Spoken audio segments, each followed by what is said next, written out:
Oh my god. Oh my god. Oh my god. My heart is beating so fast right now. What the heck? What the heck? And that was the end of the chapter, and also as far as I'm going to read today. But what wait, what? What? I mean.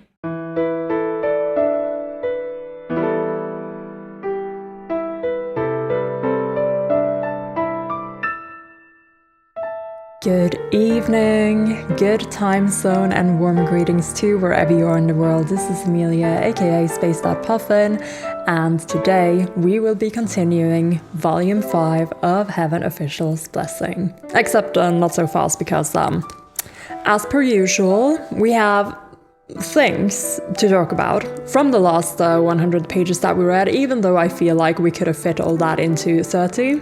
I say, but alas, I too am not immune to Hualien puppet play shenanigans, nor to anything, especially teeny tiny butter knife Who's the cutest little butter knife out there? You are, yes you are. Didn't work, did it? Well, maybe we should keep testing. Lenyan, where are you when I need you?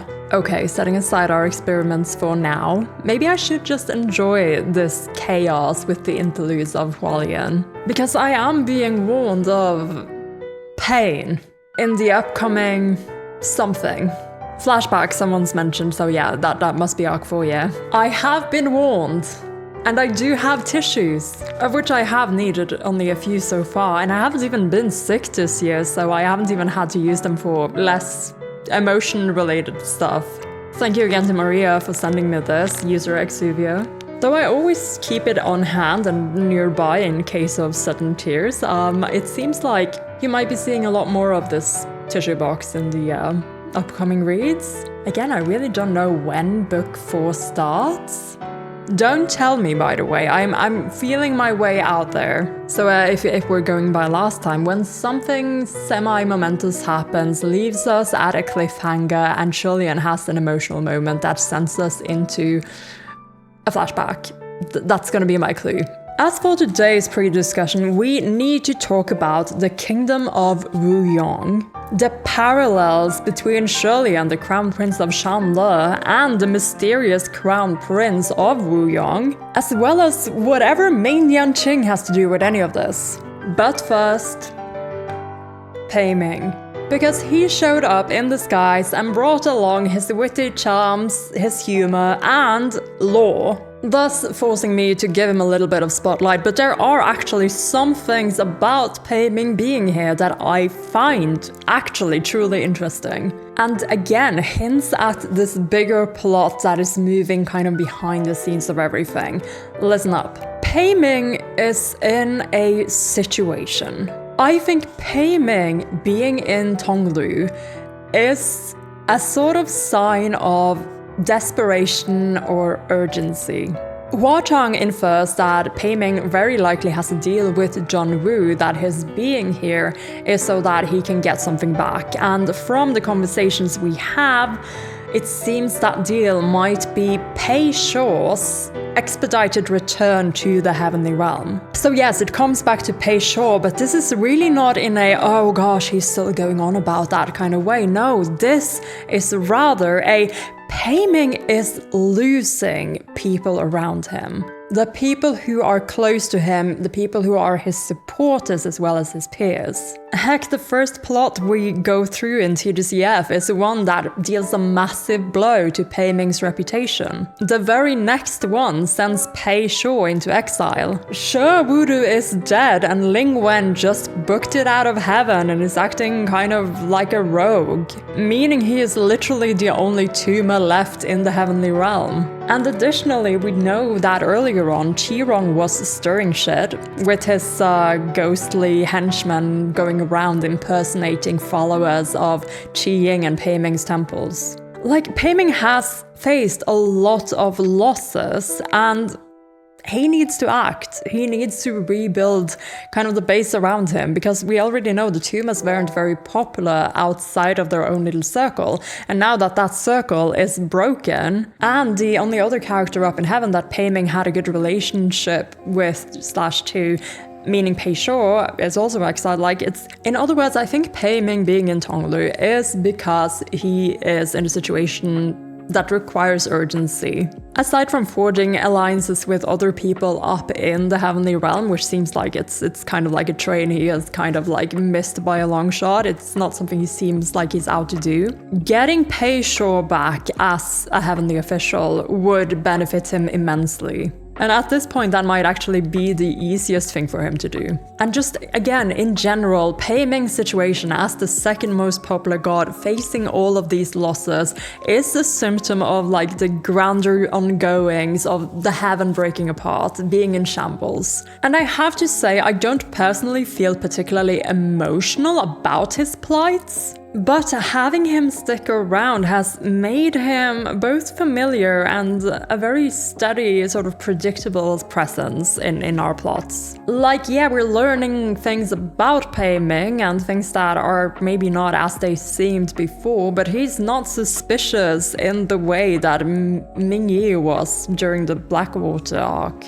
Like, yes, we are learning new things about Pei Ming along the way, and things are maybe not as glamorous and glittery as it seems. Like he's been through some dark shit. But he's not in any way as suspicious as the character of Ming Yi was during the Blackwater arc. So in the last read, we did learn a little bit about Pei Ming's past, most notably that some of his men tried to commit treason in his name. Pei Ming would not have that, and therefore killed them with his own sword. And despite stopping this treason attempt from happening, he was himself judged for committing treason and put to death.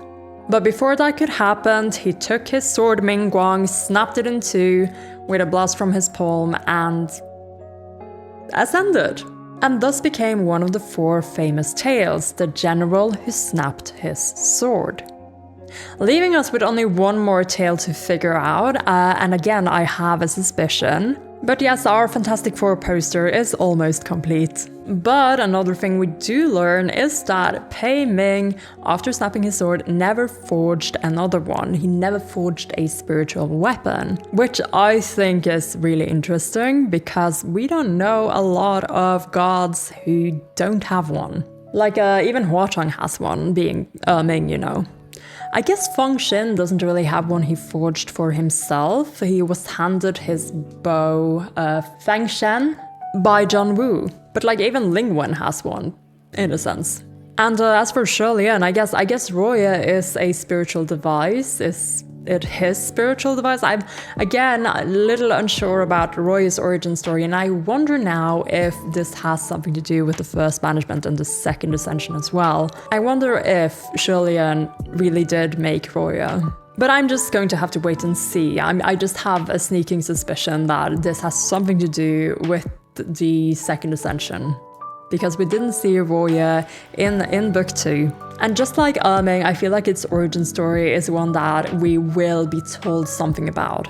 But yes, as of right now, Pei Ming is in Mount Tonglu. We have captured the sword spirit of Rong Guang and Ming Guang in one, as far as I understand it. And I wonder if we're not going to be able at some point to forge a spiritual device / weapon for Pei Ming. I feel like that is where we're going with his little character arc here. And I might have seemed like I wasn't too enthusiastic about Pei Ming and all the lore that we got last time, but actually he is the most interesting of our side characters who have joined the party at the moment. Even with Banyu here finally. Like, she was a character that I anticipated coming back for like the longest time, and then we just never got to see her. And I feel like the window kind of closed on that one, because now she is back. And the thing is, the last we heard from Banyu was, you know, her being very regretful of everything that happened in the kingdom of Banyu and asking Shirley-Ann, did I do the right thing? In other words, it seemed like what we were expecting for her was a slow emotional recovery from her trauma, And it seems like that has been happening off-screen at the Rainmaster's place. And now she's back and she calls Pei Gaga, and they're cute. She's cute and very helpful, but they have mostly just been manpower, really. And shenanigans, and occasionally they'll be the ones to point something out that is happening, but only because they need something to do. Like, they are not the ones noticing things because they have, you know, certain capabilities that are unique to them. It's just so that they won't be standing around like silent cardboards for most of these scenes. But other than that, they're just literally messing around, crawling on the ground, being sort of comic relief. I guess Peisho's presence here is setting up something more interesting in that he was saved by the Rainmaster. When Pei Ming learns of this, he does express some sort of wariness because there seems to be some history, you know, between Pei Ming and Rainmaster that we already know a little bit about. And also their kingdoms were at war. Pei Ming's kingdom crushed Rainmaster's kingdom. So there's something here that we will probably be getting into later. But as of this situation between Pei Ming, Peisho, and the Rainmaster, Peisho owing Rainmaster a debt could be sort of key to kind of forcing an interaction between Pei Ming and the Rainmaster to help solve some of the tension in this issue, I guess. And we also, you know what, I'm not even gonna bring up Kamo. Because I'm not a fan of how his character was handled at all in the Banua arc. And I fail to see what we will do with him to make him feel like an actual character and not just a villain stereotype. Like, I could be positively surprised he might have some sort of arc waiting for him, but you know, with this whole cast, like, that is the least of our priorities right now. And that is kind of the issue.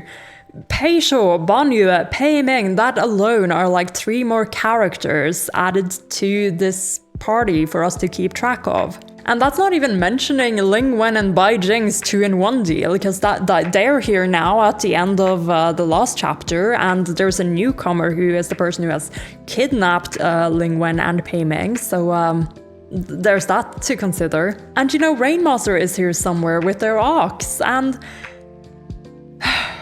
so this arc has a problem.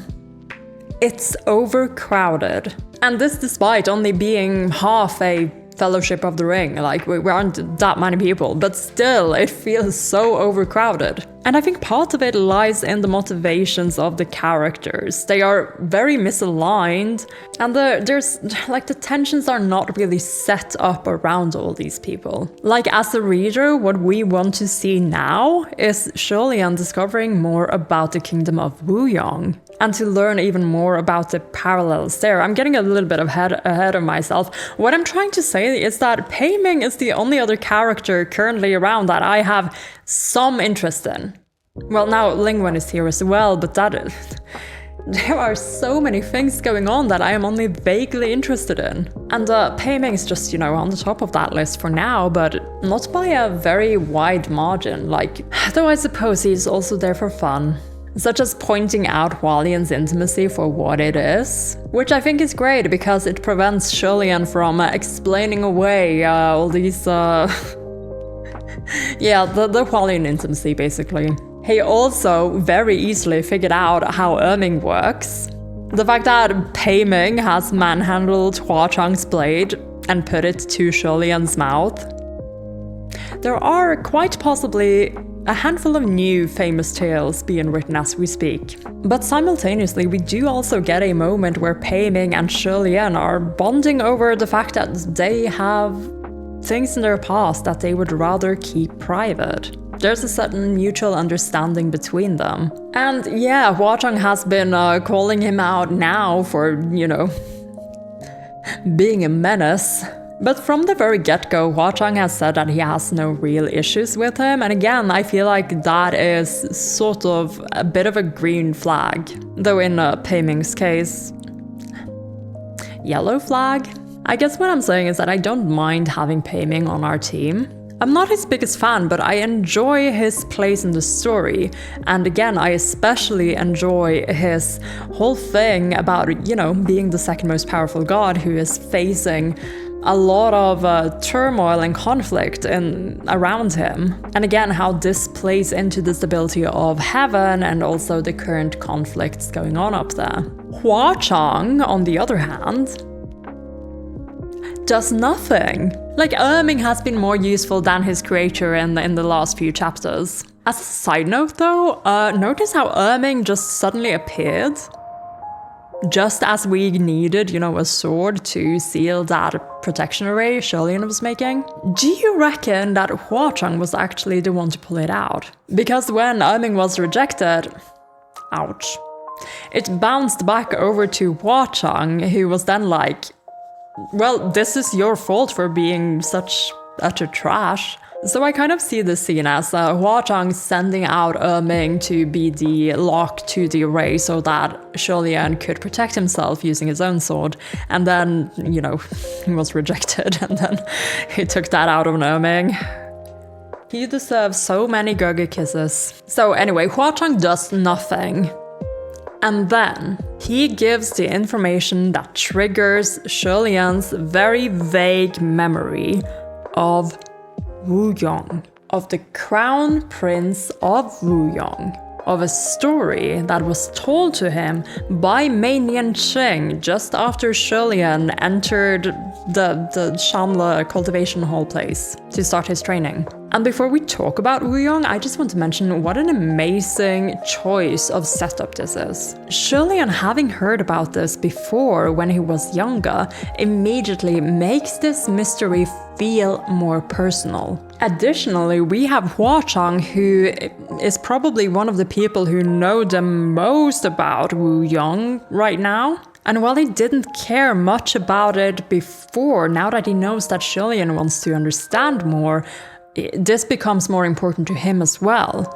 Not to mention that he is essential to our understanding and to what we will be learning going forward. So again, Hualian and, Huachang, they're the heart of the story. And now they are invested in it, to help find out how to stop Ghost Kings from being formed, I suppose. But that's just the practical use of learning more about Mount Tonglu and everything around it. Now it's also personal. And this is a great way of making us readers feel more invested in this new sort of area and the new lore we're entering into. So a big kudos to this setup for immediately kind of putting us on that trail. So what do we know about Wuyong, the kingdom of Wuyong? Well, we learned that the kingdom is likely older than 2,000 years old. It existed in the area of what is now Mount Tonglu. Whether it was a kingdom famed for its moving mountains, I guess we'll still have to figure that out.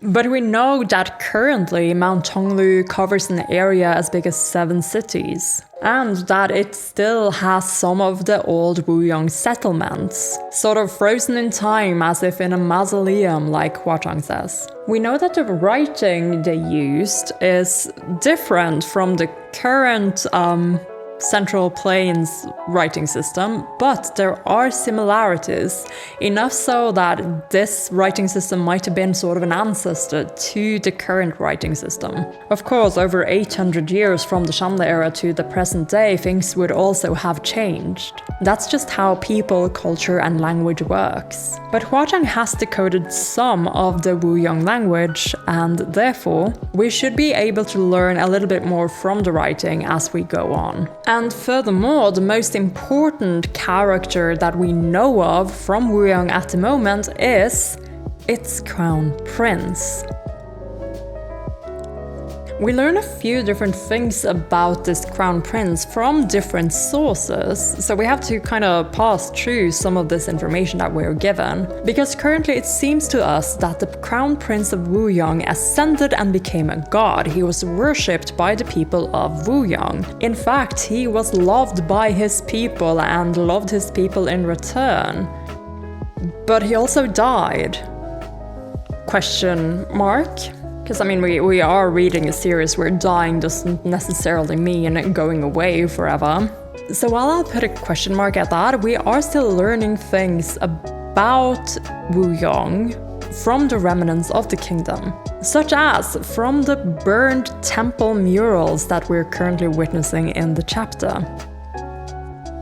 And we're combining this information with what we learned from Hua Chang from the time when he was fighting his way through Mount Tonglu.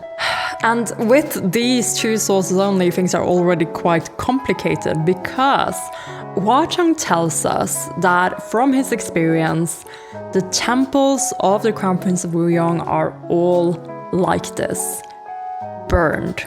But Hua Chang was here a long time ago. That was his first and only time here as far as we know. But the murals we're seeing are apparently very young, at most 100 years, which means that they were painted in an already burned temple and then burned again. This is super confusing to me because that means that we have a painter and an arsonist, and they could be two different people, someone who is painting these murals and someone who's going around burning them down again, or they could be the same person. Because why go through the trouble of hiding these murals but not destroying them completely? This makes me think that whoever made these murals hid them, but made them so that they could be found. Why? And is our group the target for this? Or is our group the people they wanted to find them? Or is this being set up for someone else? From the murals, Shulian and everyone kind of comes to the conclusion that the Crown Prince of Wuyong had 4 deputies, who are all also painted in those new murals. Additionally to the temples being burned, we also remark upon the scratches on like the plaque, there's a lot of scratched up stuff. And this is where it gets confusing, because our only other source of the Kingdom of Wuyong is the story told to Shulian when he was young by Mei Nianqing. In Mei Nianqing's story, the Prince of Wuyong was loved by his people even after death. Mei Nianqing also fails to mention that he ascended. It seems that he told this story to Shulian, hoping that he would take after this prince. But here's the thing, the story is very contrary to what we are reading from these plaques. Because one of them reads that the Crown Prince descends with shining light to eternally protect Wuyong. In other words, I think that not only did the Crown Prince of Wuyong ascend and become a god, I think he also descended. Guess which Crown Prince also ascended and then descended to protect his people? Yeah, I am so convinced that this story is very, very parallel to the story of Shulian as the Crown Prince of Shanle. But this brings us back to Mei Nianqing. Why wouldn't Mei Nianqing tell the full story to Shulian? I mean, the first obvious reason could be that Mei Nianqing does not know the full story. The second reason could be that Mei Nianqing only wanted Shulian to take after what he perceives as the good parts of the Crown Prince of Wuyong. But I think that the most important thing to glean from the storytelling that Shulian retells is that Mei Nianqing spoke about the Crown Prince of Wuyong, solemn and tender. Why would Mei Nianqing express tenderness for a person he doesn't know? I mean, unless he was like an ancient Kingdom of Wuyong fanboy and created some scenarios and feelings in his head. Like, I get it, Mei Nianqing. I get where you might be coming from here. But I have some theories now about Mei Nianqing that I think might be more likely. The first one is that Mei Nianqing might very well be the Crown Prince of Wuyong. Like, imagine this. Mei Nianqing, the crown prince of Wuyong, is somehow still, you know, alive, wandering the earth. I guess there are ways for this to happen. I mean, just look at Sholian. And then he comes to the kingdom of Shamle and then meets, you know, this crown prince who reminds him so very much of himself. So Mei Nianqing wants to teach Sholian and you know, again, Mei Nianqing is a horoscope bitch. Maybe he realized that they had the same birthday or whatever. And then he's kind of like projecting a little bit. He wants to raise this crown prince into being like the best he can be and also help him avoid making his mistakes. Which is where I think the fact that the crown prince of Wuyong descended comes in. So I think everything Mei Nianqing has been telling Sholian before his ascension, after his ascension, is basically a lot of projection. The second theory, if Mei Nianqing is not the crown prince of Wuyong, is that he is someone who knew Wuyong's crown prince's story, or more likely, Mei Nianqing is someone from Wuyong who knew the crown prince of Wuyong. In which case, the thing about Mei Nianqing kind of projecting on Sholian could still be true. We're just gonna have to wait and see if we're gonna get any more hints about this. But even more importantly, where does this put Bai Wuxiang? Because again, like especially looking at the pictures from the Donghua of Bai Wuxiang and Mei Nianqing both, they could be the same person. And if Mei Nianqing additionally is the crown prince of Wuyong, I feel like this could definitely make some sort of sense. There are some details there that I am missing, but I feel like that could definitely make sense. In which case, Lang Ying, right? Lang Ying is around, and we know that this mural was painted like 100 years ago. So maybe Lang Ying is the weakened form of Mei Nianqing / Bai Wuxiang, who has been in Mount Tonglu within the last 100 years and did those paintings or whatever. But something happened that made them like become this weakened form. Like I wonder if there's really something to this theory. And it is certainly something I am going to be thinking about. And lastly, I want to talk a little bit about the mechanics around banishment in this universe. I mean, we already talked a lot about ascension and banishment while we were still watching the Donghua, but I've been thinking a lot about what is the difference between Sholian's banishments and Pei Shou's exile. You see, in these previous chapters, we read about gods who are slowly losing their followers, and thereby also losing their godhoods, fading away. But one of the things that these gods could have done, apparently, was to jump down from the heavens to the mortal realm and return to being mortal, then cultivate again and become a god anew, ascend as a different kind of god. In other words, a god can willingly decide to be mortal again, can willingly jump down from the heavens and take on mortal form. Pei Shou as well was described as having a mortal body as of right now, but it's not because he has ceased to have followers. So either he jumped down willingly as a part of his punishment and he himself decided to be mortal again, or when exiled, the emperor somehow is able to take away your godhood, thereby making you mortal again. However, we do also know that Pei Shou's exile is supposed to last for a very long time, like we're talking 100 years. Something like that, right? I think that is what Ling Wen said. And I remember Sholian responding, at least in the English dub of the Donghua, that that's not too bad because he can always, come back if his followers are still around.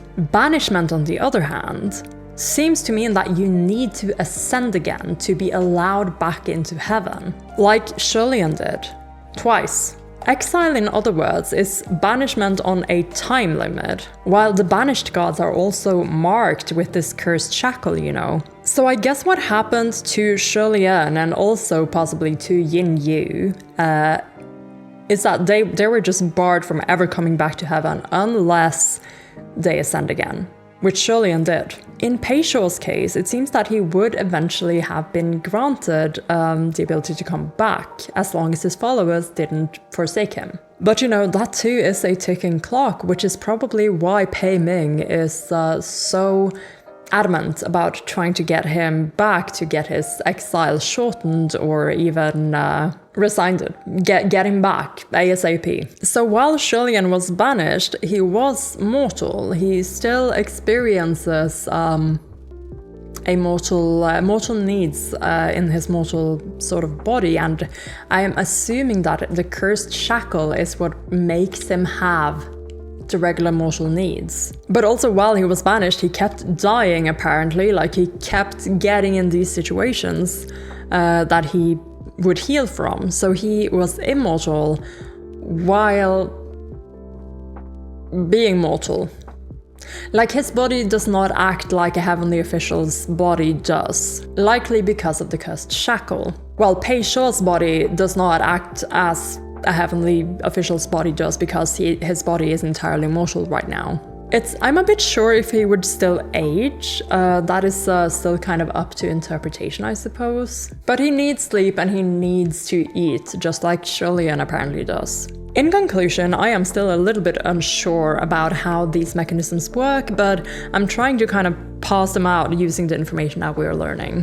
Whew, all right, I'm happy to have finished our pre-discussion finally. It is a Monday evening. I was supposed to film over the weekend. However, we ended up having a Lord of the Rings watch party in my server and I couldn't help but join. I love those movies so much. So we recently finished Two Towers, gonna watch Return of the King sometimes in the future. If you're interested in joining my server, being a part of the book club, and also getting to join in on our watch parties, the link is down in the description for you. I really do love this server. We have such good vibes and so much fun, and I think that if you have a lot of ideas and thoughts just bursting out of you regarding TGCF, regarding any danme or any other show or series, you will be able to find like-minded people there. And also, I am always happy to chat. You should definitely jump in when you can. And hey, it's free. However, I do have special channels for everyone who are also a part of the Temple of Corkboards, aka the people who have donated to me on Ko-fi. All of these lovely people. A long list that I am going to keep adding to. And our first new addition to the board is the wonderful, extremely generous Ro, who recently joined our Temple of Corkboards. Thank you so much for your donation, Ro. Your name is going right over here on the top of the board, along with this special blue butterfly pin. Butterfly number 109. George's good friends. Thank you so much for your support. I hope you'll continue enjoying these videos. I've got a heart going up for Mia Rose. Another one here for the wonderful Gabby. Thank you so much. This pink heart for Ninchen and a red heart for Wygra. Thank you so much for your support. And now a couple of special pins going up today for some people who have been supporting me for a long time and who have been just exceedingly generous with me. I think it is time to upgrade the old Temple Guardians for these new flower-bearing ones. So this kitty over here is going up on the board for the wonderful Ouija. Ouija, thank you so much for coming back yet again. Like, you are definitely one of the reasons why I am running out of pretty pins to give to you people. And another person who's part of that reason is the wonderful Melody Aria. Aria, I got you a purple kitty cat. The face kind of reminds me of you. Right there. Thank you so much for your gift and for all the hard work you do. I hope you enjoy your new addition to the pin collection you've got going. And there we are, the coffee board for this time around. Thank you guys so much for all your support. And if you too would like a shout out and your name up on my coffee board, hit the link down in the description and also gain access to the back rooms of the server. And with that out of the way, one of my server members over at the Temple of Corkboards, Schwen, won one of the bets we had going and gave me a challenge. So I'm gonna read that right now. Our darling Goddess of Corkboards. I shall spoiler this for now since I haven't decided if you can open it before or during the video, and eventually Schwen decided that I have to open it on camera, so here we are. All right. Let's see what you have for me. If you were to set TGCF in any other genre, what genre would it be and who would everyone be in it? Alright. Example, horror movie AU. Well, TGCF is already kind of horror, isn't it? Who would die first, various character tropes, etc. Okay. That's easy. TGCF is a horror movie, it's a monster movie. Like, can't you already see it? Like, you just have the voiceover of Hua Chang saying, "What if I'm a hideous monster?" Except in this one, he is. There we go. It's the Shirley-Ann monster movie. You can even do a more specific one, like TGCF, but it's Lord of the Rings. What do you mean, but? Is this not the plot of the Lord of the Rings? Like, is this not us on a walking journey to Mount Doom? We literally have a ring. Have fun, be as serious or as ridiculous as you desire. But also, please include the Chandler Trio, the Calamities, the Great Tales, Tumas, Jun Woo, and whomever else you desire. Oh, well done. Oh my god, this is gonna be so hard. Well, it's gonna be a Shirley-Ann Falls for monster shapeshifter Hua Chang, sort of. But like, he's an actual monster in this, actually monstrous, proper horrific creature. Like he says, what if I'm a hideous beast? And he is. Like, you should not be letting this creature anywhere near you. But Shirley-Ann still will. So horror movie setting, I guess we're on a getaway. I'm not sure what the plot is gonna be actually. But we have to put the Chandler Trio in there, the famous tales, so that will include Shi Qingxuan and Pei Ming. The Tumas, Shi Wudu, Ling Wen, Qirong. Do I have to? He Xuan by Wu Xiang? Jun Woo too? I guess this is a company retreat. It's a company retreat. And we're going to this isolated little place for like foresty vibes or whatever, up in the mountainside. I don't know. Maybe there's like an old mansion and spa department and whatever. That sounds about right. Gosh, I really actually don't watch a lot of horror movies, so I feel like I'm really bad at this. I just know that I kind of want to make quality and work in this. So yeah, I guess this whole area is like filled with malicious energy and these ancient sort of creatures. Who's gonna be first to die? Can we make Qirong first to die? He's like the most annoying character, so I feel like he'll like live for longer. No, I get it. I see what's gonna happen. Shi Wudu is first to die. Shi Wudu dies first. Super gruesome sort of death that feels like an accident at first, but there are things that point into this not being an accident. Then you have Shi Qingxuan, they're super upset, of course.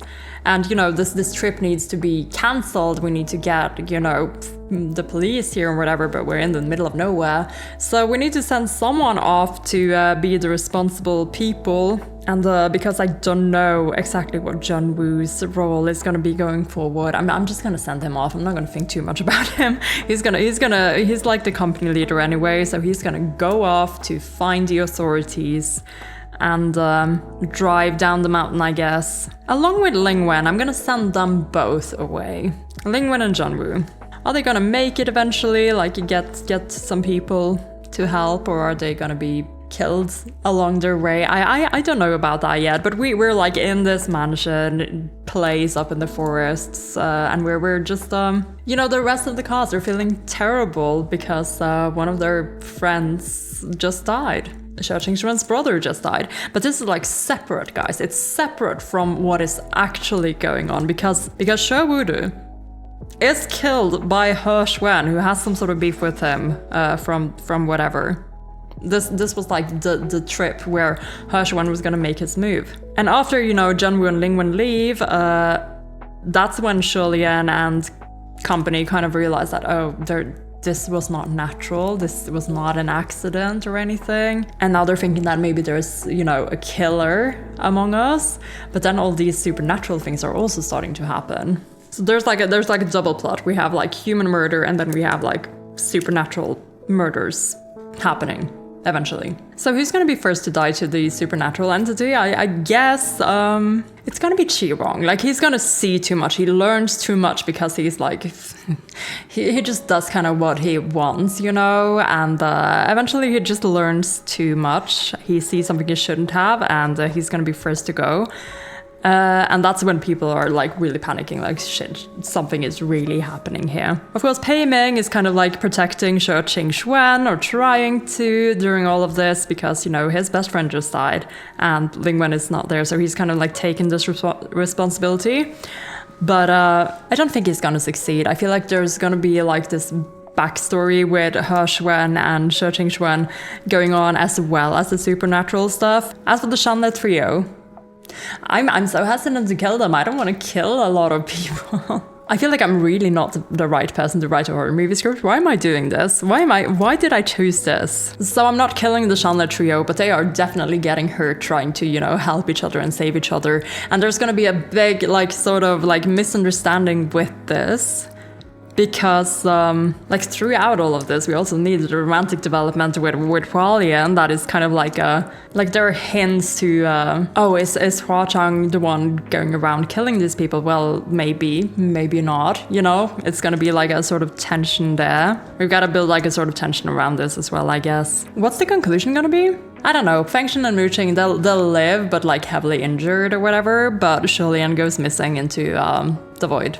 The forest, just, you know, just enjoying his lifelong vacation with his eldritch horror boyfriend, I suppose. And then you'll have Fengxian and Muqing, you know, being the ones who really knew what happened to him and, you know, trying to figure out how to make people believe them that place was absolutely horrendous horror movie shit. I'm so bad at this, actually. I feel like I'm so bad at this. I feel very dissatisfied with this. I've only seen like a few horror movies like growing up. I don't willingly pursue them.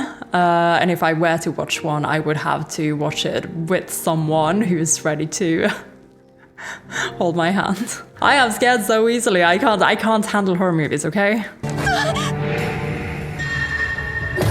Oh god!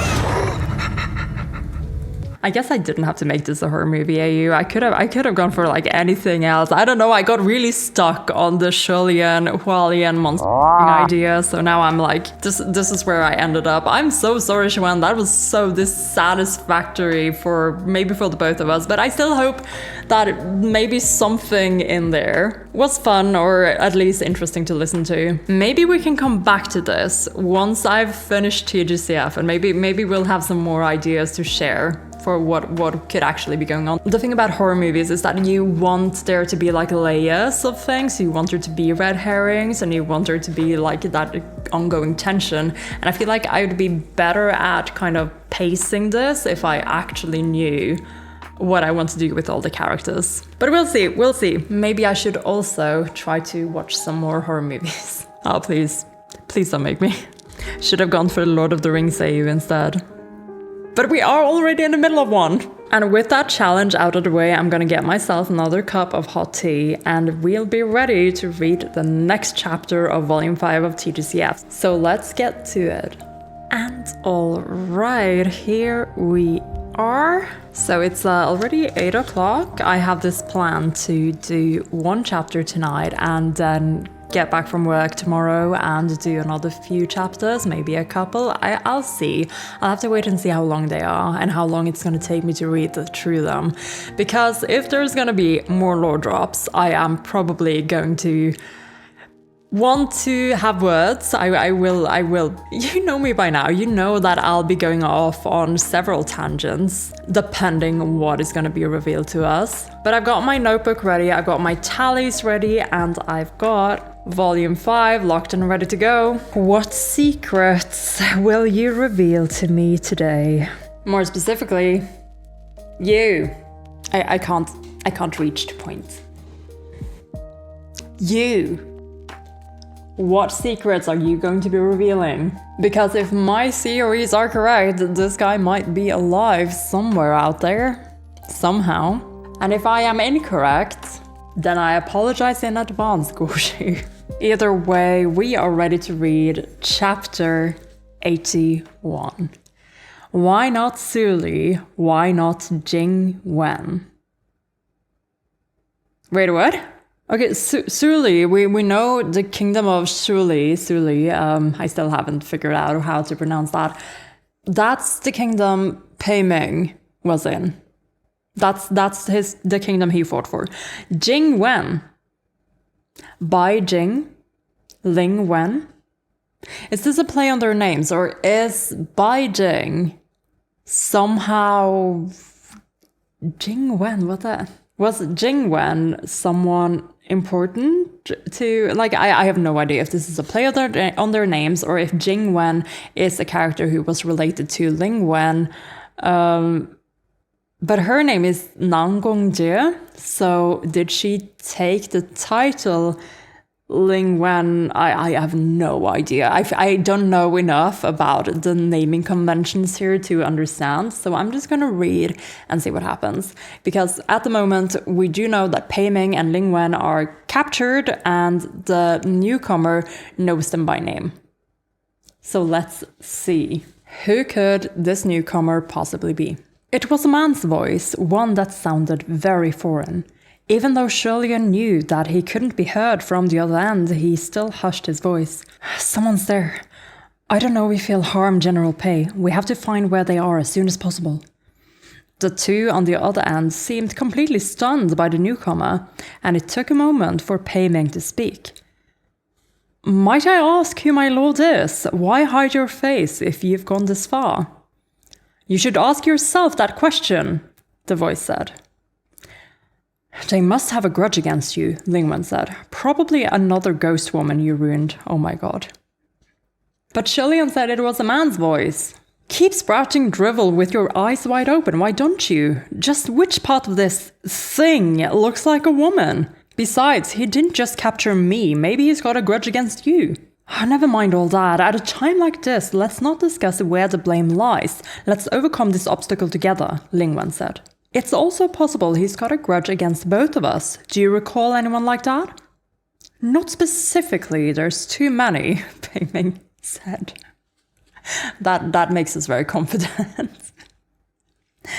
The man must have approached them as his voice became louder, but strangely, there was no accompanying sound of footsteps.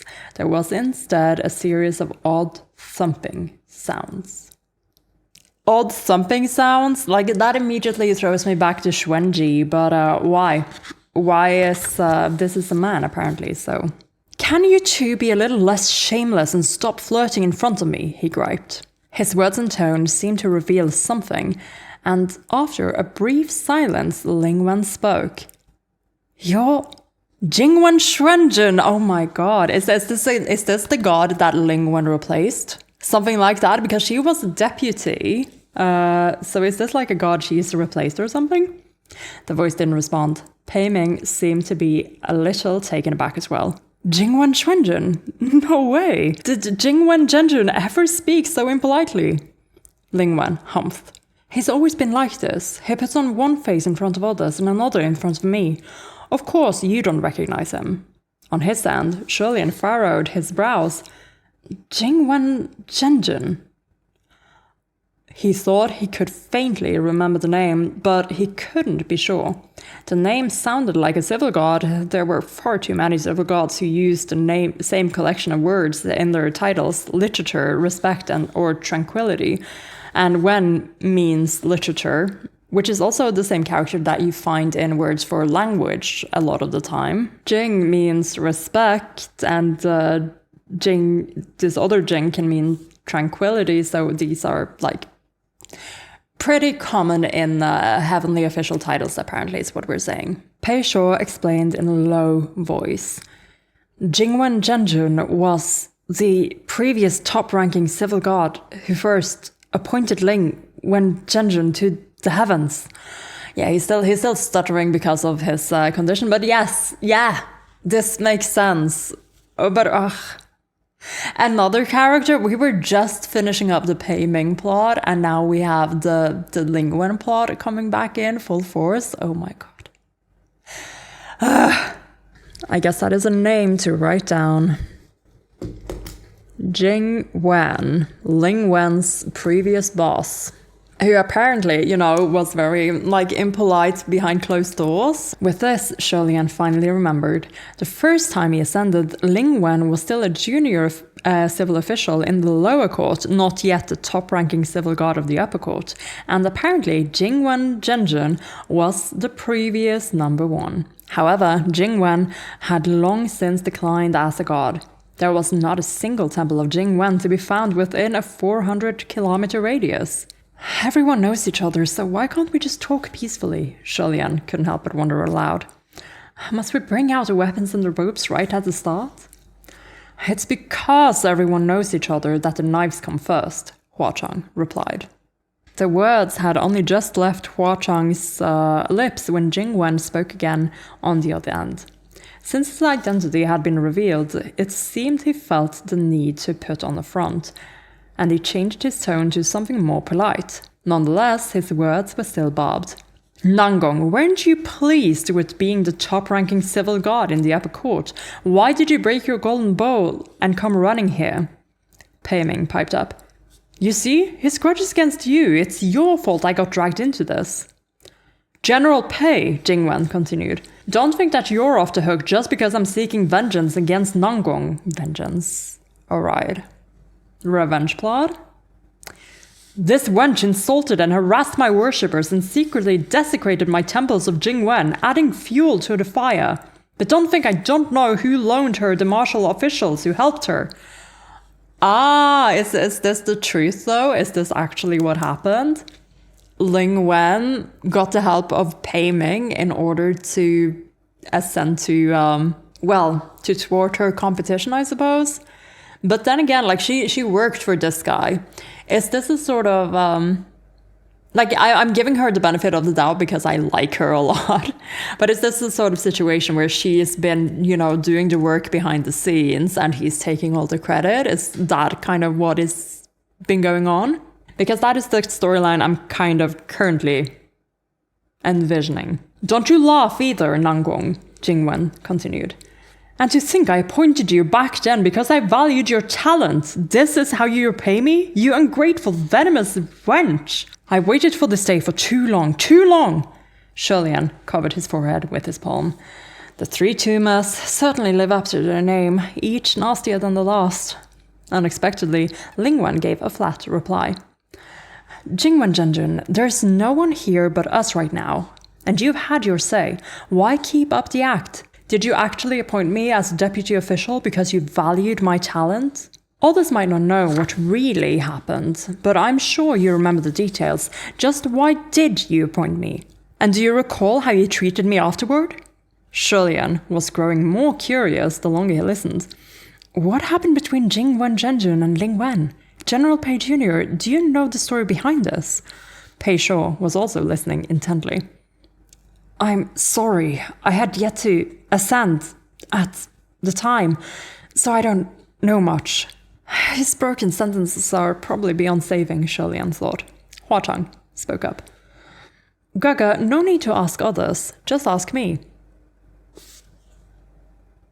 Then we will, Hua Chang. Sholian was amazed.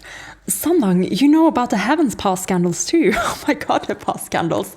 Give me the gossip, Sholian said. Spill the tea, please. As it turned out, that was no exaggeration. When it came to the shady history and associated hearsay of every major heavenly official in the upper court, Hua Chang certainly did his homework. He nodded and told Sholian what he knew. The story was this. Jing Wen and Ling Wen were both civil gods born of the kingdom of Shuli. Oh my gosh, they are. Ling Wen too came from Shuli? Okay. Originally, the two weren't supposed to cross paths. However, one year, the Kingdom of Shuli conducted a ceremonial festival to revere and worship the civil gods. As a part of the festival, there was a small contest. Young scholars were to compose anonymous essays that would be hung in the kingdom's largest civil god temple, at the time, the Palace of Jing Wen. The Kingdom of Shuli itself was the subject, and the content of the essay was unrestricted. The compositions would be judged by the people, and the best of the bunch would be selected as the winner and afforded much commendation. At the time, Jing Wen-zhenjun had descended to dally about the mortal realm, and on impulse he thought it would be fun to transform into a scholar and join the contest. Oh, I see where this is going. He joined the contest just for fun, but thinking, of course, that he would have like the best entry, and he didn't. He didn't have the best entry. Oh my god. With an easy swing of his brush, he wrote a jaunty, elegant piece, singing praises of the glory of the kingdom of Suli. He was quite confident that his composition would stand out from the crowd and take first place. He imagined that if he revealed his true form once the results of the contests were revealed, showing all onlookers that the winner was actually a clone of Jing Wen-zhenjun, surely his story would be passed down as a beautiful tale for future generations. Yeah, he was doing this to bolster his kind of narcissistic ego, is kind of the vibe I'm getting here. If things had turned out that way, it would have been a happy ending. However, the results were far more awkward. After the ceremony ended and the ranking board was revealed, the winner was not Jing Wen's Ode to Suli, but a piece of critical political discourse entitled Need Not Suli. This turn of events might have been awkward, but the bystanders did find it rather interesting. Has Sunlang ever read Need Not Suli? Shulian inquired. I have flipped through it, Hua Chang said. If Gege wants to read it, I'll recite the summary for you another time. No, it's okay, Shulian said hurriedly. I imagine it must have been very well written if it defeated the already ascended Jing Wen-zhenjun. It's not bad, but it wasn't groundbreaking, Hua Chang commented. It's just that the political situation in the kingdom of Suli wasn't great at the time. The people were full of complaints, so a piece like that matched their tastes. Essays like Ode to Suli were rampant and people were tired of them. When comparing the two, naturally, Need Not Suli won. Shulian gave a light nod. There's no such thing as a number one in literature, it's all subjective. A win like that wouldn't really matter, especially if the content wasn't even similar. Correct, Hua Chang said. Jing Wen thought so too at first. The people of Suli looked everywhere for the author of Need Not Suli, but of course no one claimed it. Who would dare claim such a piece? Those who were greedy for fame and came forward with false claims of authorship were all quickly exposed. Soon government officers took notice, and the top-ranking essay was removed from the festival. Jing Wen-zhenjun wasn't too pleased with the result of the contest and sniffed at them, but after a few months he'd forgotten about the whole thing. The tragedy was that after a few months, shocking news spread among the civil guards in the upper court. The individual who had authored Need Not Suli and won the Civil Guard Ceremonial Festival of Suli had been found, arrested, and locked up in a prison. And this individual was a young woman who sold shoes on the streets. Alright, okay, so that's Ling Wen's origin story. Like, shoe seller on the street with a talent for literature? Okay. How could this be? Unacceptable. Shoe seller, Shulian was amazed. Yes, Hua Chang replied. That's what Nangongjie did while she was mortal. No wonder he'd heard people call the palace of Ling Wen a palace of shitty shoes under their breaths on more than one occasion. Since Shulian didn't think it right to inquire about the root of such things, he'd never learned where the term came from. Originally, there was no way anyone would connect Need Not Suli with a shoe-selling maiden. However, the young woman would sometimes help others scribe letters or poems to make some extra income. One of her commissioners discovered that her writing was similar to the style of that infamous winning essay and reported her, which was how she was eventually caught. After learning of this news, Jing Wen-zhenjun immediately appointed the young woman Nangongjie to the heavens with a swing of his brush. It must be known that female heavenly officials were already few in number at the time. They weren't entirely absent from the heavenly ranks, but most of them oversaw things like flowers and plants, crafts and embroidery, singing and dancing, or other such skills. Even as deputy officials of the lower court, no one wanted to appoint a woman. Female civil gods were rarer still. The women within the temples of civil gods were all identically beautiful, and none of them controlled anything scholarly. They were usually soft, gentle souls who ground ink and set out paper. They were hardly considered real heavenly officials. At most, they were seen as objects to be appreciated. Yeah, the misogyny came out again. Jingwen Zhenjun's actions garnered praise from the other civil gods. Everyone said this young woman had the best of luck for his wise eyes to fall upon her. Not only did she escape the trial of prison, she was able to climb above the trees to become a phoenix. Truly a beautiful tale. In reality, the main characters of this beautiful tale were at each other's throats. Yeah, because he would not actually be happy with the fact that he was beaten by this shoe seller. And a woman at that. I thought so highly of you, but you make it sound like I had ill intent, Jingwen accused. Lingwen always treated others politely, never sounding servile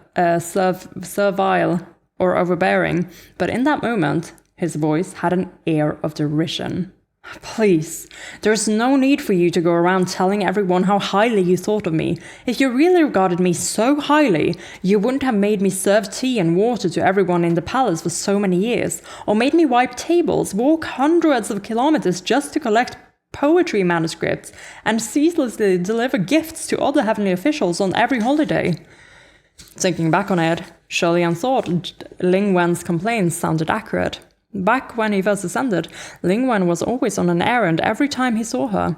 It was precisely because she ran so many errands that Sholian was able to vaguely remember such a character. At the end of the day, you were just upset that I refused to promote you, Jingwen retaliated. But did you ever consider why I didn't promote you? Why? Lingwen echoed. I want to know why too. When I was immortal, I had time to read and write. Even when I was locked up in jail, I could at least face the wall and tranquilly reflect. After I was appointed, there wasn't a day I didn't work like a horse for you, running errands for you and prostrating to you and everyone in heaven. If you had wanted to grind me to death, you couldn't have thought of a better way to do it. Nangong, Jingwen barked. You dare refuse to admit your wrongs even now? And what wrongs have I committed? Lingwen countered. Are you saying it's all my fault? Jingwen demanded.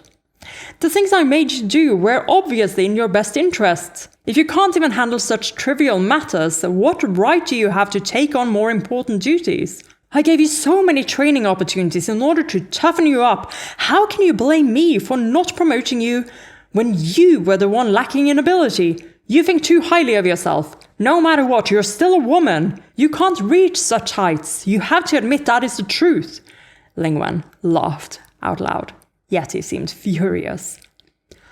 Very well, his voice dropped. You said I can't reach that high. Then, might I ask, at the highest peak of its prominence, did the palace of Jingwen even reach the knees of today's palace of Lingwen? Oh, I kind of love the pride here. I kind of do. Like, yeah, she built that. Even though maybe through nefarious means, we're just gonna have to figure this out. But as of right now, I'm in Lingwen's corner on this. We'll see what happens still, though. Sholian could smell the roiling brew of their past resentment growing thicker, and he didn't think he could let them keep talking much longer. With no other choice, he employed a very brutish method. He punched the ground with a powerful fist. A large crater was formed with him at the center, accompanied by a massive boom. Huatang instantly understood what he wanted to do. Gaga! Sholian slapped his hand to disperse the dust in the air and coughed a few times. This is the most direct way. I'll take care of this side. Sunlong, you and General Pei Jr., go lie down over there. He'd initially wanted Huatang and Pei Shaw to try the other direction, but in their current states he wasn't sure they were capable. But Huatang was hardly going to listen to him and laze around willingly. He positioned himself opposite Sholian's chosen direction, summoned Erming, and plunged the blade into the ground. This strike and Sholian's fist both created the same effect. The pair took turns, producing huge noise after huge noise, moving farther and farther away from each other as they went. After pounding a few times, Sholian stopped to listen, but Pei Ming and Lingwen didn't react. It looked like they hadn't heard the booming sound sounds he was creating. As for Jing Wen, Ling Wen had clearly hit him with it. He sneered as the mask of politeness was ripped off, and he returned to the sharp, sour tone he had employed when calling them a nasty couple. Nangongjie, don't get cocky just because you've had a taste of success, you little rat. If it wasn't for me appointing you to the heavens, who knows how many men you would have bore spawn for in jail. Oh my god, this is oh, he's being nasty with it. Now that comment was quite ungentlemanly, and Shulian's hand almost slipped. Even Pei Ming couldn't listen anymore. You were once a civil god, have a little class. See, Nangong? Jing Wen accused. See how your good lover is shielding you? General Pei, who are you to accuse me of being classless? In your mind, who isn't my lover? Ling Wen spat. You're looking for retribution? Then let's talk retribution. Shulian had leapt quite a distance by now. He once again slammed the ground, and this time Jing Wen's alarmed voice sounded on the other end of the silver butterfly. What's that noise? Shulian cheered inwardly. He was headed in the right direction. Pei Ming and Ling Wen both heard too. Did someone start fighting up above? Pei Ming hesitantly wondered. This time, Shulian dashed for several meters and landed an even stronger, thunderous punch. It's closer now, Pei Ming exclaimed. What destructive power! It came from right above us. He'd found the spot. I wonder if Pei Ming has caught on that this might be like his party's doing, trying to find him, or if he's just generally making these comments. Shulian didn't throw another punch. Instead, he pulled out Feng Xin and thrust the sword downward. The aura of the sword erupted, and the ground rumbled as it caved in. A moment later, Shulian fell into an eerie underground cave. He silently prayed that he hadn't crashed in right over Pei Ming and Ling Wen's heads. He waved away the dust in the air as he rose to his feet, turning around with sword in hand. Jing! He called. The moment Jing Wen Zhenjun's figure entered his sight, Shulian's eyes went wide. Jing Wen was alarmed at the sight of an intruder. Who are you? But the one questioning Shulian wasn't actually a man. It was a stone statue of a man, which explains the something then. Extremely coarsely made, its body bare but wrapped with cloth. It was bizarre and completely absurd.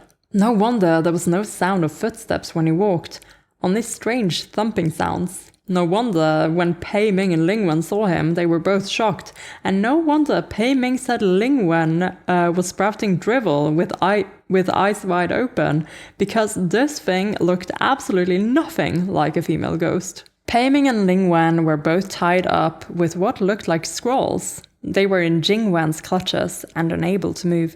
Shulian finally snapped out of it. Me? Jing Wen asked. You're the Crown Prince of Shanle. Shulian was taken aback. Huh? You actually recognize me? Well, that's truly...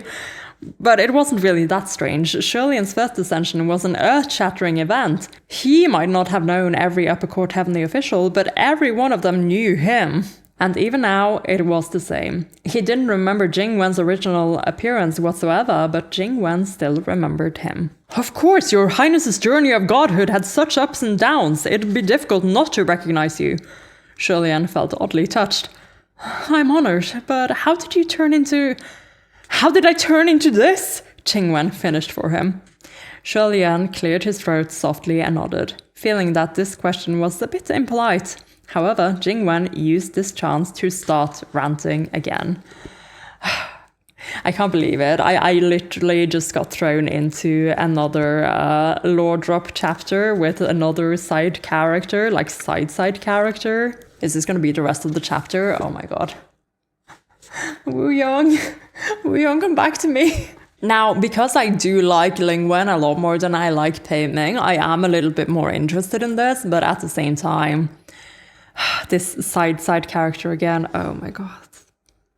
Like, can we please get to the point? I do like the interaction with Shulian, though. I do find that quite funny. It's all thanks to that wrench Nangongjie. When the palace of Jing Wen declined, my spiritual powers grew progressively weaker. And then she added insult to injury by hunting me down and trying to kill me. In order to survive, I had absolutely no choice but to possess this stone statue. I wasn't that bad compared to you. Lingwen said. You would order me to stay in the palace of Jingwen until midnight, then turn around and tell everyone I stayed behind until late to entice you. Words murder without form. I was much nicer, responding with blatant violence. Okay, that is kind of funny and deserved. Oh my god. Yeah, this guy is terrible. Then Lingwen suddenly kicked out and struck Jingwen's lower body. To Sholian, this move didn't really look like it would do much, since she was kicking stone statue instead of a flesh body. It would at most maybe rip a few of the cloths wrapped around Jingwen, yet unexpectedly, Jingwen let out a tragic wail like he really had been kicked in the gonads. And he hastily covered his lower half. However, it was too late. Lingwen's kick had torn off the layer of white cloth wrapped around his crotch, and Sholian swiftly saw the truth. Under that white cloth there was nothing. Nothing. In other words, what was supposed to be present in the crotch area of this bare, naked stone statue wasn't. This was a eunuch statue. It's a statue of a eunuch slave, Sholian thought. This sort of stone statue was often found in the graves of the powerful and wealthy. They were burial effects steeped in extremely heavy yin energy, so they were indeed a good choice for possession. But it was extremely ironic that a male heavenly official like Jingwen, who was so small-minded about losing to a woman, would find his final resting place in a stone statue of a eunuch slave. Okay, so I get it. It's kind of like, this is like about humiliation. To him, this is like humiliation of like the highest degree. I get it. Lingwen burst out laughing. And here I was, wondering why you were so worked up. So this is why. You said I can't reach that high? Well, I can't wait to see how high you can reach in your current state. Now that the cloth covering his shame had been torn off and trampled underfoot, Jingwen was going mad with fury. He grabbed Lingwen's hair and yelled, Shut up! Who knows how many heavenly officials you slept with to get where you are? What's there to be proud of? Apologize right now! The yanking nearly tore a large chunk of Lingwen's hair from his head, but he endured the pain without begging for mercy, never mind apologizing. Are you really a civil god? Pei Ming commented with disgust.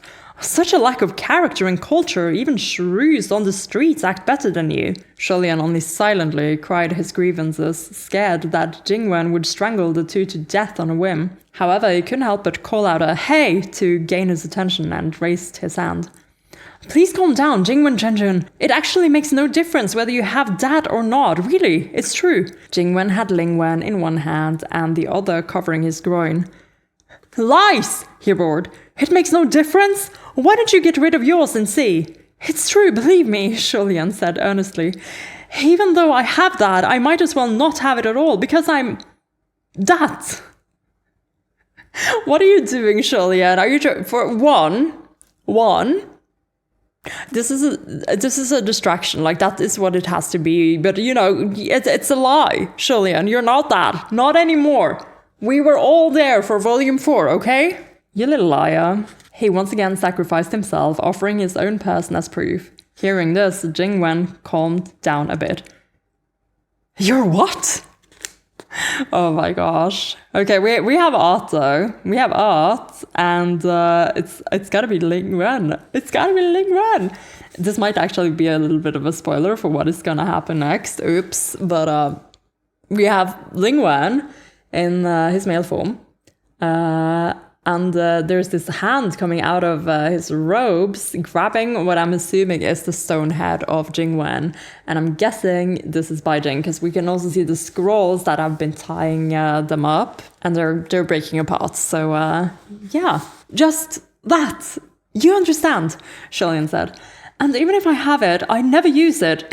Actually, all such things are mere worldly processions when it comes to male heavenly officials or female heavenly officials or other heavenly officials. It's nothing to be so preoccupied with. Yeah, it's Sholian, you're this is an insult too, Sholian, because you're telling him he is obsessed with his own dick, which honestly seems to be true. Jingwen cut him off. If you don't think it matters, why don't you chop yours off to prove it? Sholian was flummoxed into silence. Didn't you say it makes no difference? Jingwen pressed. Hypocrite! You're obviously reluctant to lose it. So don't you use that bullshit to cajole me. I'm no young'un who'll repent in tears just because you've given me a couple of candies. But it's fine if you don't chop yours off. I'll chop off his instead. He gestured towards Pei Ming, who stood there dumbfounded. What the fuck? Well, this was a disaster. While there were plenty of people out there who wanted to cut off General Pei's thing, Sholian hardly wanted Jingwen to get his way. Jingwen Zhenjun, he said hastily. It was wrong for Ling Wen to bully you after your decline, but if you bullied her too, you're technically even. There's no need to go to such extremes. As he tried to talk him into distraction. Yeah, because this is a distraction. He secretly released Roya and it slithered behind Jingwen like a snake. Even! It's not that simple, Jingwen countered. But now you've reminded me that there's something I need to grill that wrench on. Nangong, did you play a part in the fall of Shuli? Okay, yeah, because okay. Oh gosh. Shuli. Pei Ming came from Shuli. Ling Wen came from Shuli. So Bai Jing likely came from Shuli as well, oh my god. Jingwen was the civil god who the kingdom of Shuli had placed on the holy altar, which meant that Shuli was his foundation. If his foundation was destroyed, he would of course be affected and potentially go into decline. Thus, it was reasonable for Jingwen to suspect Ling Wen. But after he posed the question, Ling Wen kept his lips sealed and refused to answer. Just fess up! Did you do it? Jingwen yelled. Just fess up! Did you do it? Jingwen yelled. I just know it was you. It must have been you. Otherwise, the kingdom wouldn't have fallen so fast. It's all this insidious bitch's fault. That idiot general must have fallen into your hands. Ling Wen hasn't even responded, and you're answering your own questions, Sholian thought. Wait, what? Which general? Ling Wen started snickering under his breath. Had Jingwen not been possessing a statue with a completely immobile face, he would have been gritting his teeth. What are you laughing about? Ling Wen lifted his head slightly to give a light-hearted reply. Do you know the consequences of calling him an idiot to his face? Jingwen hadn't yet grasped the situation when the scroll binding Ling Wen suddenly ripped apart. Yeah, he made Bai Jing angry. Amidst the whirling shreds, a hand emerged from within Ling Wen's black sleeves and seized Jingwen by the head. Jingwen hadn't had the chance to speak a word before he was subdued. A crack appeared upon his coarsely hewn face, and then another, then another. With 3 cracking sounds, his entire body shattered. As for Ling Wen, he had broken free of his bonds and stood in place, enveloped by seams of black chi that emanated from within. A pile of crumbled stone lay at his feet. It turned out the ancient kingdom in the legend of the Brocade Immortal was Shuli, and Bai Jing was also a citizen of that land. Sholian was just organizing his thoughts when he heard Pei Ming, who was still tightly bound by the scroll, speak up. Ling Wen, stop. Ling Wen had turned around and was stalking toward him, step by step. Remembering that Ling Wen had told Pei Ming that the Brocade Immortal really didn't like him, Sholian thought, oh no, is he going to kill him? Ling Wen tried to appease him as he walked. Bai Jing, he's already dead. It's all nonsense, none of it was true. But it wasn't working. Ling Wen addressed Pei Ming. Old Pei, I have no way to stop him. He heard Jingwen said you're my lover and has steeled his mind to kill you. Oh my god. Bai Jing is jealous. I see, okay. Your Highness, lend me a hand. No need to ask. Sholian had already swung his sword and slashed through the scroll, binding Pei Ming, who jumped to his feet. The two leapt out of the underground cave, returning to the ground above. Looking back into the cave, they saw that Ling Wen had punched right into the rock where Pei Ming had just been sitting. His strength was considerable and debris flew. The punch was even stronger than Sholian's strikes when he was hammering the ground to scout for them. Sholian tucked Roya away by wrapping it around his forearm, and Pei Ming worked out the kinks in his wrists. After being bound for so long, the swelling on his left hand had gone down somewhat. It now looked like he'd been stung by 500,000 hornets instead of 1,000,000. What is this fucking injustice? He started.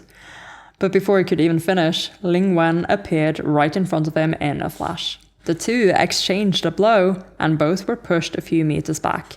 Sholian and Pei Ming exchanged a look.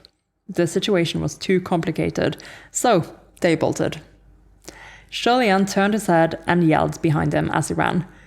Ling Wen, can you try to talk to General Bai again? Ling Wen was hot on their tail. I tried, but he doesn't believe me anymore. It must be because he's hurt that you lied to him, Pei Ming shouted. Ling Wen, Sholian cried, can you change back to your female form? The destructive power will be reduced in a woman's body. No, Ling Wen answered. Why not? He won't let me, Ling Wen replied. I get it, Pei Ming said. That bastard's afraid of clinging to a woman's body. What a wimp. Rumble. A roof came crashing toward them, almost crushing Sholian and Pei Ming. I didn't throw that, Ling Wen cried. It's your fault for insulting him. Now he's even madder. You're both in danger. Huh? What's it got to do with me? I've said nothing, Sholian cried hastily. Ling Wen, can you tell him to count me out of it, please? Better to count you in. It's easier with more people to shoulder the burden, Pei Ming yelled. Your Highness, where's little Pei? The State Preceptor Banyue, your Crimson Rain-Salt Flower. Your Crimson Rain-Salt Flower? Yeah, Pei Ming knows what's up. Don't count on them showing up. They went in the other direction to search for you two, Sholian yelled back. We've already covered over 12 kilometers. Run first, talk later. He's absorbed over 1,000 nefarious creatures. It wouldn't be smart to face him head on right now.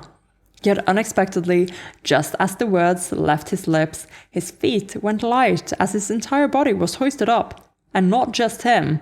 Pei Ming was caught too. As he looked around, he realized that they'd both been captured by a large net and were now hanging in the air. Oops. What an unexpected disaster. The net must have been made of some special material, and bare hands couldn't rip it apart. 100 or 200 ferocious, savage-faced ghosts and Yao jumped out from the woods all around them, clapping in joy. Caught them! How many is this now? This trap is so good! Let's see what we caught. How many heads? They had paid no attention to the road they'd followed during their panicked escape, and in a moment of carelessness, they had fallen into a trap set by these third-rate minions. Sholian reached for Function to slash through the net, but when he found his back empty, he realized that Function had fallen from his grip when he was yanked up. Ling Wen had already chased them to the net, and Function lay at his feet. The mob of little minions hadn't yet realized what had approached, and they were overjoyed. Another one! Ling Wen raised his hands, and 2 balls of black ghost fire ignited in his palms. He looked up to address Sholian and Pei Ming. You two, this really isn't up to me. Sholian puffed a breath. Ling Wen, can I ask what will happen if we're hit by those? Last time I used ghost fires that big, I was attacking His Highness Qi Ying. He was injured, but it wasn't too bad. He could still hop around and run.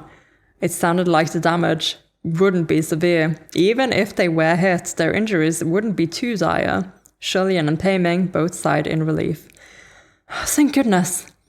But as soon as he said that, the ghost fire in Ling Wen's hands doubled, tripled, suddenly erupted to 10 times its original size, into 2 giant pillars of flame blazing to the skies. Sholian was speechless. Pei Ming was also speechless. But if you get hit by flames of this size, I can't say how things will turn out, Ling Wen said. Wait, I'm really not your lover though, Pei Ming roared. I know that, but it doesn't matter if we're the only ones who believe it, Ling Wen exclaimed. Yeah, because a lot of people seem to believe that there was even a play about them. The nefarious creatures were startled by the blazing ghost fires, and they quickly drew their weapons. They shouted with arrogant indignation as they circled Ling Wen. You bastard! You've got guts trying to steal our kill when you're about to die yourself! Get him! However, pathetic minions like these posed no threat to the brocade immortal. They were nothing but another round of fresh nourishment. Ling Wen inclined his head slightly, his eyes reflecting the vibrant light of the ghost fires. He looked quite ready to receive a set of new heads from those who were so eager to sacrifice themselves. At that moment, a wild whirlwind blew by. In the blink of an eye, the mob of little minions was blown into the sky with a chorus of terrified wails. Rather than being tossed skyward by wind, it was like an invisible giant had snatched them into the air. The brocade immortal seemed to have sensed something that alarmed it, and the ghost fires blazing in Ling Wen's hands calmed as he scanned the surrounding area. Sholian looked up with arduous effort, but the dense tree cover blocked his view. The wails of those ghosts had come to an abrupt stop, so he couldn't figure out what had happened above. Pei Ming was also alarmed. "Who's there?" Ever alert and watchful, Sholian suddenly said. "Do you smell that?" "What?" Pei Ming asked. "The scent of flowers," Sholian replied. Pei Ming was confused. "Flowers?" Sholian closed his eyes. A moment later, he said with conviction, "Yes, it's the scent of flowers." It was mellow, peculiar, fresh and cool. He didn't know the name of the bloom, nor its source. It was exceedingly light, exceedingly soft, and so faint it was as if it weren't even there. What is going on? I want to say that this is somehow connected to Hua Chang, but at the same time, the imagery is not it's not connecting quite just yet. But like these mellow, peculiar, fresh and cool, like these kinds of words, it makes it feel like it's supposed to be calming us and calming Sholian specifically. Is this Hua Chang? Or is it something else that we have yet to discover? Pei Ming furrowed his brows. "I don't smell flowers, but I definitely smell..." Before he could finish, he felt something drip onto his face. He wiped it with his hand without thinking, and his pupils shrank. It was blood. Yeah, it's Hua Chang, okay. A few drops fell onto the ghost fire in Ling Wen's hands, and the flame's intensity instantly weakened. His expression grew even more apprehensive, and his head shot up.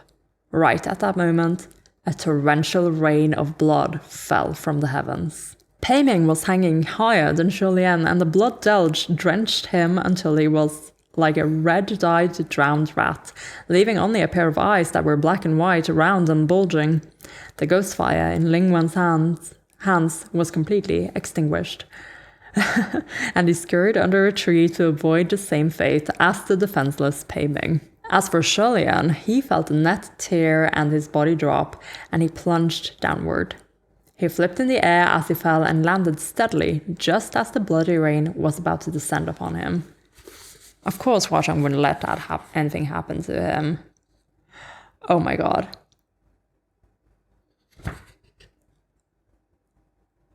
Oh my god. That's hot. That's a very hot entry. Oh my god. Hello, Hua Chang. You're so cute. Look at your little face. I missed you so much. I can't believe how much I missed you, actually. Let's do the... We can move Hong Honger back up to his prince. He's back, everyone, and oh my gosh, what an art, what an art. Oh gosh, this is great. I love this. Amming back in his full size. I love it. Everything about this piece, everything about this face says, "Gaga, I'm home." There was no time to dodge, so Sholian raised his sleeves to block as much as he could. After things went dark, he heard the soft, low rumble of laughter. The air was awash in the mysterious, alluring fragrance of blossoms. Sholian lifted his head and looked up. He didn't feel any raindrops hitting his face. Instead, something soft gently brushed past him. He reached out and caught it. Looking down, the thing that had quietly fluttered into the heart of his palm was a small, vibrant, red flower petal. He looked up once more, and his breath hitched. He couldn't believe it. I mean, same, Sholian, same. The bloody rain that had darkened the sky had been transformed into a shower of fluttering flower petals. There was no need to guess who had come. Shirley-Ann curled his fingers to clutch the flower petal as the name blurted from his lips. Sunlong! He turned around and saw that Ling Wen had fallen soundlessly to the ground. A tall, slender young man stood there, chuckling softly. With hair of raven black and robes of crimson red, he could be none other than Hua Chang. Blossoms fell like blood. Blood danced like petals on the wind. His face was as spirited and handsome as the first time they met, and his eye was bright and lively. He languidly sheathed that long, slender silver scimitar and spoke with a deep voice. Your Highness, I'm back. Oh my god, that was great! Oh my gosh, and that was the end of the chapter. I got shivers. Come on, finally we have Hua Chang back to full force, and not a moment too soon. Because Bai Jing, the Brocade Immortal, is proving to be a bit of an obstacle because he's, powered himself up by killing over 1,000 ghosts already. But oh my gosh, this display of absolute dominance, that was fun. That was a lot of fun. It's been a while since Hua Chang has gotten to show off properly. Even as a little kid running around, he's been able to do a few tricks here and there to kind of help protect us, help us with certain things. Like he tore down that Chaos Inn, for one, with his gold foil palace thing. But oh my gosh, this is it. This is it. This is what I wanted. This is everything. Oh, Sunlong, you look so cute. Gosh, I can't get over this art. I love his expression in this. This is so cute. This is so nice. And also just the way that this kind of dominance is written in, because we're experiencing this kind of as Shirley-Ann. All these terrible things are happening and all these people are being, drenched in the blood rain or whatever, even though the Pei Ming moment was a bit comedic, I suppose. But before anything can happen to Shirley-Ann, the rain literally turns into flower petals. Are you fucking kidding me? Hua Chang had fun with this one. He was so ready to make an entrance, and he did. Oh my gosh, that was good. That was very memorable. Definitely one of my favorite moments of this volume so far. That was exciting. That was a lot of fun. And I've just missed I've missed Hua Chang a lot, adult Hua Chang. Little Hua Chang was cute, but I didn't get what I wanted out of him being little. I wanted Shirley-Ann to have memories pop up. I wanted him to remember pieces of Hong Honger, but it seems like that is not popping up just yet.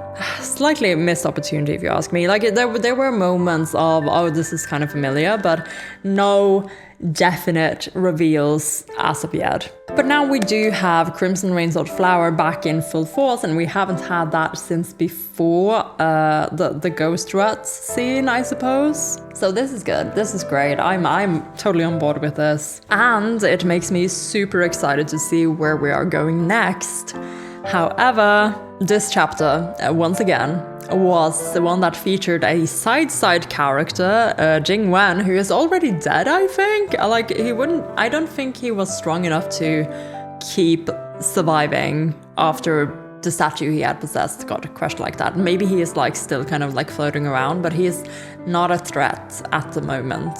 Bai Jing fucking decimated him. And I didn't need him to stick around either way. He was basically a dirty old pig who made Ling Wen's life terrible. I can see why she pulled some strings to ensure his decline. But we do have other hints now that I find even more interesting. Because before Jing Wen bites the dust, so to speak, he accuses Ling Wen of having been the cause of Shirley's decline. And I wonder if the story of the Brocade Immortal ties into this.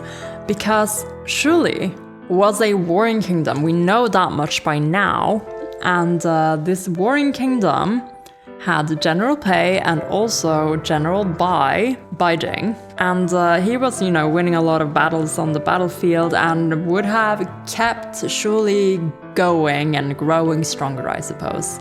But Shuli loses the general Bai, perhaps because of whatever happened with the story of the Brocade Immortal, and then wants to kill its general Pei, who ends up ascending away from all of this. And I wonder, how far between, these events are. Are they closely related? Are they more further, apart? I don't know if Ling Wen and Pei Ming were mortals at the same time, is what I'm trying to say. We still have a lot to unearth here, but we do have a lot of hints, and I'm guessing we will be exploring this part of the lore as well, eventually. But now I'm just more excited for Huachang. I'm so happy Huachang is back. I just want to know more about Huachang, about Hualien, and also about the Kingdom of Wuyong, which we just left alone for 30 pages again. Gosh, another case of, I guess this was important to know, but I'm so tired of giving screen time to the side characters. Gosh, this next chapter is another... It's only 20-something pages. It's so late. Could I do 20 pages? I mean, if I read efficiently. But if something interesting happens, oh my gosh, am I doing this to myself? I guess I'm doing this to myself. Who needs sleep when Huachang is here, am I right? Come on, give me some Hualien. Give me some Hualien to keep me sustained through this collection of side characters. Chapter 82. A long way to travel, blocked on narrow road. Treading across the ground, strewn with exquisite fragments of crimson, Shilian slowly approached Huachang. He saw that the man's shoulders had a few red blossoms scattered on them, and he wanted to brush them off for him. But he realized that gesture would be overly intimate. So he forced down the urge and tucked his arms behind his back, smiling. Oh my god, Shilian.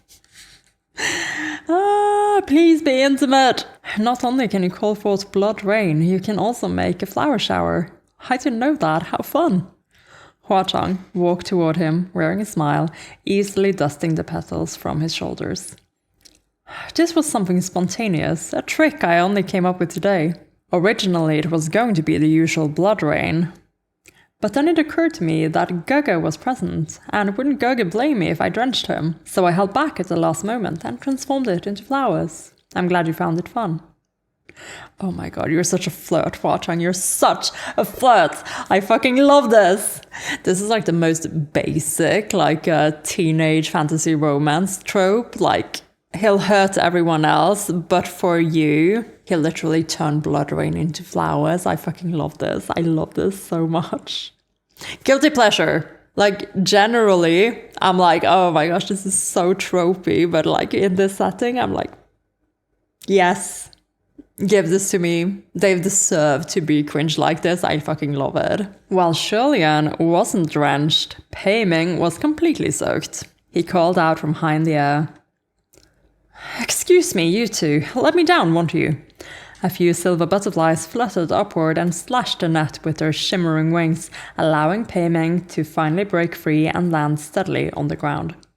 Shilian looked down and saw a silver butterfly resting on Ling Wen's back between his shoulder blades. Sanlang, Ling Wen and the Brocade Immortal are both okay, right? They're fine, Huachang said. I've only temporarily put them to sleep. Shilian was amazed. The Brocade Immortal was going berserk, but you managed to subdue it so quickly.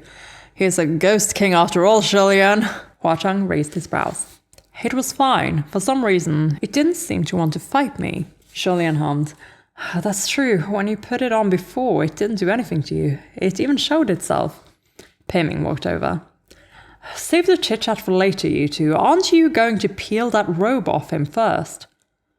Wouldn't that be inappropriate? Shilian said. Pei Ming didn't seem to think anything of it. He's in his male form right now, so what's there to be embarrassed about? His hands moved as he spoke, but just as they touched Ling Wen's collar, it was like something jabbed him hard. His expression dropped, and he yanked his hands back. They were covered in blood. "This rope, it bites!"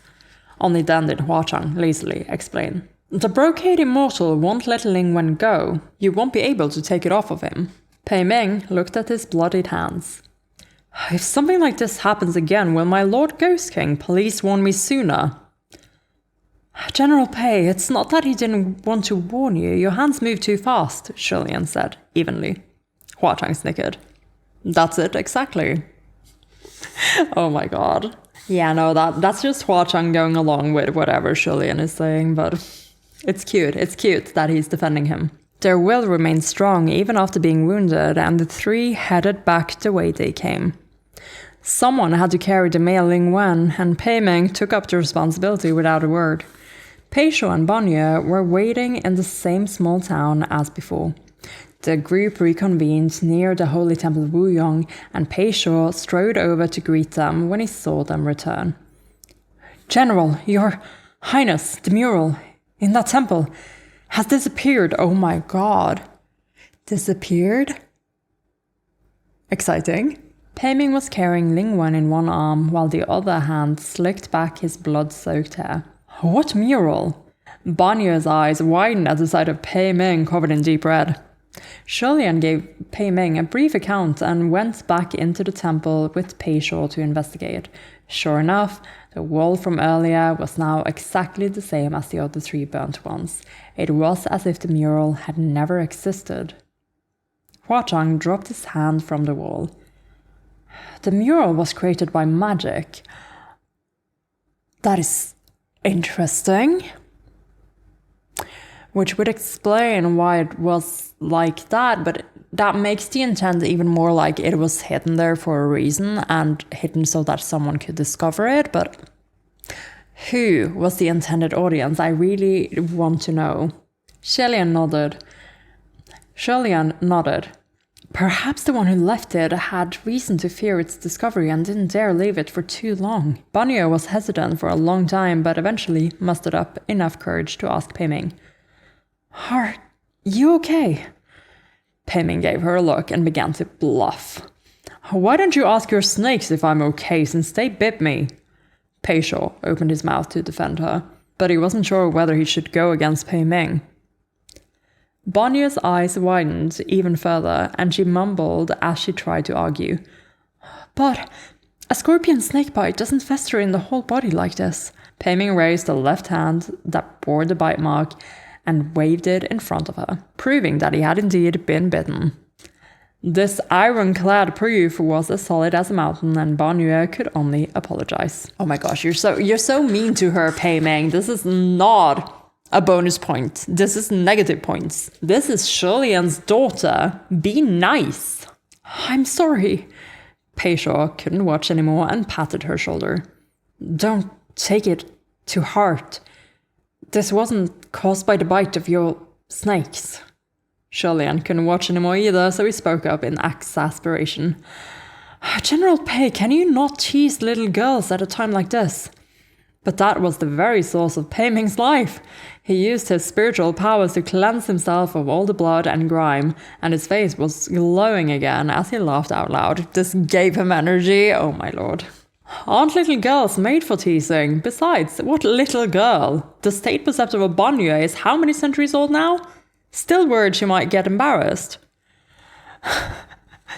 Ellipse reply. No one wanted to talk to him anymore. While Pei Shuo's broken sentences hadn't healed, he could now move normally, so he took over the task of carrying Ling Wen. The group of them passed through the small town and continued down toward the next layer of Mount Tonglu. A day later, the group reached a small valley. There were steep, tall mountains with rocky bluffs on either side and a path in between. Only when they arrived did Ling Wen finally, groggily, wake. Although he was conscious, he still couldn't move due to the silver butterfly that remained resting firmly on his spine. He didn't react to discovering that he was being carried on someone's back.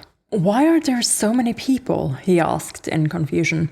"How come you're all here? Isn't this Mount Tonglu?" "This is many?" Pei Ming asked.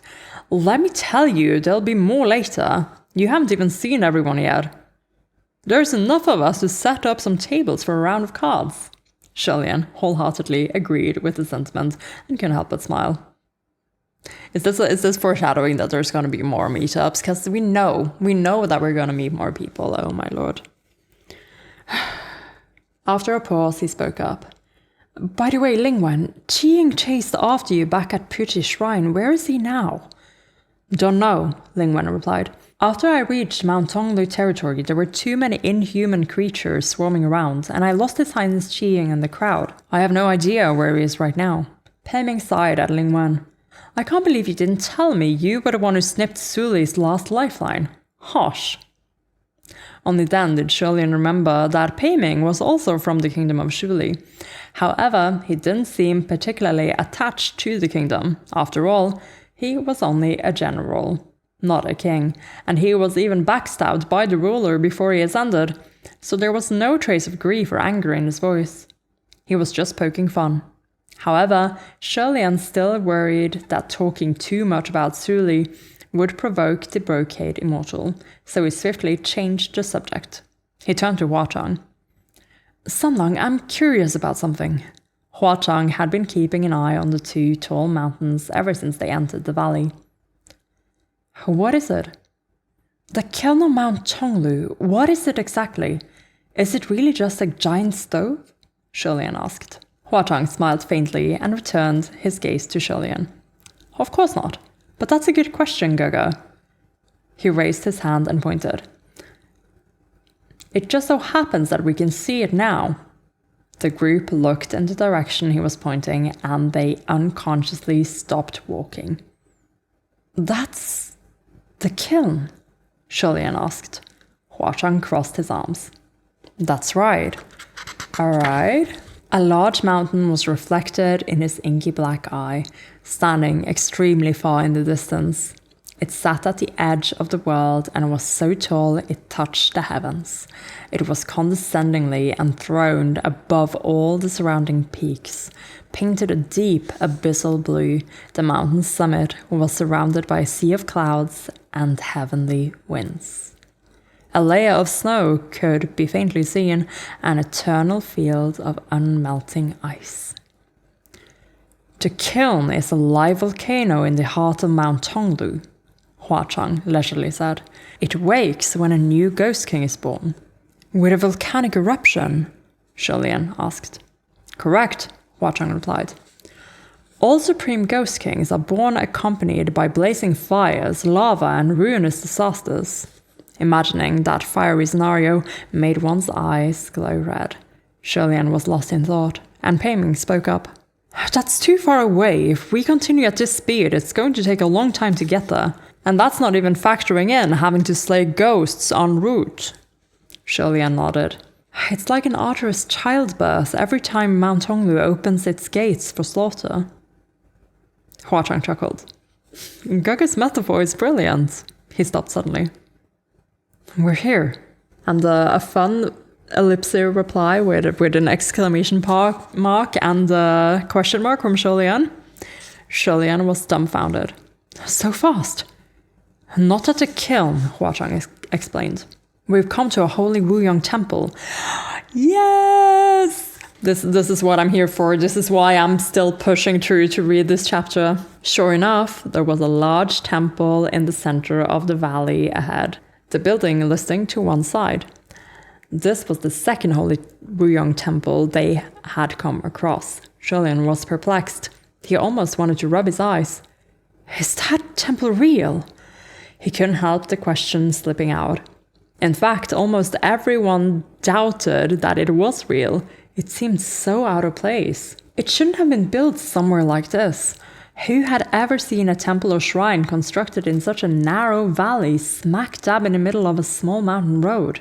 What was this crappy feng shui? Even if its construction was an act of obstinance, or if the temple had to be built in this location no matter what, it should at least have been placed off to the side. But this holy Wuyong temple was bluntly obstructed right in the middle of the valley road, like a brainless little tyrant brazenly blocking the mountain path. Pei Ming lowered his voice. Where there is abnormality, there is evil. Everyone be careful. Ling Wen was leaning heavily on Pei Shuo's shoulder and arduously lifted his head. Everyone, if you don't want to go inside, you can just leap and run across the cliffs. But Sholian responded. No, we have to go in and see if there are any murals. Don't worry, Gogo, Hua Chang said. Go inside if you want to. It's fine. Just do what you want to do, Gogo. For some reason, since Hua Chang was the one assuring them, everyone relaxed and the group resumed their approach. Nothing odd happened while they walked, nor when they reached the entrance. As they passed through the temple doors and entered the Great Hall, they found that, sure enough, the walls inside this temple were that same blackened color from the aftermath of a blaze. With a light scratch, a small fragment of hardened material fell from the wall, just like in the previous temple. Sholian was tense and alert at first, but he relaxed a bit once he was sure there wasn't anything hiding in the darkness. Let's do this. Are we getting another mural? Is that what we're doing? The ashy protective layer on the wall was cleaned off bit by bit, and soon enough they'd revealed the mural behind. Sholian and Hua Chang began to examine it closely. The subject of the mural in this holy temple was completely different from the previous one. They started studying it from the highest level, the top of the painting. A white-clad young man sat poised upon a jade divan, his face quite handsome. The Crown Prince of Wuyong. His eyes were shut tight, and judging from his posture, he seemed to be meditating. However, he wasn't tranquil. The brow of the Highness of the Crown Prince was deeply furrowed, and there were even a few drops of cold sweat dripping down his forehead. Surrounding him were 4 individuals, their expressions heavy with concern. They were the 4 guardian deputies that served under the Crown Prince, as pictured in the previous mural. Their accessories and attire were exactly the same as in the other painting. Progressing downward, the protective ash layer was still gradually falling apart and had not yet been fully cleaned away. Sholian could only make out a chaotic field of red, and he frowned slightly. That's odd. He reached out and lightly touched the wall, puzzled. Was this mural poorly kept? Although he couldn't quite tell what the mural was depicting, he could see that this spread of lines and colors was blurry and hazy, like it was fading away, trapped behind a veil of mist. But if this mural was created by magic, how could it deteriorate like a normal painting? Hua Chang also observed it intently, knitting his brows. Let's give it another minute. The two exchanged glances. Once the burnt, black, hardened material was thoroughly cleaned away and the mural was laid bare, they took a few steps back and stood side by side to look. The full mural was reflected in Sholian's eyes. His breathing stopped and he felt chills. He wondered out loud in shock. Is this hell? No, it's the mortal realm, Hua Chang said darkly. It was indeed the mortal realm. The painting was packed with houses, dense forests, and crowds of humans, but they were all submerged in a vast, endless sea of flames and flowing lava. The haze of red that Sholian had seen earlier was the color of fire. I see. So the kingdom of Wuyong was built on the lands of a volcano, maybe a dormant one that came back to life. So, huge natural disaster is what's happened, okay. Or is it a natural disaster? We're gonna have to read on, I suppose, but we have, the prince meditating up high with his 4 deputies. And then this image. Like the prince descended. They did descend to kind of like help the people, but the volcano, you can't stop a natural disaster, can you? At least not one at the size of what Mount Tonglu is described as. Like, this is a huge volcano. I think I'm kind of grasping a little bit of what this might be about. We're just gonna have to keep reading. The houses and trees were ablaze. The people's bodies were alight with flame. They were screaming. Those twisted faces were drawn so realistically that Julian could almost hear their wails in his ears. At the center of the painting, there was a vibrant red mountain. It looked like a giant kiln glowing red with heat. Absolutely horrifying. Fire and lava spewed from that volcano. Okay, so did Mount Tonglu erupt because it created a ghost king? And that is why, or that is what eventually led to the war between, or, you know, whatever calamity that put heaven to dust, you know? I wonder if there's a connection here. This has something to do with like one of the ancient ghost kings. The meaning of this mural is a volcanic eruption brought down the kingdom of Wuyong, Julian pondered. Yes and no, Huachang said. It dawned on Julian. This isn't completely right because this is a dream. Okay, so it didn't happen? It was a dream? The mortal realm's tragedy portrayed at the bottom of this mural was likely a depiction of a dream once had by the Crown Prince of Wuyong.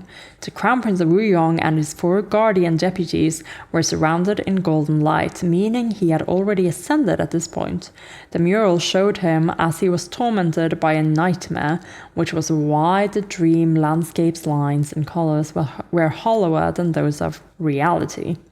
Some heavenly officials possessed enormous spiritual might and abnormally incredible talents. Seeing even the smallest omens was enough to let them peek into the future. In other words, they could have prophetic dreams. Had the dream of this Highness the Crown Prince become reality? Was this how the kingdom of Wuyong fell? Humming for a moment, Julian remarked, "Someone must want to tell us something. The story in this mural seems like a continuation of the previous one. I think the closer we get to the kiln, the more questions will be answered." Yeah, and back to the question, who is trying to show Julian? Or is that, like, are we the intended audience? Because it now seems like we are. Or Julian is. Ling Wen was watching something outside the windows and spoke up just then. "Everyone, I need to ask you something. Isn't this strange?" "What is?" Pei Ming asked. "I'm not sure if I remember wrong, but were those 2 mountain bluffs always so close?" The moving mountains, oh my god. Everyone looked out the window. When they had entered, the mountain bluff outside was about 3 meters away, but now it was extremely close, as if it was going to press into them at any moment. Julian was about to go outside to check, but then he heard a series of odd cracking and creaking sounds, like earth and trees were being disturbed, or bricks and stones under pressure. Now, everyone noticed. What's going on? The bricks under their feet were quivering. The ceiling above their heads was shaking. 1 piece, 2 pieces, chunks of debris and clouds of dust began to fall. An earthquake, Pei Ming wondered. Only a moment after he spoke, the walls began to crack and wrinkle from the pressure. "It's not an earthquake!" Julian exclaimed. "It's..." The mountain bluffs on either side were pressing into the holy temple of Wuyong that sat in between. There was no time to explain. "Run!" he shouted. He didn't need to say anything. Pei Ming had already kicked down a wall, creating an exit. The group pushed through and dashed out of the main hall. However, they were still running within the holy temple of Wuyong. The temple was extremely long, and beyond the great hall, there were many side chambers, small alcoves, incense rooms, training halls, and so on. Thus, the group had to keep running, breaking down walls and kicking down doors as they went. At times like these, a martial god's typical way of getting things done really shined. But they had only crossed through 2 short halls when a giant boulder, half the size of a man, crashed through the roof and fell heavily at Julian's feet. Huge boulders were tumbling down the mountain bluffs on either side. The rumbling noises were endless as more and more rocks fell from the sky. The big ones were as large as water vats and collapsed massive chunks of the building ceiling. The small ones were the size of human heads, but they also fell with astonishing force as they dropped from high in the sky. Fortunately, there was still one last bit of ceiling hanging in there, and everyone's considerable physical prowess allowed them to dodge in time. Only Hua Chang was at ease. As Shulian ran and dodged, he heard him beckon him to his side. "Gogo, wanna come here?" Yes, we are gonna go over there. Let's do it, Shulian. He turned his head to look. Hua Chang was following closely behind him, his steps so steady it was like he was flying. He was holding a red umbrella he had produced from who knew where, and it was grating at Shulian from underneath it. The falling rocks were crashing hard on the surface of the umbrella, but Hua Chang held the handle steady with just one hand. Oh, this is fun. Go stand under the umbrella. Oh my gosh, there's more art. I've just been so... Oh my gosh. Hua Chang looks so cute in this. Like, ever since he came back, all the art is just... I love this so much. So you have Hua Chang just holding the umbrella with one hand, like... It's just some falling rocks. It's nothing really. It might as well have been rain. And then you have Pei Ming, like, cold sweating here on the side. And Pei Shou carrying Ling Wen over there. Oh my gosh, he is so cute. And so happy to have Gogo at his side. Shulian quickly took cover under his umbrella. Phew, that was close. Thank goodness for you, Sun Hung. Hua Chang flashed a smile and very thoughtfully tilted the umbrella more to Shulian's side. Come closer. Yeah, stand even closer, guys. Exactly. Even though it really wasn't the time, Shulian still felt a little touched. Are you tired of holding the umbrella up? I can help you hold it.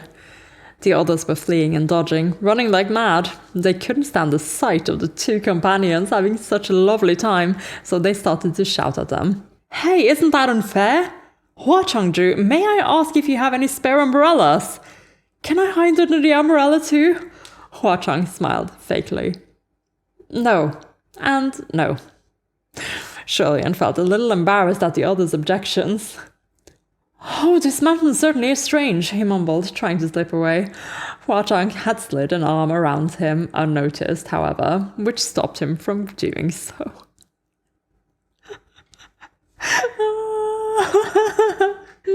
I see it in the art as well. Not a possessive waist grab. This is this is what I need. The Hualian shenanigans to get me through the day. Gogo is correct. This mountain certainly is strange. Strange in the spiritual sense, he explained leisurely.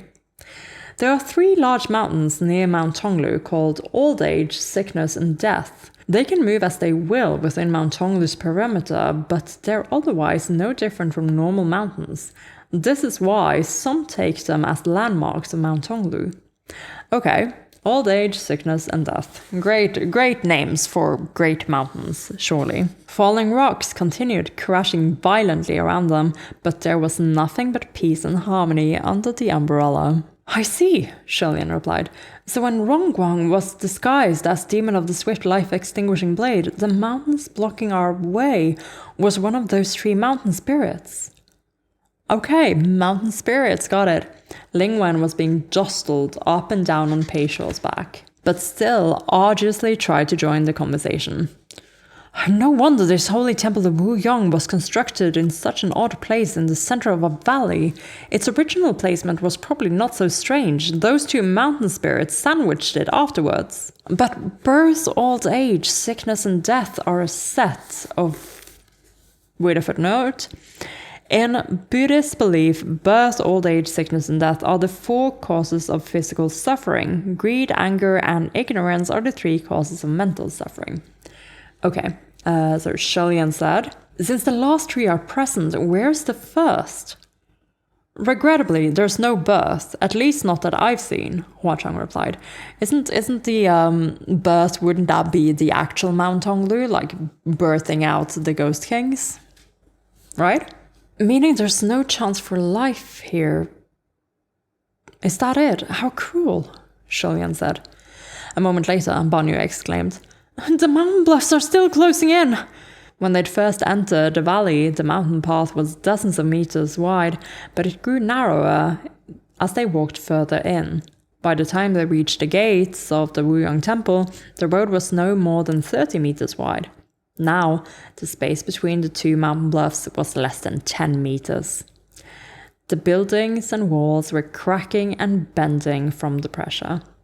Since the Holy Temple of Wuyang was made of stone beams and other such solid construction materials, it acted as a wedge between the two mountains as they pushed closer, but they might not last for much longer.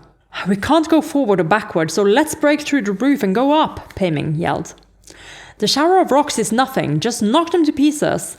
We can't, Sholian exclaimed. Right now, there's a temple wedged between the mountain spirits. If we go upward, what if they manage to hit us? We'll be squished and killed. During their exchange, the sides began to push closer even faster, rumbling and quaking. The space they were in was now less than 6 meters across. Lingwen was still immobile, and he couldn't help but cry out. Can everyone please come up with something more quickly? If not, can you release me so that I can take my own measures? I don't want to get squished or killed, thank you. Yeah, your Lingwen is in an unfortunate situation, huh?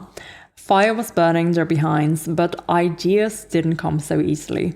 As the space shrank to only the length of a person, Pei Ming suddenly gave a loud shout and leapt sideways. His arms pushed against the mountain on the left and his legs against the one on the right. He used his entire person to become a wedge, bracing himself sideways between the two large mountains. This is so martial god. No brain, only brawn. Even if I'm gonna get squished, I don't want to get squished by these fucking things. I'll hold them back for now. You guys hurry and think of something. Ellipsa reply. From everyone, I guess? Everyone was stunned by his deed. Lingwen obviously gave him a thumbs up. Old Pei, what a man. The biggest compliment Pei Ming has ever received. So far in this book anyway. Pei Ming forced out a reply through clenched teeth. You're welcome. There was no need to describe the strength of a martial god. The two mountain bluffs were still trying to press closer, but Pei Ming's tactic had halted their movement and forced a stalemate. However, Pei Ming was exerting all the spiritual power he possessed, and would surely not last long. As Sholian rapidly spun his wheels, trying to come up with a way to escape, the two mountain spirits were slowly gaining the upper hand and forcing Pei Ming's knees to bend. Seeing the situation was not going in their favor, Pei Shaw cried, General, hi! We'll come assist you! Lingwen was leaning on his shoulders, but Pei Shaw tossed him to Banyu before joining the ranks as a flesh wedge. However, he was just a mortal at the moment and couldn't use spiritual powers. The brocade immortal on Lingwen could have been useful, but the person himself was too much of a risk. Releasing him might add oil to the flame, or be like stepping on a venomous snake after falling into a nest of jackals. Jackals? Banyu put Lingwen down. Me too. She had the body of a little girl, and her limbs were nowhere near as long as grown men's. Too short to wedge herself between the walls, she instead clapped her palms onto Pei Shaw's back and transferred her spiritual power to him. Their combined power exploded, making their faces turn red and veins bulge on their skin. As for Huachang, his powers were the strongest in the group. He watched without the slightest hint of concern as he twirled a red umbrella in his hands. Suddenly, Sholian pounded his fist into his palm and cried out, I've got it! I've got it! I've got it! I've got it! He had an idea. Since going forward, backward, or upward won't work, we'll go downward, Sholian said. Let's dig a hole and hide for now. Lingwen instantly latched on. A good idea. Will you please start on it right now? And please, hurry. Pei Ming choked through gritted teeth. Okay. Sholian was already stabbing crazily at the ground with Feng Shen to drill a pit. Sand and earth was flying all over the place. Beside him, Huachang held the umbrella over Sholian's head. Not only wasn't he helping, he was coaxing him to stop. Guga, stop digging. Sit down and rest. No one could take it anymore, and they cried, "Huatangju!" Literally, the one person who can probably do something, and he's just leisurely standing next to Shirley-Ann like, "Don't overexert yourself, Gaga. Let me handle things." Gosh. So is he gonna be helpful though? What? Huashang said. Lingwen lay on the ground in a heap. "Huatangju, you and His Highness are here as well. If you have any tricks or ideas, won't you contribute? None of us want to be crushed into pancakes after all." He then voiced the following words that no one dared to say. "And if you don't have any ideas, can you please go be a flesh wedge too?" Although Shirley-Ann was anxious, he still trusted Huachang instinctively. As he kept digging, he said, "Sunlight, you have a plan, don't you?" Huachang chuckled. "Gaga just has to wait. You don't need to do anything. It'll be fine in a moment." Oh my god. Which is all fine and good, Huachang. I just wish you would share with the rest of us, because I'm like, what are we doing? What are we doing, Huachang? Fire was scorching their behinds, and they couldn't help but feel the burn, even though they knew Huachang must have a plan. Lingwen was about to say more when Shirley-Ann suddenly voiced a question. "What's that noise?" Amidst the loud rumbling of falling boulders came another strange sound, and it was approaching them rapidly. Kirsch, kirsch, kirsch, kirsch, kirsch, kirsch. It was incredibly fast and coming closer and closer. Shirley-Ann thought the sound seemed familiar, like he'd heard it before somewhere, and he stopped his mad digging. This... could it be... A spot beside his feet caved in as the words left his lips, revealing a black hole that was big enough for two people to drop in. The head of a shovel peeked from the depths of the hole, reflecting a bright white light. It was the Earthmaster's shovel. Who has the... what? The shovel peeked up for a moment, but then quickly withdrew back into the hole. Let's jump in, let's see who's there. A little late, but at least he made it, Huachang commented. I am so... Without another word, Shirley-Ann picked up Lingwen and threw him down the hole. Then did the same with Banyu and Pei Shou, then Pei Ming. With the wedges bracing the walls gone, the mountain spirits began moving much faster. Amidst the sounds of scratching and quaking, Huachang circled his arm around Shirley-Ann's waist and held him tight. "Let's go, quick!" With Shirley-Ann in his arms, he jumped into the hole. Shirley-Ann was plunged into darkness. A moment later, a thundering boom echoed from above. The two mountains had finally fully pressed themselves together. If they had still been above ground, they would have been crushed into meat pancakes for sure. After taking a moment to catch their breaths, a few small balls of flames ignited in the darkness. Shirley-Ann inspected the underground path they found themselves in. It was neither wide nor narrow, and it was neat and orderly, as expected of a path dug by the Earthmaster shovel. The ones who had dropped in first were sprawled on the ground, panting slightly. Huachang released Shirley-Ann's waist. "No, just keep standing like that. Why not?" And Shirley-Ann dropped the arm that had unconsciously gripped Huachang's shoulder. He turned his gaze to the black-clad man holding the shovel. That man was also panting, leaning against the shovel and wiping away cold sweat. Oh my god, who the fuck is this? Shirley-Ann took a few steps closer, inspecting him closely. He looked like a neat and tidy young man. Okay. For a moment there, I was like, what the fuck? Is this gonna be like Hirschwan? It made no sense that he would be here, but like, the shovel, right? But this is another person. This is someone else. He looked like a neat and tidy young man, and somewhat handsome, maybe a 7 out of 10, okay. Why are we rating people like this, Shirley-Ann? But his looks didn't have much personality to them. He seemed like the sort of person who had very little presence. Shirley-Ann approached him, and the black-clad man looked up. "Your Highness!" But before he finished, Shirley-Ann had already seized his wrist. "Where's Lord Windmaster?" The black-clad man was shocked. "Huh? I don't know." Shirley-Ann huffed aside, then said sternly, My lord Blackwater, why keep up the act? Oh my god, Shirley thinks it's Blackwater. I mean, for a moment I did too, so I get it, but...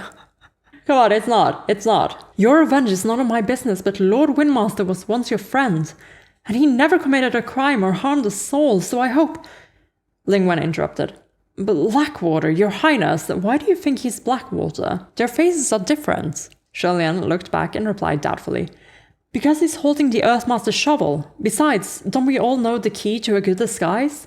That face is so ordinary, it wouldn't be noticed in a crowd at all. It must be fake. As discussed previously, the first rule of disguise is to make the face as plain as possible, and the black-clad young man before them was in perfect compliance. Even if one stared at his face for an hour or more, they would completely forget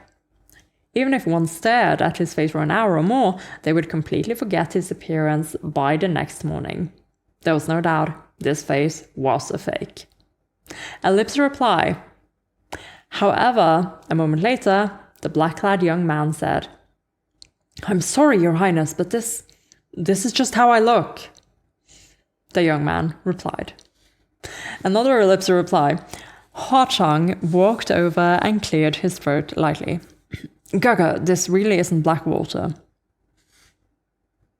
The fuck is this? Pardon? This is his real appearance, Hua-Chang said. So this was a true, natural-born pedestrian face. This is kind of insulting, what the heck? Shirley slapped his forehead with his palm, then quickly pressed his hands together in prayer and bowed an apology. I'm sorry.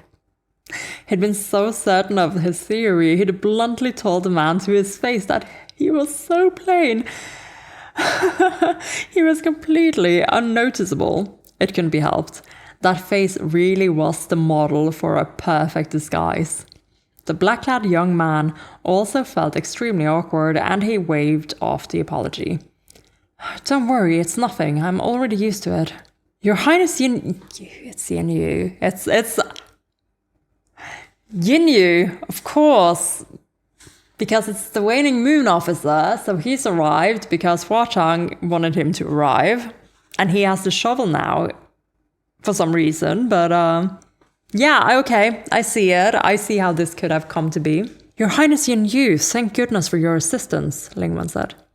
Upon hearing that name, Shirley blinked. It was only then that he realized the young man's voice was a little familiar. He must have heard it a few times before. His eyes moved downward to look at the young man's wrist.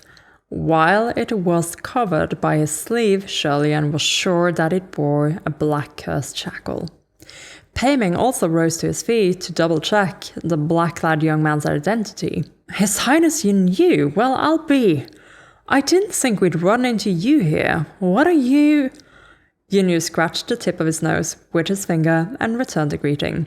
Lingwen Junjun, General Pei Jr. Suddenly, a voice hummed. Yin-Yu? You're that Yin-Yu? The one who was thoroughly and miserably defeated by his own shitty. The heavenly official's expression stiffened, but that voice continued. What? Who's saying this? I gotta say, aren't you a little too pathetic? Banishment aside, I can't believe you'd turn your back on heaven and become a ghost's errand boy, just like that. Compared to Xuan Yizhen, you really did badly. To think you're his Shishong. That voice was coming from Rongguang, of course. I forgot that we have these jars with us. We have Kumo and Rongguang with us. He was imprisoned inside the pot. Pei Shou stuck on a talisman to shut him up. Whether he was serving Zhenwu or Hua-Changju, Yin-Yu was a petty official regardless. There was functionally no difference. Still, being in the same room as his former heavenly colleagues, now that he had become a ghost officer, was like a constable turned thief getting caught in the act by old comrades. The awkwardness in the air was stifling. No one knew what to say, so Yin-Yu could only turn around silently and continue digging the path with the Earthmaster's shovel. The group continued onward as a path was dug. Pei Ming still had his friend's brother on his mind. Since Hua Changju managed to get the Earthmaster's shovel, does this mean the two Ghost Kings communicate with each other? When I asked His Highness before, His Highness excused my lord by stating he wasn't close with Blackwater Demon Xuan and certainly didn't know his whereabouts. If it's possible, will you please give Demon Xuan a shout? Ask him to please release Qing Xuan if he hasn't killed him yet. You're mistaken, Hua Chang replied.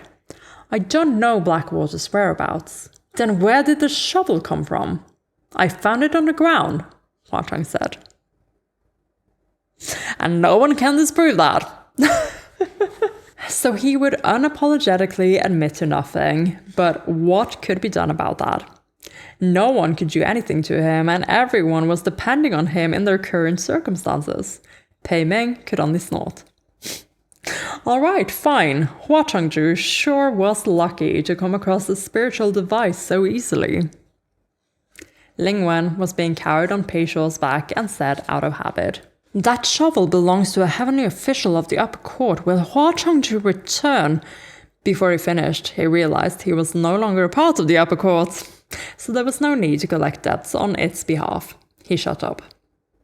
Sholian rubbed his forehead, wondering whether he should ask after the matter in secret, when Hua Chang spoke softly in a voice only he could hear. In the spiritual communication array, of course. Blackwater really did ditch it. After he stopped disguising himself as the Earthmaster, he tossed the shovel away in Ghost City and fled. I thought it might be useful, so before we entered Mount Tonglu territory, I sent someone to collect it. I see, Sholian replied. And here I thought I might uncover Lord Windmaster's whereabouts. This shovel is perfect for dealing with the mountain spirits, though. Sunlong really does think of everything and makes perfect plans. I only thought of it because I had a rough time when I was chased by those mountain spirits, that's all, Hua Chang replied. Yeah, because Hua Chang was here a while ago, some centuries ago, and he too was chased by these mountains. But I wonder if these mentions of Windmaster, means that there is still hope, like we are going to find the Windmaster, or at least learn what happened sometimes down the line. Like, we keep mentioning him, so I feel like we might end up finding him again. I missed him so much. Sholian couldn't help but imagine Hua Chang at Mount Tonglu for the first time, charging through obstacles like a novice. Just then, a few tiny balls of silver lit up the darkness. It was the shimmering wraith butterflies acting as lights. Sholian held his palm under a small silver butterfly and looked upward. Just what are these mountain spirits? Why do they attack us? It's hard to say what they are, Hua Chang replied. When I first came here, they'd already existed for a long time. It's not that they're attacking us specifically. They'll try to stop anyone who wants to reach Mount Tonglu. If they can't block them outright, they will attack. Attack indiscriminately? Sholian wondered. If you think about it, their purpose is exactly the same as ours. But Lord Rainmaster and His Highness Qi Ying are both here as well. I hope nothing happens to them. Yinyu had been diligently digging and opening the path, but he faltered for a moment when he heard Xuan Yijin's name. Yeah, because they have that connection. Oops. Sholian noticed and glanced at him. He remembered that Yinyu had encountered Xuan Yijin while wearing a mask. At the time, he had acted like they were strangers. Yeah, he did. If Xuan Yijin had known it was his Shishong standing before him, what would have happened? Ling Wen raised his head with difficulty. Your Highness Yinyu, have you seen His Highness Qi Ying? He's come to my palace of Ling Wen many times to ask for my help in searching for you. Yinyu was stumped for a moment before he stammered a reply. Really? Yes, Ling Wen said. When you first descended, he came almost every day. Then, since there was never any news, he came once every 3 days, then once every month. Until recently, he'd come at least once a year. He always felt there was a misunderstanding between you two about the Brocade Immortal affair, and he wanted to hear your side of the story so he could help you explain it to the others. But there was never any sign of you, nor any word. Yinyu fell silent. He heaved a sigh before focusing on digging with renewed vigor. He doesn't want to talk about it anymore, Sholian thought.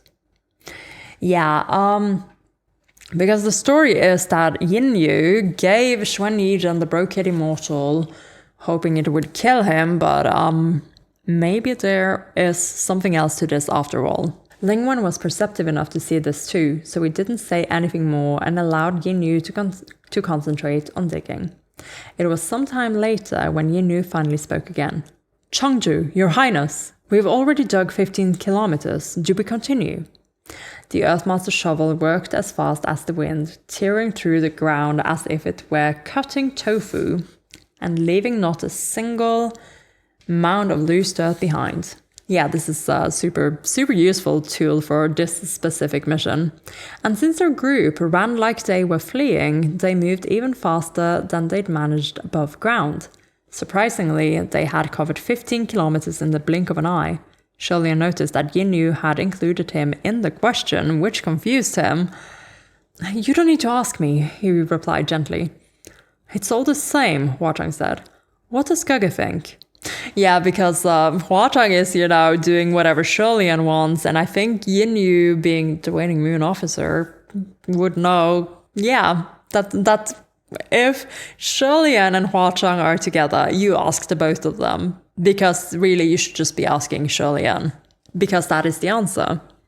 Whatever Sholian wants. Sholian thought it over. Since we were almost out of the valley by the time the mountain spirits came crushing in, 15 kilometers should be far enough. The air underground isn't sufficient. If we stay down here, we might get dizzy. Let's start digging upward. Yes, sir, Yin acknowledged. He instantly changed directions, digging upward at a slant and even erecting beautiful mud stairs as he went. This man really is an outstanding assistant, quick and efficient, and he speaks exactly as much as necessary, Sholian remarked to himself.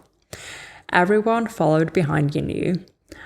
After climbing dozens of steps, Sholian stepped on something hard sticking out of the ground. It didn't seem like mud or a rock, and so he looked down and crouched, using his hands to scrape at the ground. A moment later, his brows knitted slightly. Huazhang noticed and exclaimed, Gege, don't touch it! Okay. Something bad? But it was too late. When Sholian stood up again, he already had a skull dangling from each hand. Everyone, a question. Did we dig into a mass grave? Pei Ming sighed as he pulled a femur out of the earthen wall, marveling at his find. Probably. Look at the structure of this bone. It must have belonged to an exquisitely beautiful woman with long, slender legs. Oh my god. What a shame for her bones to be buried here. Regrettable indeed, Huazhang said. The leg is long, true, but it's the bone of a man. Once Pei Ming heard it didn't belong to a woman, he lost interest and tossed the femur away. What the Oh my gosh, this whole party is just so chaotic. To be more accurate, it's the bone of a man who was deformed after turning into a ghost, so there must be corpse poison on it, Huazhang added. Pei Ming opened his palms, and sure enough, the places where his hands had touched the bone now oozed with green corpse chi.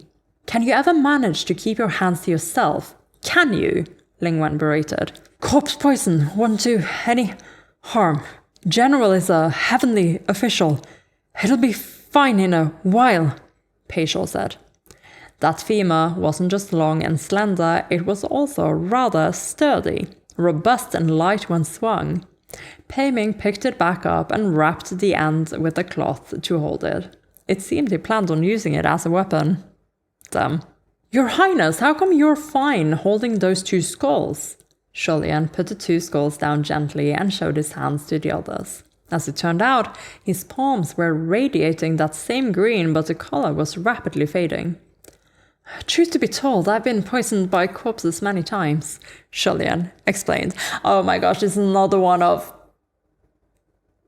Well, I have suffered so much throughout these last 8 centuries that this doesn't really do anything to me anymore.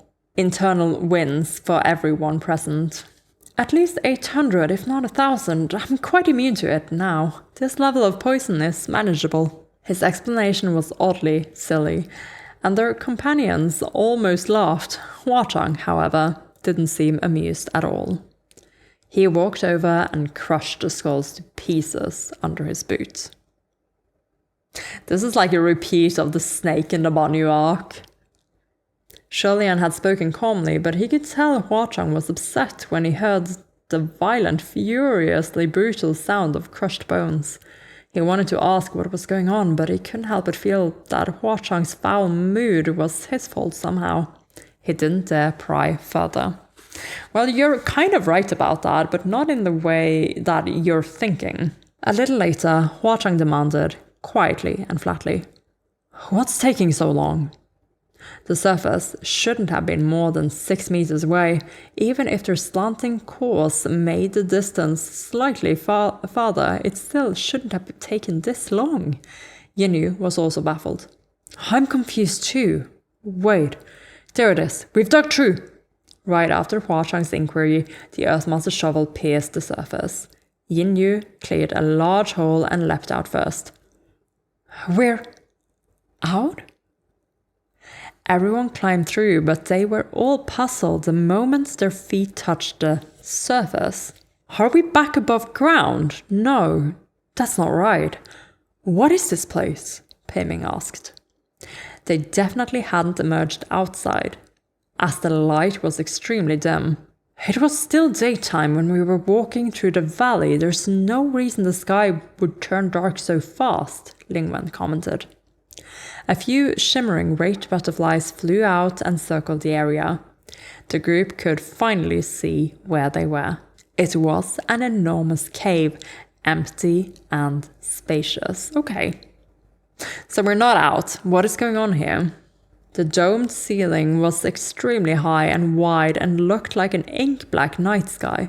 They were surrounded by countless smaller caves, each of which led in a different direction. Shulian was amazed. "Is this place man-made or naturally formed?" Huachang took a glance, his arms crossed. "It's natural." Even though he still answered Shulian's every question, Shulian kept his previous moment of oddness in his mind. Oof. Shulian, it's just that he doesn't like that you're hurt, that you've been getting hurt, okay? The point we picked to dig upward earlier happened to be right under this mountain, Huachang added. "We dug into it." Shulian nodded. "I see, then let's hurry and find the exit." "But which way?" Peisho asked. That was the question of the hour. There were many tiny caverns that no person could possibly crawl through, but there were still at least 7 or 8 other cavities that were large enough for exploration.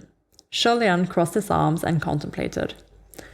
"Split up into groups? It's the fastest way," Peisho said. Shulian dropped his arms. "No, splitting up is the worst thing we can do right now. If there's anything hiding in the shadows, it'll be too easy to ambush us. I'd rather take our time finding the right path and divide our power." Pei Ming wielded his new femur weapon. He seemed addicted to swinging it, and he spoke as he swung. "Then we'll stick together. Let's try this way first." Thus the group picked a path and followed it together. Huachang and Shulian took the lead. After walking in silence for a while, Shulian ventured in a whisper. "Sunlong?" Huachang had long since stopped showing any sign of upset, and he answered, "Does Kuka have a question?" Shulian couldn't bring himself to ask if he had been angry earlier, so he replied offhandedly. "No, it's nothing, just... this tunnel is so winding and twisted, like intestines. I'm a little dizzy. Do you want to take a break?" Huachang instantly replied. He didn't sound like he was joking at all. No need, Shulian hurriedly said. Behind them, Pei Ming piped up. "Did I hear that right? Your Highness, you get dizzy from a little walking." Oh my god, it's Pei Ming is just like listening in on these Hawaiian conversations, not really understanding what is going on, but you know, he's very interested. But that's not it. It's a bit of a, not even a lover spat. It's like miscommunication is what it is.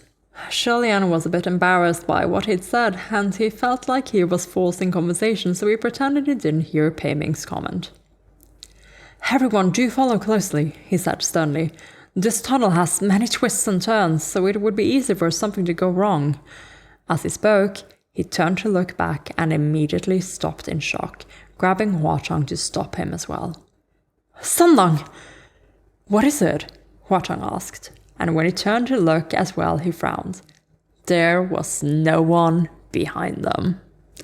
Pei Ming had been not far behind when he teased them. Now the dark cave was empty, except for the two of them. Huachang immediately gripped Shilian's shoulder, his voice dark. "Gaga, stay close to me. Don't run off anywhere." Shilian held his breath, tense and alert. "Is there something hiding in the mountain?" "No," Huachang said. "But it's even more worrisome that there's nothing here."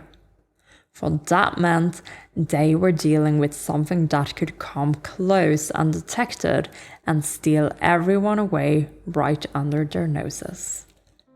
And that was the end of chapter 82. And also the last thing I'm going to read tonight, but oh my gosh, I'm happy. I am so tired, but I am so happy that I read the next chapter as well, because this was great. We are getting somewhere. Like, we have finally been, actually approaching what we are trying to figure out here, aka what is Mount Tonglu, and more about the kingdom of Wuyong and why it fell. Apparently to a volcano. This is like ancient fantasy China's answer to Pompeii, I suppose. But also, the volcano that we saw in the mural seems like it was just a premonition, like a dream that the crown prince had. Did the volcano happen? Did it erupt? I think yes, and I do wonder if it has something to do with the creation of Ghost Kings. Though at the moment we have no way of knowing if the mechanics of Mount Tonglu are the same as they were, Or maybe, I wonder if, if this kingdom went under because of the volcano, I wonder if the tragedy of that happened, of all those lives being lost, is what eventually made this place, Mount Tonglu, into such a prime place for creating ghost kings. Kind of like a poisoned earth sort of thing. Yeah, I don't know exactly what the Kingdom of Wuyong's place is in the whole history of the TGCF verse. But did Ghost Kings exist before? Or were they a concept that was created through Mount Tonglu alone? I am so curious to understand what is it that makes a Ghost King, and why is it that Mount Tonglu is the place where they are created currently? But also, let's not pretend that this chapter wasn't also about just Hualien, okay? There's nothing no direct Hualien scene, but we have them, standing close to each other. We have Huachang doing his little waist grabs, and he's not being very slick about it. And also just the implications that Huachang is upset that Shilian has gotten hurt, He has been in such a good mood because he has been in control. He's been holding his little umbrella over Shilian's head, making sure that nothing can hurt Gaga. And then they stumble upon these bones that are all tainted with ghost chi or whatever, with corpse poison, that's what they said. And he wasn't quick enough. Gaga got poisoned by the corpse poison.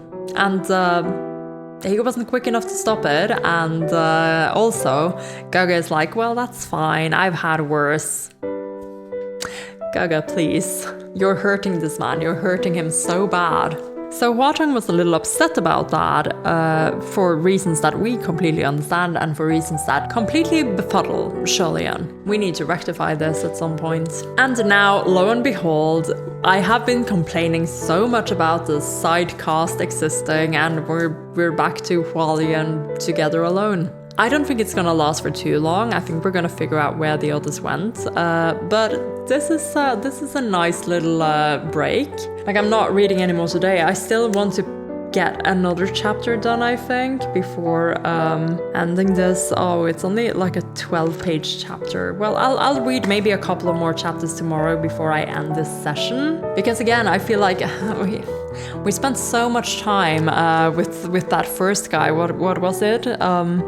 Jing Wen in the first chapter we read. So I'm happy with the progress, but I think that there's more that we can do with it. So I'm gonna head to bed. I'm gonna dream sweetly about Hualien holding hands in this dark cave, and then come back in the morning with some more thoughts about the Kingdom of Wuyong, and probably some more about the Kingdom of Shuli as well, even though both of them are long gone. We just love our ancient kingdoms around here. So I'll see you tomorrow, and you'll see me in a little bit.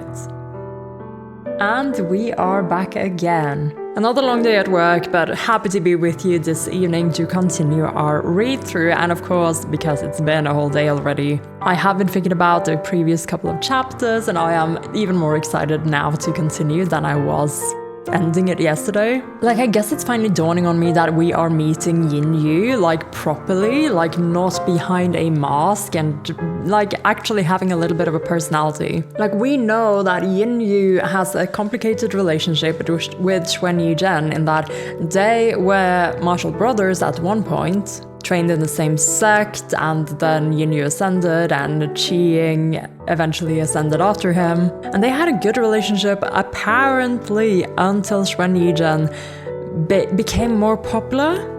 And the story, as we've been told it, says that Yin Yu gave the Brocade Immortal to Xuan Yizhen in order to basically kill him, I guess. Like, what else would be the aim of that? But it seems, according to what Ling Wen is saying, that Xuan Yizhen doesn't believe that this is actually what happened, and it seems that he has been looking for Yin Yu. And ironically, they've been in very close, almost contact. Like, they were really close back at the Dai house at the beginning of the Brocade Immortal stuff. But yeah, now he is the ghost officer, but also he recognizes these people. The people around him now recognize him. Like, he has been a heavenly colleague to both Ling Wen and Pei Ming before he was banished. And now, like, he's... The thing is, he has chosen to become a ghost officer for Huachang. It doesn't seem like he is there against his will, and I doubt that Huachang would keep a guy on hand if he believed he would be unpredictable or, you know, actually dangerous in any way. Especially having him go around fetching Sholian and helping Sholian out. So I'm not sure what exactly to believe when it comes to Yin Yu's story, but we do know he was banished, and that apparently there is a reason for that. The question then becomes if he was, I don't know, somehow framed, or didn't actually know what he would end up doing. Like, we don't know that yet. We need to hear from him, actually, but he's also, like, he grew a bit cold, not cold, but like, he obviously did not want to talk about this with Ling Wen, even when he was trying to breach the subject, you know? So that is a mystery for us to solve as well. What exactly is the Xuan Yizhen Yin Yu beef? Or is there even beef at all? Because it seems like a whole lot of nothing that has blown out of proportions, according to like just reactions here. Because it seems that to Xuan Yizhen this is actually nothing, and he's sure that there's a misunderstanding somewhere, but Yin Yu, you know, actually staying away and not wanting to express his side of the story makes me feel like, well, there is something here. There's something, and I'm not sure if it's gonna be a relief to learn about it or just sad. And I don't even remember what I said yesterday before I ended the discussion because it was so late and I was really sleepy. But also, I am so stoked for the reveals that came with the revelation of that mural that we saw. The one hinting to us that the Crown Prince of Wuyong had a dream about the kingdom's collapse or, you know, death because of the volcano. And in combination with the scripture that we saw, the fact that the Prince of Wuyong descended, like this is very, very parallel to the story of the Crown Prince of Shanle, and I wonder just how far we're going to go with this parallel, how much is going to be similar, and what is going to be different. And also, I couldn't help it. I had to go to the book club and show the picture of Hua Chang back in his real form because, oh my god. Oh my god, what a stunning piece of art. I am so happy that Hua Chang is back. Like I will also miss baby Hua Chang, little Hua Chang, but I think absence has really made the heart fonder, and I hope that the same is the case with Shirley. Like, cause I think Hua Chang is trying to make up for the fact that he hasn't been able to be as forward as he wants to be, I suppose. Like, he's just been strolling around, living his happiest life, holding Shirley-Ann by the waist. And yeah, Shirley-Ann had a moment of being a little bit flustered about it, but in general, he's pretty accepting of it. So we'll see how all this goes. Like, have we made a lot of progress, or are we just picking up from where we started? I was also very excited to see Hua Chang kick ass, and he's doing it in such a glorious way. It was a fun feeling, but we're also kind of back to the fact that, well, Hua Chang is here now. What is going to be dangerous for us, and what is just going to, like, is he just going to make everything feel easy peasy lemon squeezy now? How are we going to balance that? At least it seems like it did get a little bit of a scare with Shirley-Ann getting hurt from that corpse poison, and also with everyone else disappearing. Like, yeah, they don't want to be separated, right? Though I think that might have to happen for this whole situation to feel dire for us. We might have to separate Hualien at some point to make the tension be a bit more, oh no, Hua Chang is not here, what is going to happen now? But yeah, that is honestly all I have for now. I definitely need to listen back to the recording of the previous chapter so that I can see what else there was for me to pick up on. Usually after I've edited a video, I have a lot of new thoughts, and I can't wait to get to that point so I can share those with you as well. But that is not on the agenda today. Today we are continuing to read Volume 5, Chapter 83. Same grave in life, no resting in peace in the earth. Same grave in life, okay. I mean, no resting in peace in the earth. I mean, we have the moving mountains and such. I wonder if this is referring to the mountain spirits somehow. I'm just going to read and see what happens. There's no way it could have snuck up behind us and accomplished something so major without us noticing, Shirley-Ann said in a low whisper. Even if Shirley-Ann didn't believe in his own abilities of observation, he believed in Hua Chang's. And when it came to gut instinct for danger, he honestly did trust himself quite a bit. Let's retrace our steps and see, Hua Chang said. The two walked side by side and returned the way they came, turning and rounding corners for a while before they came to a stop. It wasn't that they stopped voluntarily, rather, they were forced to stop because there was no more path. Yeah, and the shovel is with Yin Yu right now, right? Even though the tunnel wound and turned in all directions, it was still only a single road. But before they had reached their original starting point, they were blocked by a cold, hard stone wall that hadn't been there earlier. Okay, so things are moving in these tunnels as well. Oops. The two were unsurprised. Shirley-Ann wondered, is this an illusion or is this real? A silver butterfly flew languidly over and tapped lightly on the rugged stone wall. The wall seemed completely normal, and the butterfly was forced back. It's real, Hua Chang said. Shirley-Ann nodded. Then this is tricky. There were two common types of devil walls. Devil walls? Is that what we're calling this now? The first type was an illusion, meaning one would see a wall where there actually wasn't one.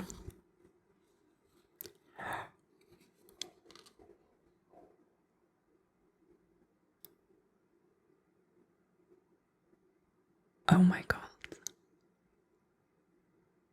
Oh my god. Oh my god. My heart is beating so fast right now. What the heck? What the heck? I was talking about a devil wall, and then like immediately I got slapped with art. And guys, this art. Well, first of all, it's beautiful. It's beautiful. You've got like butterflies in the background and in the foreground, and then you've just got, that's a thread. That's a thread.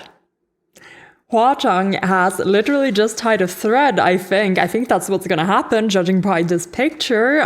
He's just tied a thread from his own thread to Shirlian's finger. Are you for real? Oh my god. Is this like so that they won't get separated? Oh my lord.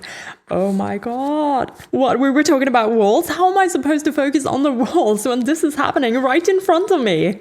Oh my god. Red thread of fate, huh? This type was easy to get rid of. Just touch it and give yourself a slap, or douse yourself with a bucket of cold water to wake up and then touch it. The second type muddled one's sense of direction and memory, and this type was a little more daunting. For example, at a fork in the road, they could confuse you, make you think you had chosen the left path when you had actually turned right. This so-called devil's roundabout was nothing more than a petty trick. There is a slight natural deviation to every person's gait, and inhuman creatures can confound the mind to distort the perception of this deviation. They can make someone think they're walking in a straight line, when they're actually making a large circle. Once they made it back to their original starting point, they would be puzzled. Huh? How did I end up back here again? Both methods were paltry tricks to the two of them. As for the cold stone wall before them, it was an unexpected third type. It was real. Shirlian was considering whether to give the wall a brutish punch to see what was behind it when Huachang spoke up. Gaga, give me your hand. Oh my fucking god, and this is what's coming. Oh my god. Shirlian was puzzled, but he obediently gave Huachang his hand. Huachang gently took the hand he'd been offered and held it in his own palm. His other hand hovered over it like he was putting something on it. Shirlian held his breath for a moment, then he raised his hand, curious. This is... On the third finger on his left hand, there was now a thin red string, carefully tied there by Huachang.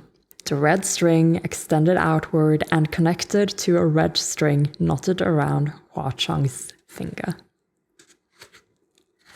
Huachang smiled and raised his own hand to show him that they now had identical tiny red butterfly knots on their fingers. Now we're joined together, oh my fucking god. You know, in some cultures this is basically marriage. Oh my god. Shirlian could feel his face grow hard. Maybe he was a little too self-conscious. He hurriedly rubbed his cheeks hard before he smiled back. Yeah, because now we're joined together. That is that is very that can insinuate certain things. And yeah, Shirlian, we know he kind of wants that. He wants that to mean certain things. So he hurriedly rubbed his cheeks hard before he smiled back, scared that Huachang might notice his heart was beating faster than normal. Is this some sort of spell? Yes, Huachang straightened his expression and dropped his hand. Even though we won't separate voluntarily, this is a precaution. The red string won't break and won't grow shorter. As long as this string remains unbroken, it means the person on the other end is all right. It will surely lead us to each other, unless one of us is no more. Oh my god. What do you mean by no more? Shirlian asked. Dead or dissipated, Huachang explained. Oh no! Look, I am ecstatic about this happening because, oh my gosh, guys, listen. Like at this point in my life, I am pretty familiar with the red string of fate trope, and this string, like Huachang having had this string and then tying it onto Shirlian's hand is another reference to the whole I choose the path I walk, right? It doesn't matter if fate intended for them to be together, because Huachang has decided that it doesn't matter in the end what fate has intended, because Huachang has decided to tie that string himself. So the imagery is already really, really strong, but then he goes and says this. As long as this red string remains unbroken, it means the person on the other end is all right. It will surely lead us to each other unless one of us is one of us is no more. Oh my god, that is foreshadowing if I ever heard it. There's gonna be a scare somewhere. There's gonna be a scare somewhere where they're like, I don't know how this is gonna work out. One of them is gonna be gone, either like in a different dimension or something. Like there's gonna be a trick to this so that the other person will think that they're gone. And they're not gone, but they're gonna feel like they are gone. Like, oh my god. It's gonna be so good. It might be really painful if it's Hua Chang and we get to see it through Shirley's point of view. But if Hua Chang gets to that, he's gonna fucking rampage. This is gonna be so. I'm anticipating this happening now, for better or worse. Oh my lord. Shirley was about to speak when he heard the faint sound of tremors in the distance. He listened intently and wondered, is someone throwing fists? Considering the power and frequency, it seemed like someone was throwing heavy punches at the mountain itself. Such power definitely didn't belong to an ordinary mortal. It must be a martial god, Shirley remarked. Could it be General Pei? It's coming from ahead of us, Hua Chang observed. Ahead meant the direction they had intended to go, but that they had to turn back from because Pei Ming and the others disappeared. But Pei Ming and the others had been behind them when they vanished. How could they suddenly reappear ahead? And if it wasn't Pei Ming, who could it be? The two exchanged a look and walked toward the noise side by side, ready to check it out. But when they were about halfway back, the mountain punching sound disappeared. They couldn't tell whether its stopping was intentional or if the energy fueling the punches had been depleted. Since they had already come this far, why turn back? Shirley and Hua Chang continued to walk in the direction from where the sound had come. A few silver butterflies danced in the blue-toned darkness of the cave ahead of them, lighting their way.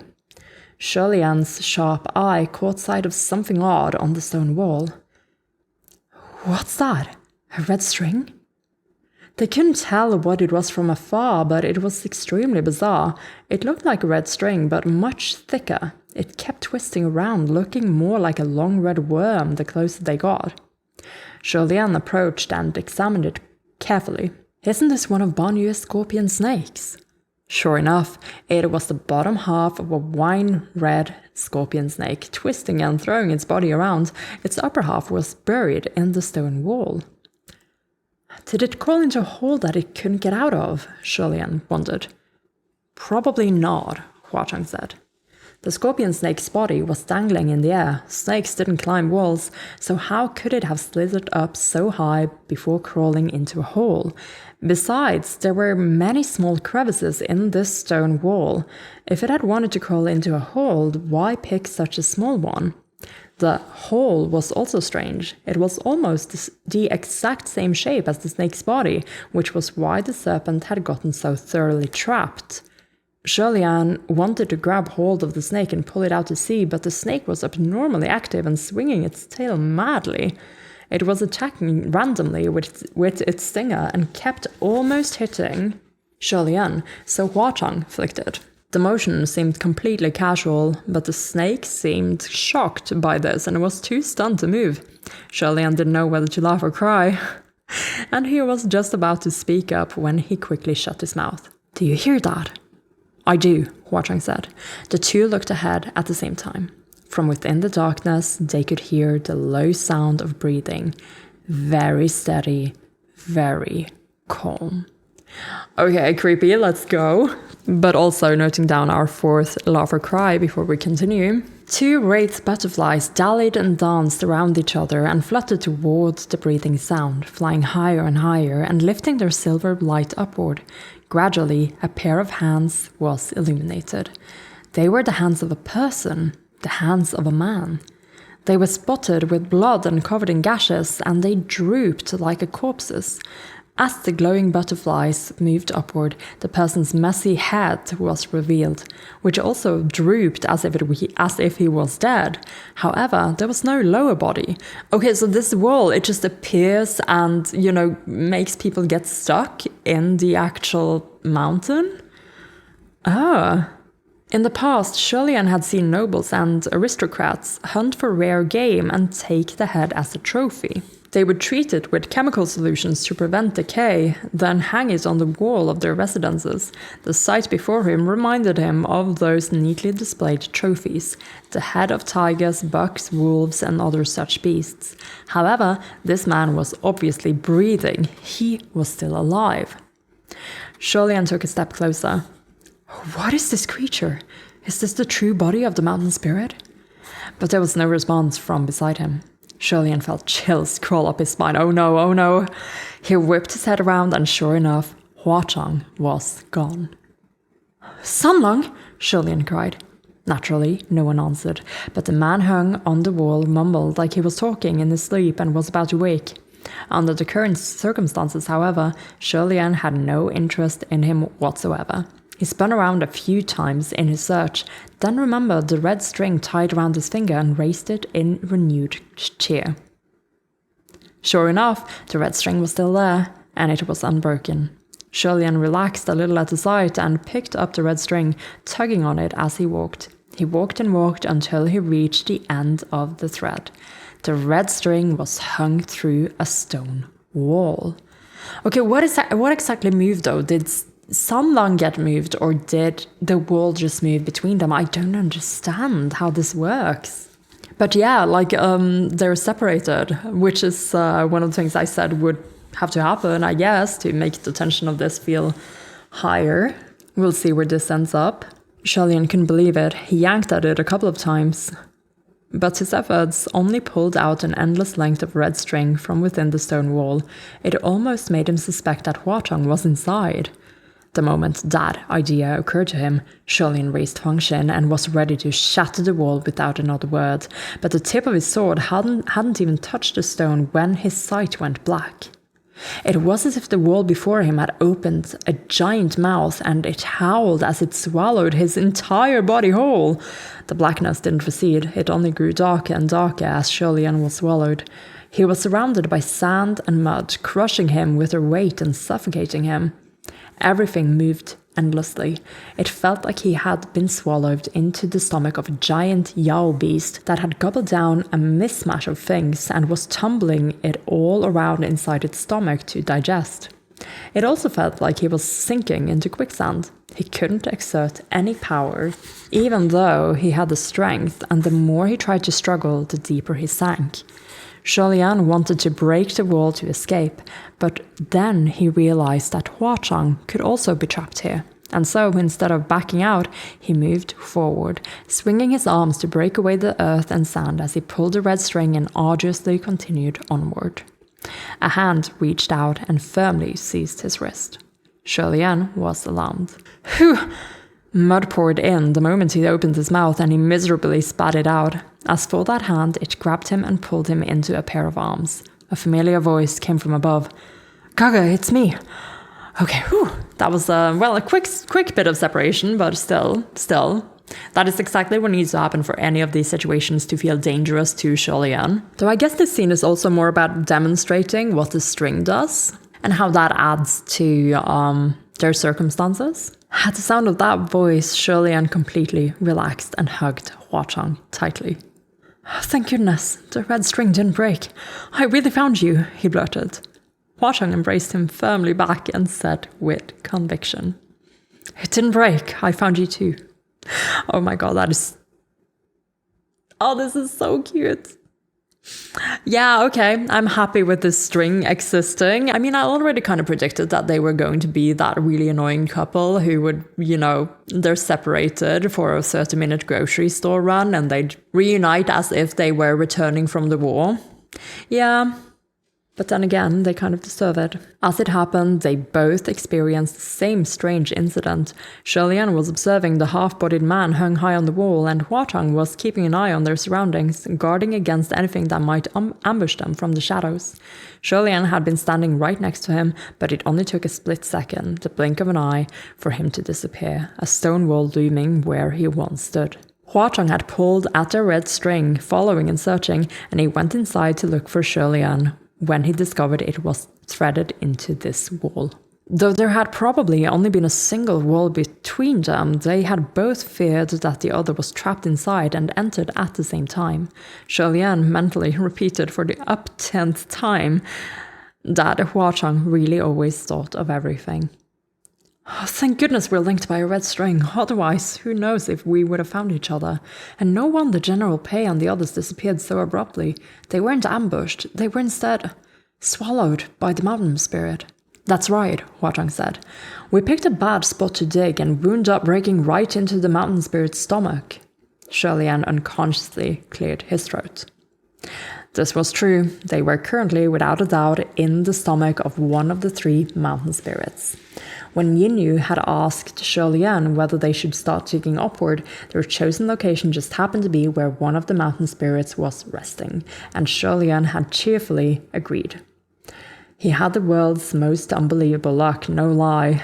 The sand and mud were crushing in on them, monopolizing more and more of the space around them, and the air was getting increasingly suffocating. Julian really felt like they shouldn't stick around here much longer. How do we get out? He asked. The mountain spirit got dug into from the bottom, so it's not very happy, Huachang replied. It's trying to digest us right now. A bit annoying, but rest assured, Gaga, we'll get out eventually. Then he joked, this must be what same grave in death feels like. And that is from this saying, I guess. Same quilt in life, same grave in death. A quote from the second half of a verse from the Propitious Pavilion of Romance, one of the tales recorded in the Mount Qingping Hall novella collection. It describes a married couple who are intimately in love and has a similar sentiment to not even death shall part us. Okay. Yeah, I guess I could have kind of seen that from the wording, but yeah, that is our chapter title. Oh my god. This must be what same grave in death feels like. Yeah, I mean, you were already stuck in a coffin together, so I guess this is just a natural next step. Julian was slightly shocked by the comment, but the corners of his lips curved upward. He hastily suppressed himself the moment he noticed. The half-bodied man outside was probably also swallowed by the mountain spirit. The punching sound we heard must have been him, pounding at the stone walls trying to escape. He and that scorpion snake are the same. They were only half swallowed, which was why the effect was so terrifying. But he's not someone from our Mount Tonglu traveling group, Huachang pointed out.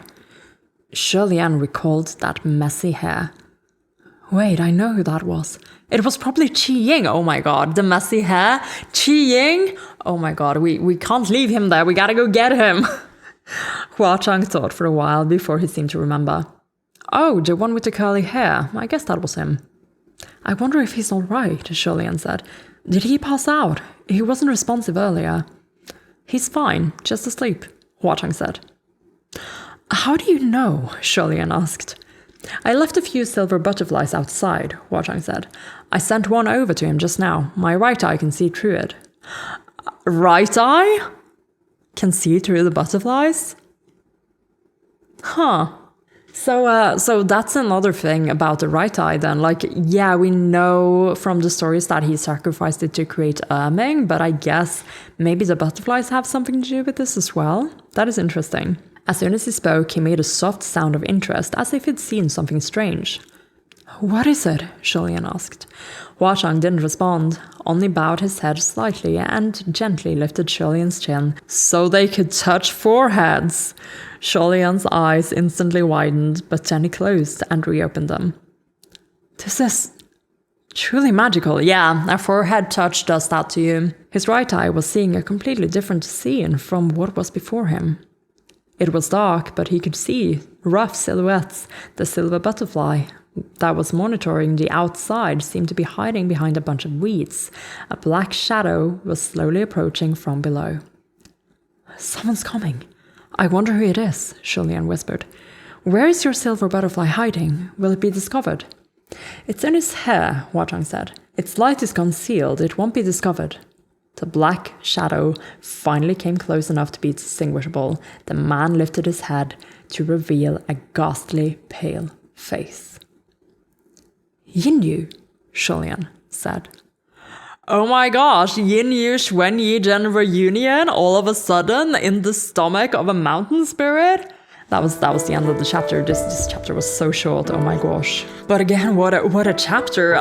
So I feel like I've seen the red string a lot. I feel like I've seen a lot of Hualien art with like the red string of fates. But I feel like that's kind of, you know, that's a thing that happens in fandoms. Usually people will draw their characters with like the red string between them. And you know, Hua Chang has that red string on his third finger.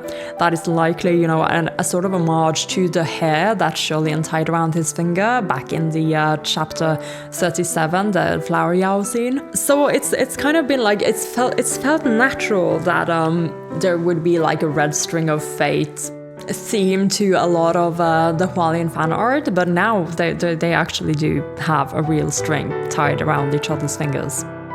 That makes so much sense. And it now also wouldn't surprise me if Hualien had more red string art than most other of the ships that usually get that drawn for them. It's literally canon. So hey, that's all good, that's all fine. We're basically getting some Hualien intimacy and just their sheer relief upon like finding each other again, even though they were separated for just like a minute. I can't help but find it cute. It's really cute how annoying they are about being in each other's presence. But also, like, Shulian, you're letting yourself go.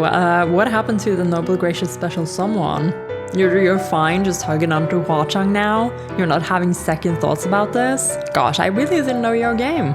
Okay, jokes aside, we're about to get into something really interesting. Xuanyi Zhen is here and Yin Yu just discovered him. That means we are getting the Xuanyi Zhen Yin Yu confrontation a lot sooner than I thought we would.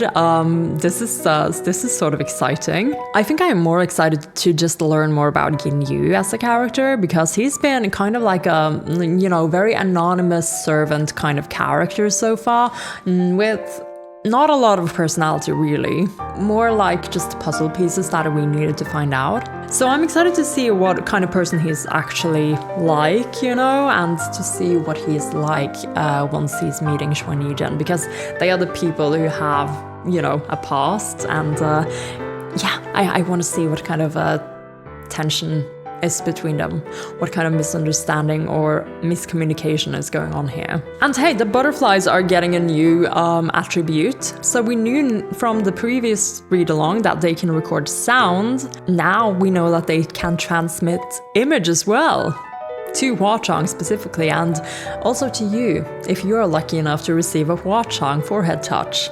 Truly a magical experience. In other words, this is reserved for Shulian only. Oh my gosh, the butterfly at Mount Yujin, he was totally watching. He was totally watching every time we saw a butterfly. He could see it. Oh my god. Oh my god. I know AO3 went wild for this one. Holy shit, you can do a lot with this. You can do a lot with this mechanic. Anyway, let's try to keep YouTube safe for work, guys. Okay, so I guess that's gonna be the next thing we're going to focus on, the Xuanyi Zhen Yin Yu relationship. And there's so many balls in the air right now. Like, we have the whole Shuli sort of reveals and plotline going on. Like the Ling Wen is here, Pei Ming is here. We still haven't run into Rainmaster.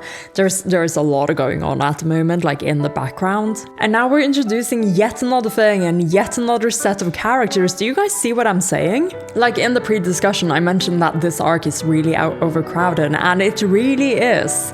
And right now, like, it feels like it's more like, well, we're focusing our lens on Hualien, and then we're going to take breaks from Hualien to explore the other things. More or less. Yeah, I'm not sure how I'm liking the pacing right now, but we are going to keep reading. Let's see, this chapter is 50 pages.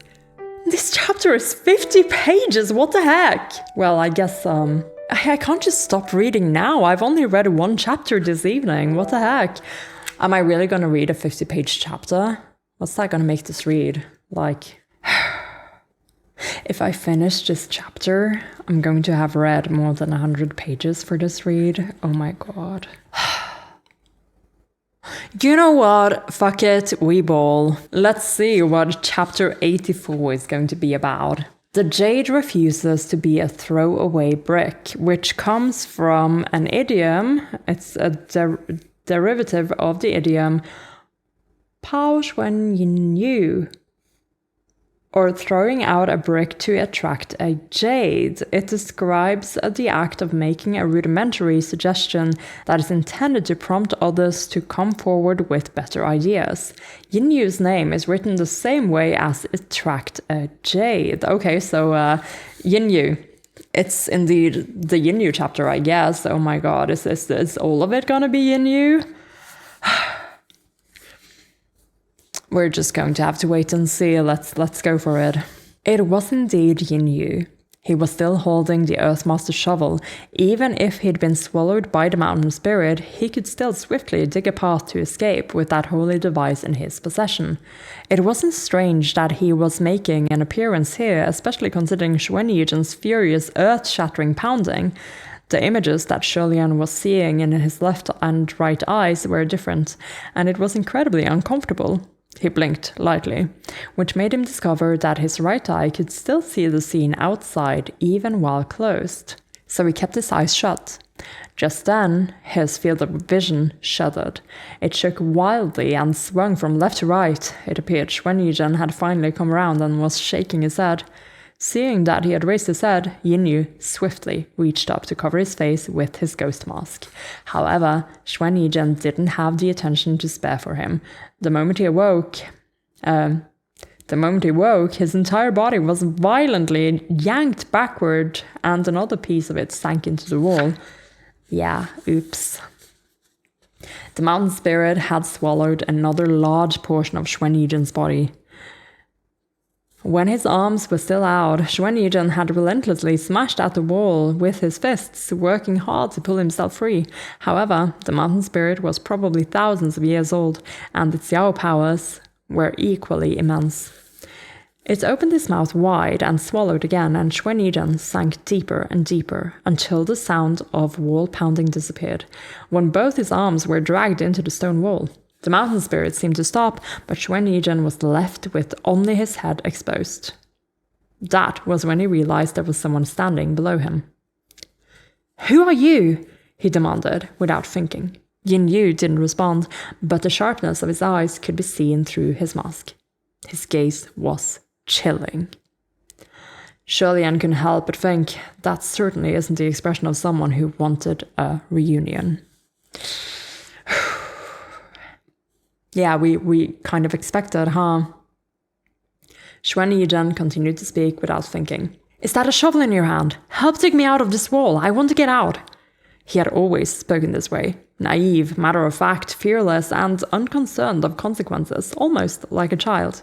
He didn't even ask who the stranger was before demanding his help, completely disregarding the question of whether the peculiar, shadowy figure who had appeared under such circumstances was here to kill him. Hearing his demand, Yin Yu's grip on the Earthmaster's shovel grew firmer. A moment later, with that gleaming shovel in his grasp, he slowly approached Xuan Yizhen. One step, then another step, like he was a murderer about to commit an unspeakable crime. For some reason, Sholian grew alarmed and unnerved as he watched this play out. "Wait, why do I feel like he wants to chop off Qiying's head with that shovel?" "He might," Huatong said. Sholian had no words. Me too. But for the time being, we can't let him kill Xuan Yizhen," Huatong added. "The mountain spirit can only swallow things raw at the moment, and they aren't digested easily. A corpse would be much easier for it to absorb. If Xuan Yizhen dies and gives the mountain spirit a chance to devour a heavenly official, its powers will grow exponentially. It would add more trouble to our escape." Wait, Sholian quickly said. "Sanlang, easy digestion aside, Yin Yu is your subordinate. From what you know about him, do you think he'll kill Qiying? Is there some deep grudge between them?"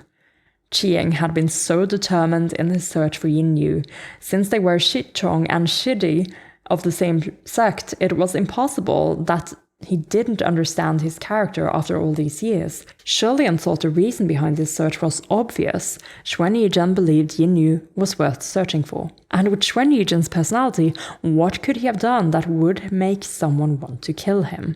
There's no major grudge, Huachang replied, but the desire to kill someone doesn't always come from one or two particularly agonizing incidents. It can stem from small matters, especially small matters that otherwise go unnoticed. What do you mean by that? Shulian asked. Just as he spoke, the scene in his right eye changed. He wasn't seeing Huachang's red robes or a man facing ahead on a stone wall. It was a large street. Shulian was just about to ask what this was when he heard a commotion ahead. Wait, is this Huachang then showing him something through the connection? There was a crowd of cultivators gathered in a circle on the road, and they seemed to be yelling furiously at someone. I'm guessing we are going into like Yinyu backstory then? When Shulian looked closer, he discovered a small child crouching on the ground at the center of the crowd. He was crowned with a head of thick, curly hair, and his face was covered in blood.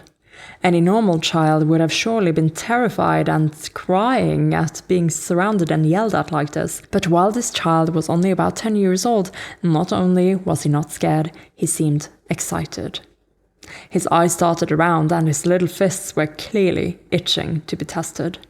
A young cultivator pushed through the crowd and approached the child. Let it go! Stop yelling at him! He must know he's in the wrong by now. Shulian made a soft noise of wonder. The young cultivator had bright eyes and a glowing, spirited face. His back was straight and he stood tall. This was shockingly Yinyu. Maybe it was because he was at the height of his youth, or maybe because he was in high spirits, but he didn't have the dim color of one worn down by the passing of ages. He was much more vibrant here than in the fading impression he'd left in Shulian's mind when they met. Anyone would praise him as an impressive young man. The boy of the past and the man of now were practically two different people. He wasn't so ordinary and plain-looking back then, Shulian remarked. Huachang laughed out loud. Who wasn't young once? Okay, so, I guess, God, I really feel for Yinyu. Yeah, some of us are just worn down by expectations placed on us in our youth and the consequences of capitalism, I suppose. Huachang laughed out loud. Only then did Shulian realize that he had accidentally spoken his mind out loud. Someone's right eye can see such things. Not exactly. Someone else saw it, and I'm just borrowing that for viewing. So this is someone else's memory. This is not something Huachang has seen. Interesting. So technically then, could we get other people's memories and see what happened in the past? This is amazing for detective work and could probably be a central ability in its own sort of mystery novel. Amazing, incredible, Shulian said with true astonishment. It's simple, Huachang said. One must do a thorough background check when picking a subordinate. I'm fairly good at running such checks, so if Goga ever needs one, come find me anytime. Okay. Yeah, this is from his background check on Yinyu, I guess. In the scene that their right eyes were showing, another clean-cut young man around Yinyu's age ranted furiously at him. No, he's in the wrong, my ass. Look at him. Does it look like he knows he's in the wrong? This brat doesn't look like he knows anything at all. We were doing our morning training and minding our own business, and he ruined the session by chucking rocks and mud at us. We've got to teach him a hard lesson. Yinyu stopped him. Let it go, Jinyu. You already beat him up. I'm sure he won't dare do it again. You've all vented your anger, so what more is there to accomplish? You'll kill him if you discipline him anymore. Look at this child. Considering the way he's dressed, there mustn't be anyone at home. And he surely has no one to teach him manners. Just ignore him. Everyone, go back inside and calm down. I'm telling you, that stinking brat is insane. He's not normal. Jinyu spat as he turned around. Look at him, looking so happy while getting beaten up. I think he wants to go another round. Yinyu pushed him away, urging them to leave. He sighed. You said yourself that he's insane, so why bother with him? It was easy to see that Yinyu's words held weight with his peers at this point in his life. Although the crowd was still upset, they left as told. Yinyu glanced at the child sitting on the ground, and he crouched to join him. Before he even opened his mouth, the child scooped up a handful of mud and threw it at his head with an excited expression. The mud hit Yinyu squarely in the face. And he was left speechless for a moment before he could even think to wipe himself clean. Why are you so mischievous, little guy? Why did you hit the cultivators from our temple? The child leapt up and struck an attacking stance. Come at me! Yinyu stood, thoughtful for a moment. That's an attack stance from our sect. Who taught you? But the child still only urged. Come at me! He bounced in place like a silly little monkey, and he even grabbed for more handfuls of mud and rocks from the ground to throw at his opponent with incredibly accurate aim. Yinyu was older than him by a few years, and mindful of his own status, he couldn't fight a child. He wound up running around to dodge the attacks. And that throwing posture also came from our sect. Did you climb the walls to spy and learn in secret every day? Stop hitting me! I said stop hitting me! I didn't even hit you! Do you really like fighting so much? Unexpectedly, when Yinyu said those words, Xuanyijian actually came to a sudden stop. He nodded as he rubbed his muddy, grimy little hands together. I like it. He said those words so seriously. Both Shilian and Yinyu were stunned. There was no need to say who this child was. Shilian was in awe. Qiying really is a martial fanatic. He was born to be a martial god. Even though everyone else thought Xuanyijian was an insane child, Shilian felt like he could relate. An obsession like this was necessary to achieve godhood. A person who could understand this feeling of obsession had potential. They had a chance, even if slim. Those who couldn't understand, who could only mock and jeer these insane idiots, had no hope of walking the path from the very start. Yinyu blinked, then laughed. But he didn't laugh for very long before another ball of mud splattered on his face. Hey, I said stop hitting me! Listen to me! How about... Do you want to enter our sect and learn how to fight? He quickly called out. Xuanyijian's movement stopped when he heard this, and the ball of mud in his hand paused too. But Shilian didn't find out whether he wound up throwing it anyway, because he heard a resounding clunk sound upon the stone wall outside. Yinyu hadn't actually broken Xuanyijian's neck with the shovel, but the sharp metal did scrape past Xuanyijian's face. It was an extremely dangerous move. The silver butterfly hidden in Xuanyijian's hair was very steady. While it wasn't shocked into flight by the surprise strike, the image Shilian saw in his right eye shook, and he blurted in spite of himself. Don't! But Huachang seemed to have expected this. Just watch. He certainly does have the inclination, but his intent to kill isn't strong enough yet. Only Xuanyijian's head was exposed on the outside of the wall. You want to kill me? Yinyu didn't respond. Xuanyijian seemed very confused. Have I done something wrong? Shilian also wanted to know. Did he do something wrong? It's difficult to say, Huachang said. Gaga, watch for yourself. Sholian's right eye now showed him a cultivation hall with long white walls and a black tiled ceiling. Yinyu looked a few years older than in the last scene. He was hunched over his desk, fervently writing something. Next to him was a large crowd of his fellows, filled with angry indignation and crying their grievances. Yinyu Shishong! The way Xuanyijian eats is unbearable. He sprays his rice everywhere at mealtimes, and he eats 3 times as much as everyone else. It's like he's a starving ghost or something. No one can eat well with him hogging the rice bucket like that. Yinyu Shishong, I can't live with him anymore. I want to change rooms. He's always so cranky in the mornings. I worry every day that he'll kick me and break my ribs. I can't deal with him. Yinyu Shishong, I don't want to be in his group anymore. That jerk never cooperates with others, and he's so inconsiderate of everyone. He only cares about showing off and randomly throwing his fists around. I'd rather be paired with the weakest shitty than with him. Yinyu was getting overwhelmed by all the complaints. All right, and how about this? I'll look into everything and determine the best course of action when I'm done. Head back for today. The one who slapped the table and complained the loudest was, of course, Zhen Yu, and he obviously wasn't satisfied with this response. Yinyu, you really shouldn't have made Shufu take that brat in the first place. Trouble came in through the front door, honestly. Look, how long has he been with us now? And since he arrived, has a single day passed without him causing chaos? Has a single day passed without him destroying something? The crowd was trying to force his hand, so Yinyu attempted to pacify them. None of these complaints are anything major. Nothing major? He's killed our peace and quiet. Cultivation requires peace, they always say. How can we cultivate without it? Yeah, there was never this many issues in the past, Yinyu could only say. Yijin doesn't have bad intentions. He just genuinely doesn't understand the ways of the world very well. And he doesn't know how to get along with others. Ignorance isn't an excuse. If he doesn't know, can't he learn? We all live in a world full of people, and we all have to learn how to get along with others. How old is he now? He can't act like a child forever. Some people are dads at his age.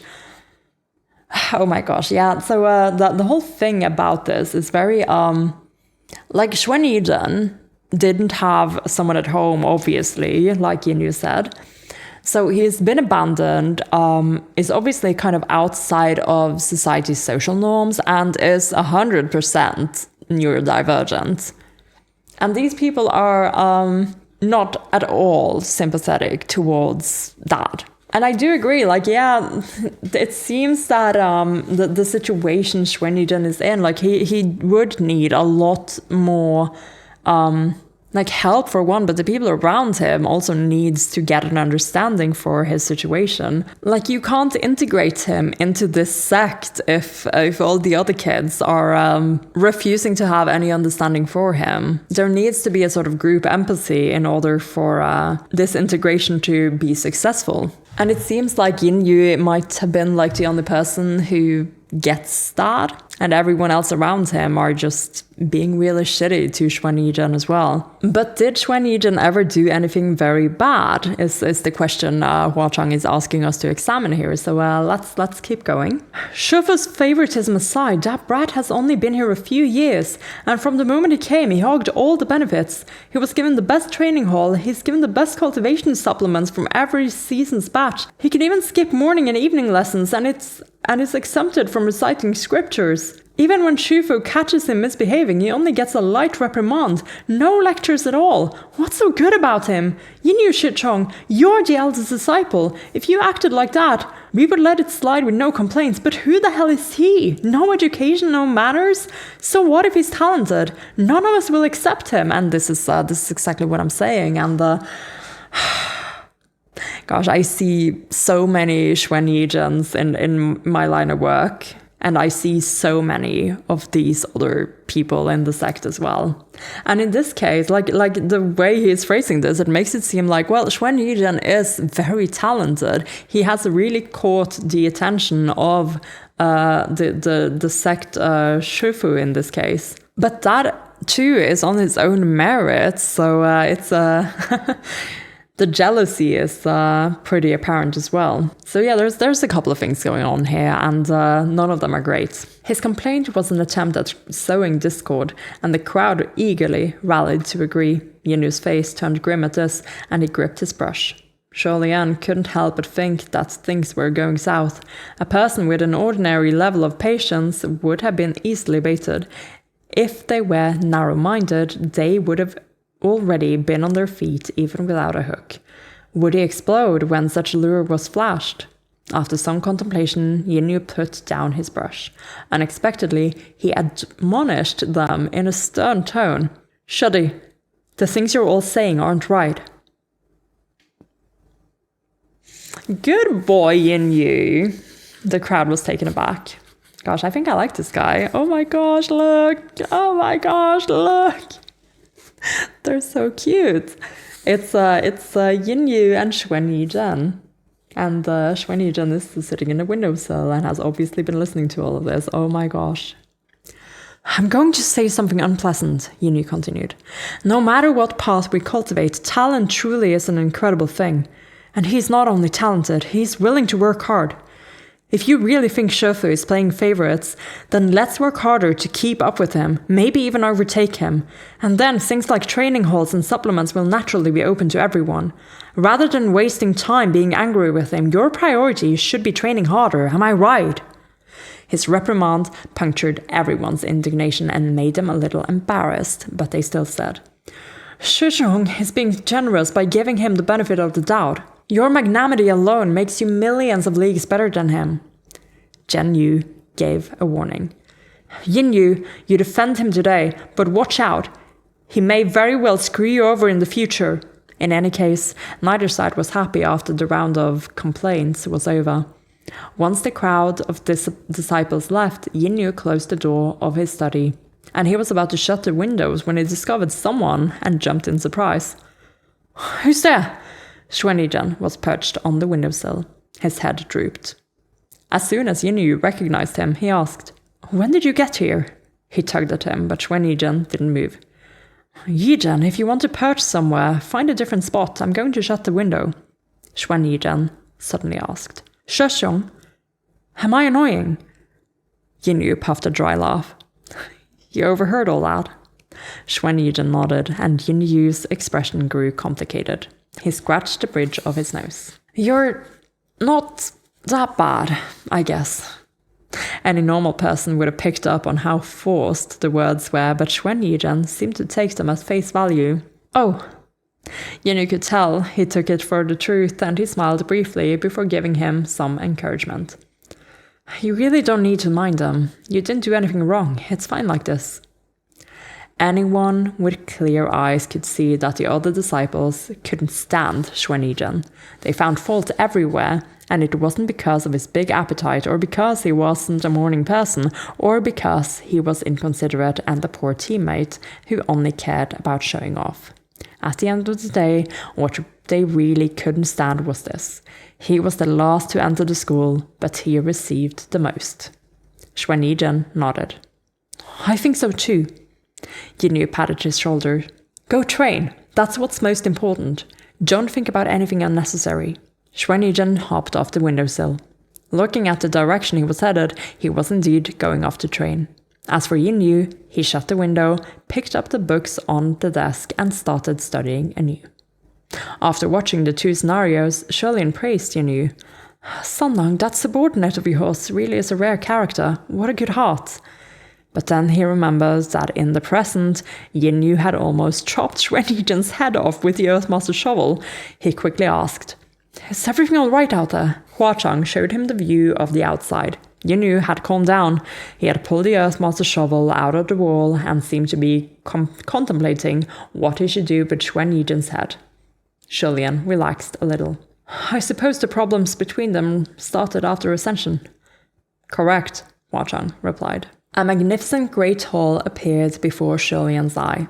Yinyu sat poised and proper at the center of the great hall. Jian Yu and Xuanyijian stood guard behind him, one on the left and one on the right. Many guards milled about the hall. They were all heavenly officials of the upper court. Sholian saw several familiar faces, a male Ling Wen, an apathetic Pei Ming, Long Chinchaw with his perfect smile. They were all in formal attire, and the junior officials trailed behind them holding large red gift boxes. This was clearly the Heavenly Court and the Palace of Yinyu. It was the palace's opening ceremony. The grand, propitious day his divine residence was formally established. Sholian was slightly amazed. It made sense that Huachang could easily see scenes from the mortal realm. It was his domain. When he wanted to cast his net, any travelers, wandering ghosts or birds and beasts could become his eyes if he wished, but the heavenly capital was within heaven's boundaries. How could he see it as well? Huachang seemed to have guessed what he was thinking. "Gaga, take a look at the nook near the entrance." Sholian listened to him and looked over. The nook was actually quite large in size because the grand hall was grand indeed. There were at least 10 people milling around in that corner. "Guess which one is Blackwater?"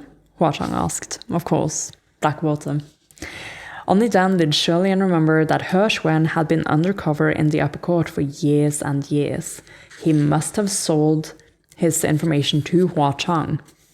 Sholian stared hard and tried to guess, and a moment later, he found one that seemed to match. "The one in black?"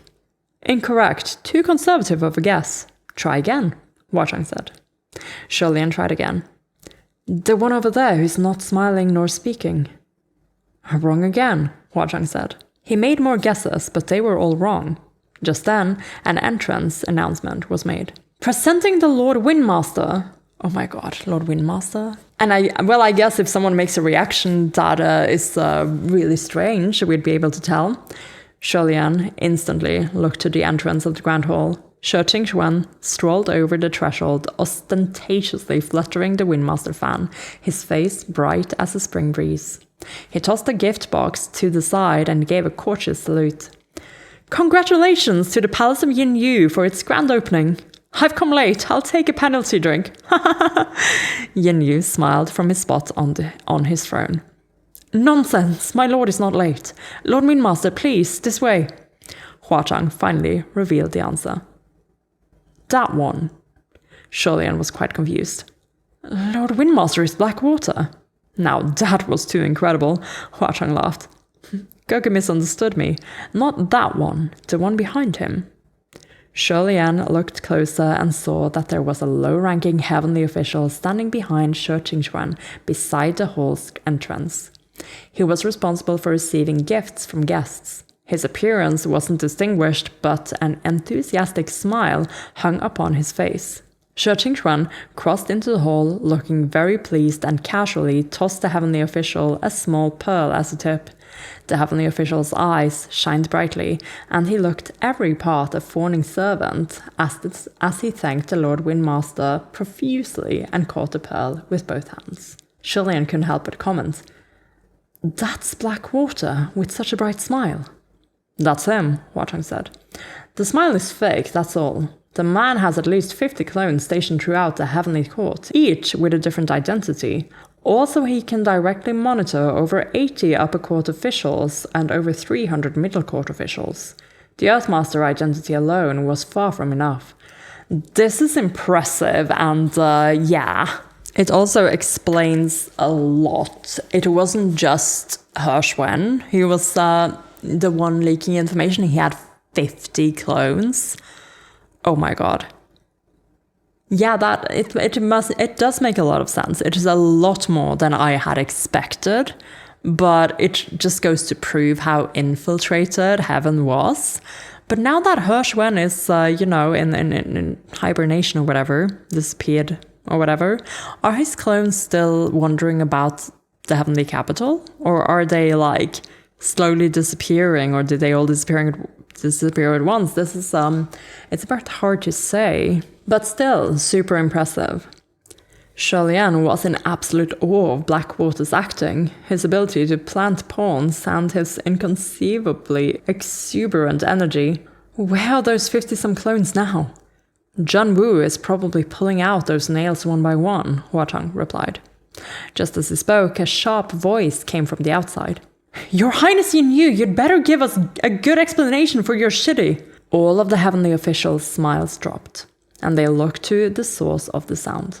It appeared there was someone outside who had intended to barge in but had been stopped, and he was now shouting relentlessly. Aren't you going to discipline your shitty Xuan Yijin, who assaulted heavenly officials who outranked him? Yin Yu's light smile disappeared, and he lowered his voice to question the two behind him. What's going on?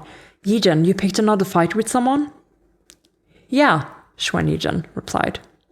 Jen Yu's eyes bulged in rage, and he gritted his teeth. Again? You stinking rat! Oh my gosh, this Jen Yu character, why did you bring him with you? Yin Yu, you know you could have just picked Xuan Yijin and not this guy. Shi Qingxuan was always the first to speak when these incidents happened. He tucked his whisk into the back of his collar and asked, What's going on? Today is this palace's grand opening, so what is it that can't wait? To cause trouble on someone's propitious day, they were either blind and ignorant, or they were trying to pick a fight on purpose. Oh gosh, it is my Lord Stroy's palace grand opening. We didn't know, the mob outside the palace said. But he didn't choose an appropriate time to come looking for a fight, so why do we need to schedule a time to settle the score? Xuan Yijin belongs to the palace of Yin Yu. It was His Highness Yin Yu who personally appointed him. Who else can we seek out if not him? There it was. They were here to pick a fight. Lingwen furrowed her brows slightly. Why must it be this way? Yin Yu resignedly rose to his feet. I understand, however, it's not really a good time right now. Can we talk afterward? The mob outside snorted. We can only hope the Palace of Yin Yu won't cover this up. They hadn't even explained the details of the situation at hand, but accusations of cover-ups were already flying. They were blatantly the aggressors. Shi Qingquan seemed ready to speak up again when Xuan Yizhen jumped down from behind Yinyu's throne. "Are you leaving or not?" The troublemakers were obviously confident that he wouldn't dare retaliate during the event, and they shouted at him without fear. "Why? Are you gonna fight us again if we don't leave? All your heavenly colleagues are watching." But Xuan Yizhen wasn't someone whose actions could be predicted by common sense. Without another word, he raised his fists and dashed out. Terrible wails came from outside the palace, and every heavenly official inside the hall was stunned. It was only after a while that Ling Wen spoke up. "Guards, go stop him! They're going to die!" Yinyu was also dumbfounded for a moment before he hurried out. "Stop this instant!" But the troublemakers only yelled. "Think your palace of Yinyu is hot shit? Yeah, right! Shishong and Shidi are ganging up and bullying people." Little interlude there. That evening, Yinyu paced back and forth in the side chamber of the palace of Yinyu while Jian Yu stomped in rage. "A perfectly good grand opening ceremony was completely ruined by that stinking brat." Shi Lian could understand Jin Yu's anger completely. While he didn't care much for things like palace grand opening ceremonies, many heavenly officials considered them significant. This was a ritual that validated a heavenly official's formal induction into the heavenly court. For lack of a more appropriate example, today's incident was like a mortal emperor's crowning ceremony being ruined. Who wouldn't be angry? Yinyu sighed. "Let it go. The others must have provoked him first. Besides, he wasn't the one who started the trouble today. They chose to come pick a fight at the ceremony. So what could we have done? There are so many people in the upper court. Why don't they pick on anyone else? Why do they always have to provoke him specifically?" Jian Yu demanded. "See, now you're asking the right questions, Jian Yu." "You know why," Yinyu said. "He's never one to take a beating without fighting back. It's not that they don't pick on anyone else, it's that everyone else understands how to endure that kind of provocation, but he doesn't." "This is the heavenly capital," Jian Yu ranted. "It's not a mortal realm. It's so hard to keep your head down and stay low profile. If he behaved and didn't pick fights, today's incident would have never happened. Now look at us. We've lost all faith. So many heavenly officials were watching. Once word gets out, who cares who started it? They'll only say that the palace of Yinyu was being unreasonable and beating people up in public. Who's gonna debate who's more in the right? Do you think he has a reason for acting like this? He doesn't. When things go down, you become the unreasonable one the moment you raise a fist. He doesn't understand shit. He only knows how to cause trouble for us." After his blow-up, Jian Yu stormed out of the side chamber in a rage. Yin Yu was left sitting where he was, his heart heavy with worry. A while later, he looked back to see the shadow of a figure perching on the windowsill. When confronted by this familiar scene, Yin Yu jumped in surprise once more. "Why are you perching there again? When did you get there? What is this habit of yours?" Xuan Yizhen didn't answer his questions, but said instead, "They accosted me first." Yinyu opened his mouth to reply, but then he closed it. Instead, he comforted Xuan Yizhen. "Yizhen, don't take what Jian Yu said to heart." Xuan Yizhen kept going. "They accosted me first. I don't even know them. They said I was a low-ranking heavenly official and yelled at me for no reason. Then they laughed at me and told me to scram and not to block their way. I told them to apologize and they wouldn't, so I beat them up. They only shut up when I beat them up, otherwise I wouldn't have hit them." Things were considerably more peaceful in the current time. But in the early days, some heavenly officials from both the upper and lower courts would throw their weights around and bully lower-ranked officials with less experience. Yinyu sighed. "Are low-ranked heavenly officials beneath other people?" Xuan Yizhen asked. "No," Yinyu replied. Was that true? It was obvious that he didn't believe his own words, and Xuan Yizhen noticed. A good while later, he said bluntly, "I don't like it here." Yinyu said nothing. "They think I'm annoying, but I think they're even more annoying," Xuan Yizhen continued. Before, I could train at least 16 hours a day. Now half of that time is taken up by talking and listening to nonsense, by greeting and visiting people. There are people who yell at me and hit me for no good reason, without apologizing, and I can't even fight back. This isn't heaven. I don't like it here. Yenyu sighed. I don't like it here either. Then let's go back, Xuanijin said. But Yenyu only shook his head. Even though I don't like it here, I want to stay. Xuanijin couldn't understand. Why do you want to stay if you don't like it here? Yenyu was stumped, then chuckled in spite of himself. He didn't know what to say, unable to explain it to him. How could he convey to Xuanijin that reaching the heavenly capital was the dream of so many people who sought the path of cultivation, the ultimate end goal? Or just how difficult it was for someone his age to achieve ascension? Yenyu tried instead. It's because ascension is really hard. Since it didn't come easily and we finally made it here, I want to try to do better. Xuanijin, however, didn't think much of that reason. Ascension isn't that big of a deal. It doesn't matter if you don't ascend. Yenyu found him both exasperating and a little funny. What do you mean it's no big deal? Why don't you give it a try then? Watching up to this point, Xuelian commented. People really shouldn't make jokes like that so casually. Indeed, Huachang said. Half a year later, he won't find it so funny when Xuanijin actually ascends. Can we watch that part too? Xuelian asked. We can. Hold on, Huachang replied, and then switches the scene like a TV remote. Like, what even is this? This would be convenient for a lot of situations, I suppose. Very overpowered. And in the end, I guess this is just like a huge lore drop chapter, so that we don't have to spend time with the characters in the current timeline and discover like what is up with them. Like we get to go back to Xuanijin and Yenyu after this flashback thing and understand them a lot more. And again, like I am excited about reading this, but oh my gosh, the fact that this chapter is 50 pages and I'm only like halfway through it. My goodness. It's a bit much. But at the same time, it is an easier read than, Jing Wen showing up to cuss out Ling Wen and the whole thing with Komu and Rong Guang. This is definitely more digestible and quite exciting considering how Blackwater was there for a second, as well as the Windmaster. This is... It added more context to that story, and I really like that. And also we're getting to, see characters that we already know. And we get to see a little bit more of how heaven has changed, but also, more confirmation that heaven really can be a shitty place, depending on the people you meet. Quoting Xuanijin, I don't like it here. The scene changed. It was still the heavenly capital, but the occasion was a banquet beneath the moon. Xuelian watched for a moment. The Mid-Autumn Banquet, he wondered aloud. That's right, Huachang said. Where's Blackwater hiding this time? Just to look for whoever's eating.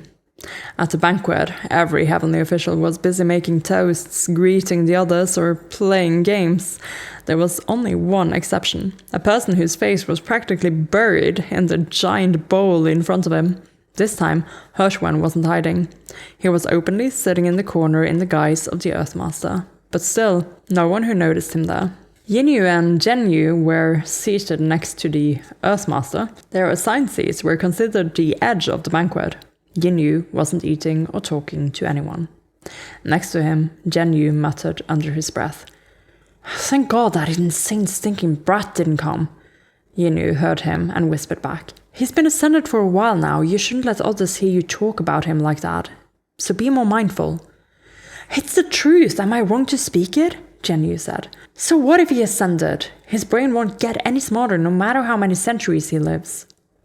As they conversed, a new group of heavenly officials arrived and began to seat themselves. They were mostly new faces, and they welcomed each other with simple greetings. Gosh, I can't believe that Xuanijin ascended and now Yenyu is stuck with this guy. Gosh. A heavenly official inquired offhandedly. And this lord is... Another heavenly official gave an offhanded answer. This is the martial god who rules the West. Hearing this, the heavenly official who made the inquiry instantly grew more enthusiastic and stood up to make a toast. Oh, what an honor! I've long heard your great name, my lord. Yinyu quickly stood up as well, smiling. Please, it hasn't been long. Oh, don't be so humble, my lord, the heavenly official replied. I've indeed heard so much about you. I've long heard that His Highness Qi of the West is young and capable, oh my god. And that he has already earned the deep love of his devotees only a few years after his ascension. You even made it to the top 10 in this year's Mid-Autumn Battle of the Lanterns. You dominate the West. Your status is immovable. Your future is boundless. Boundless, I say. Gosh, this person, are they doing this on purpose? See, my lord, today, you seem a bit older than I imagined, but still fairly young and worthy to be praised as capable. Young and capable. The smile on Yinyu's face froze, and the matter of whether the toast should be accepted became extremely awkward. The other party fervently continued to try to build a connection, even addressing him like they were brothers. I'll be honest, I rarely meet people who I like, but Brother Chuen, you feel so much like family. My domain is also in the West, so, my brother, as long as you think well of me, by all means let me know if you have any needs in the future. We should all help each other out, eh?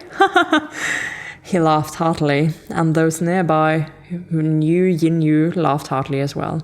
Sholian could almost cross through time and feel the suffocating awkwardness in the air. Zhen Yu's face was growing dark from rage, but Yinyu was still somewhat composed. While his hand trembled for a second, he managed to steady himself. Unfortunately, just as he was about to clear away this misunderstanding, someone called out, Qiying is here!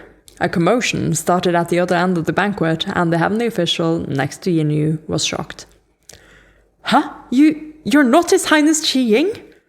Only then did the others explain through their laughter, their hands hugging their bellies. You got the wrong person, my brother. Did you forget? There are two martial gods ruling the West. One is Yin Yu and the other is Qi Ying. They're Sheshong and Shedi of the same sect. The one in front of you is His Highness Yin Yu. Oh, I've gotten the wrong person. How embarrassing. I'm too ill-informed and only heard about Qi Ying, the heavenly official quickly said. He trailed off, but Yin Yu had already closed his eyes like he was too tired for words and had given up on socializing. Someone had noticed things were not going well and elbowed the heavenly official, and only then did he notice that what he had said was hurtful. He laughed awkwardly to smooth things over, then cleared his throat. I'll take my leave now, Your Highness Yin Yu. No, Your Highness Yin Yu. Let's get together again sometimes. Happy Mid-Autumn. While he said he was taking his leave, he raised his cup and headed in the direction that was cheering Xuan Yizhen's arrival. At the other end of the banquet, there was already a large crowd of heavenly officials fighting to greet Xuan Yizhen. The surrounding crowd had completely blocked the person in the center from sight. It appeared that this was soon after Xuan Yizhen ascended and established his own palace. He was at the height of his popularity in heaven, in contrast to how he was disliked by most of the present court. Although the two were both the martial gods of the West, he was significantly more prominent than Yin Yu. The attendees all swarmed over, leaving the table where Yin Yu sat empty and quiet. Only Hershwen remained there, drinking his soup. It was awkward whether he stood or sat. Shortly after, Yin Yu abruptly said, "Let's head back." The two left their seats, and no one noticed. Zhen Yu was outraged. "Bunch of brown-nosers, and they're heavenly officials, no less. Back when that brat first joined the upper court, they gave him the cold shoulder and complained to you about him all day, every day. Now look at them. The brat ascends and gets some lanterns, and now they praise him to the skies. They change their attitudes faster than flipping a page. Immovable status, they say. Young and capable, they say. His devotees are all insane, just like him. Only idiots would worship someone with brain damage." Just then, Shi Qingxuan walked over with a cup of wine. "Don't say any more. Let's get out of here," Yin Yu hissed. Jinyu finally shut his mouth when he saw someone approaching. Shi Qingquan was puzzled. Jinyu, are you headed back? Didn't Qiying just get here? I recently heard him say that he hasn't seen you in a long while. He even asked me what you've been up to. Aren't you going to catch up with him a little? Jinyu forced a smile. No, I'm not feeling well, so I'm heading out. Shi Qingquan didn't think too deeply on it and laughed cheerfully at the sight of the Earthmaster sitting behind them. Then you go and rest easy, and we'll get together next time. Mingchong, I told you not to sit all the way over there. Come over to my table. Jinyu waited until Shi Qingquan walked away and stopped paying attention to them before he continued to grumble. Catch up my ass! That brat won't be smug for long. He'll suffer a crushing defeat soon enough. I eagerly await the day. Oh, is Jinyu going to be kind of instrumental in the gifting of that brocade immortal? Is something like that gonna happen? Or was it Jinyu? That is kind of what I'm waiting to see now. He kept grousing, aggravating Yinyu's silent frustration. Just drop it and stop being so resentful. Drop it, that's all you say, drop it, Jinyu complained. How can I drop this? When he first came here, he would have been kicked out almost immediately if it wasn't for you always going around wiping his ass and smoothing things over for him. I really can't watch this anymore, I'm frustrated for you. The two swiftly returned to the palace of Jinyu. Compared to the exceptional liveliness seen at the palace's grand opening ceremony, the halls were now desolate and deserted, with only a few lower-ranked officials milling around. After closing the gates, Yinyu's voice grew louder. Don't say any more. I don't want to hear it. It's very normal for an ascended heavenly official to establish a palace, so he didn't do anything wrong. Since you get irritated just talking about him, why must you constantly bring him up? Please don't think I'm speaking out of turn, but someone must remind you. Jinyu, the West is only so big, and there are only so many devotees. He's already taken so much. That wolf Yao kill should have been yours, but he stole it. Look at the state of you now. Your domain's shrinking smaller and smaller. How much do you have left? Can you maintain your standing if this keeps up? How is what he's done theft? It's not like he's forcing anyone to worship him at knife point. Everyone's willing. Besides that wolf Yao. Jinyu sighed and said frankly, I couldn't have defeated it. It was useless praying to me, so of course they went to him. I'm just worried that if this fight continues, he'll win and leave us with nothing, Jinyu said bitterly. Fuck, even those lower-ranking officials only care about their own advancement, each one of them coming up with empty excuses to quit and then slipping away to serve under other heavenly officials. What a bunch of no-good asshats! Jinyu sighed again and sat down on a prayer cushion. What fight are you talking about? Why care for such things?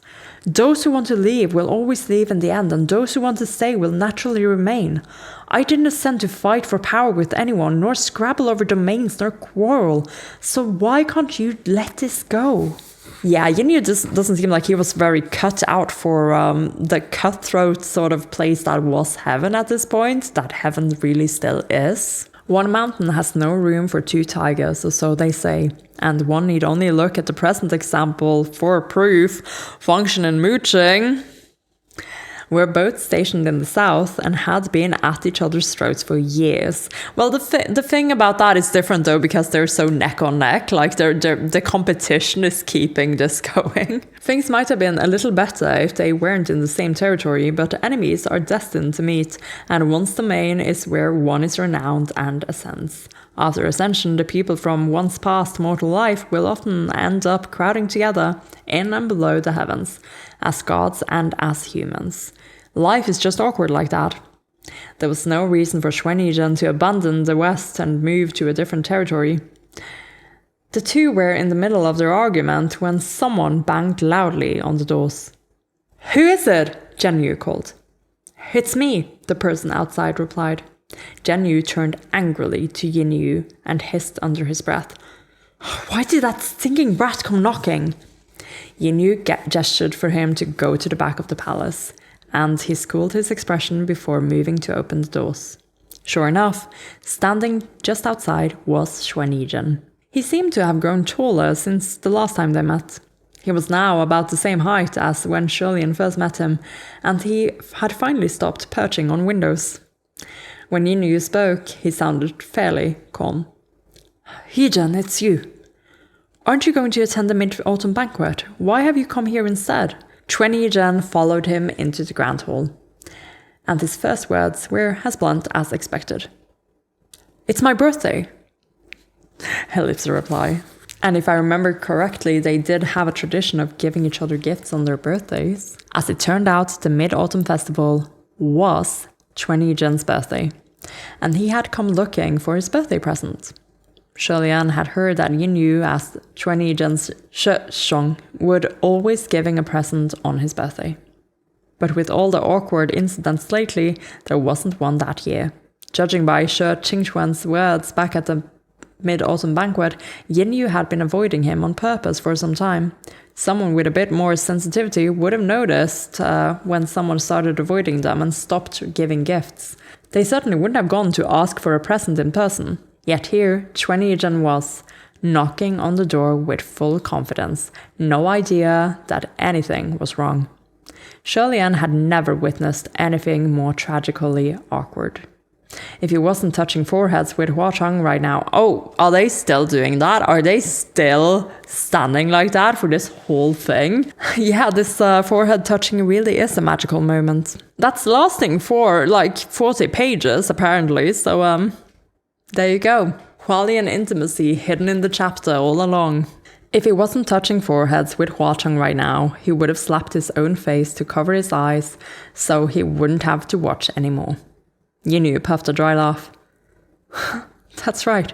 Today's your birthday again. I've been busy here in the palace recently, so... Chuan Yizhen's eyes widened. There's nothing? Yinyu seemed to think it wasn't right to leave things like this, so when the words reached his lips, they immediately reversed. No, I didn't forget. It's in the back. Just wait a moment. Chuan Yizhen sat himself down on the spot, resting both his hands on his knees. He nodded energetically, looking very hopeful. Yinyu fled to the side chamber, and Zhenyu was sitting there, with a grim expression. Of course, Yinyu hadn't prepared a gift, so the moment he entered the room, he started searching through all the drawers and dressers, the chests and shelves, but he couldn't find anything appropriate for the occasion. Quick, help me find something that can be temporarily used as a gift, he called out to Zhenyu. Zhenyu grabbed a cleaning rag and threw it onto the ground. He stomped on it twice before saying hatefully, Give this to him! Zhenyu! Yinyu berated. This is still more than he deserves, Zhenyu spat. I can't believe he's shameless enough to come asking for a present! He doesn't get it, Yinyu said, resigned. I've always given him something in years past. If I don't give him anything this year, it'll all seem too deliberate. Anything will do, as long as the intention is there. How about this? Go find me that golden exorcism bracelet we just received. It's not quite appropriate, but at least it's something. He had to urge him a few times before Zhenyu finally stormed off. Yinyu returned to the Grand Hall and sat in front of Chuan Yizhen. Just wait for a moment. Things are a bit disorganized right now, so I sent Zhenyu to look for your gift. By the way, what have you been up to lately? Things have been going smoothly, I presume. I heard the number of worshippers of your palace has increased fivefold these past few months. Congratulations. I don't know about any worshippers, Chuan Yizhen replied. I've just been doing my own thing, and they came crowding into my temples for some weird reason. I killed a wolf yow the other day. Yinyu's smile became stiffer.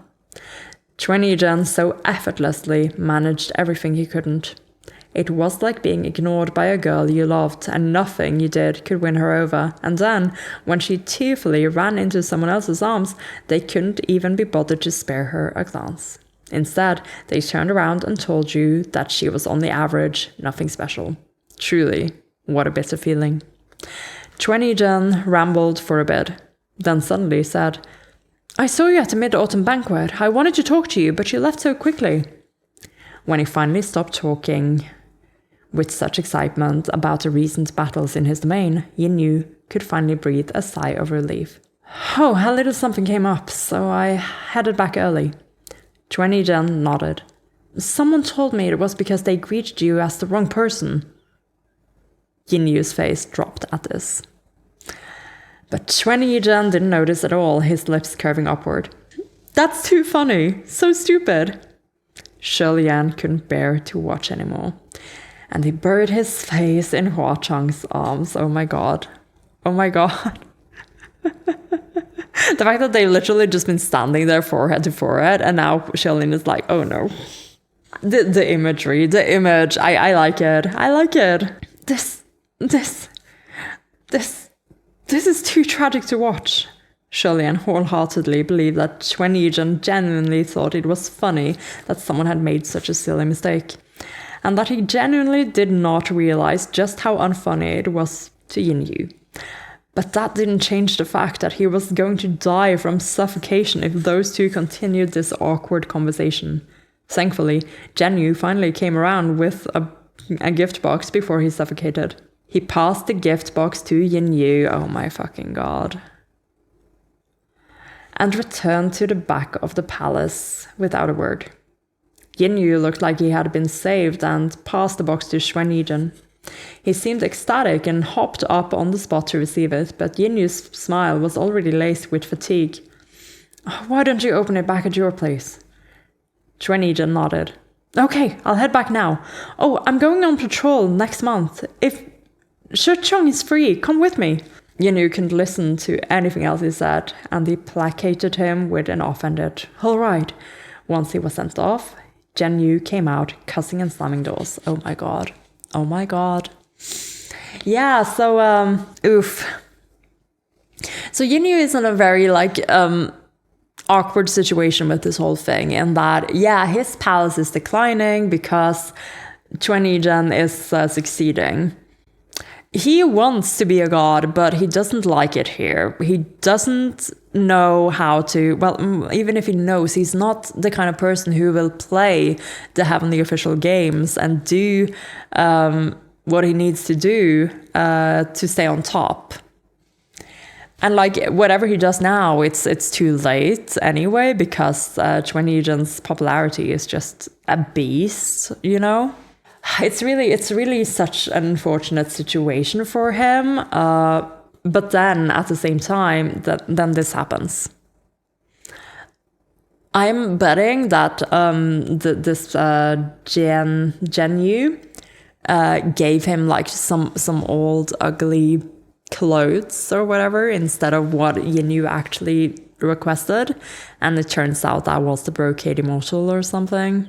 I don't know. It seems like it's a big misunderstanding, this specific part, but it seems like Yin-Yu himself is not directly resentful, but he is not comfortable with being around Chuan-Yi-Zhen anymore because of this whole situation.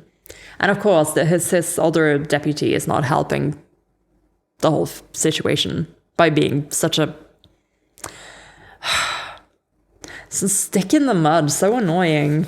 So Yin-Yu couldn't listen to anything else he said, and he placated him with an offhanded all right. Once he was sent off, Yin-Yu came out cussing and slamming doors. Who does he think he is? Did his mother drop him on his head hundreds of times as a child? If not, he came here to mock you on purpose. I don't know about any worshippers, what nonsense. And that patrol, is he trying to show off? How evil. When he yelled this time, Yin-Yu didn't stop him. He silently headed to the back chambers and did not re-emerge. Shilian could tell instinctively that the gift box Chuan-Yi-Zhen had taken was the problem here. Was the brocade immortal in that box? You guessed it, Hua Chang said.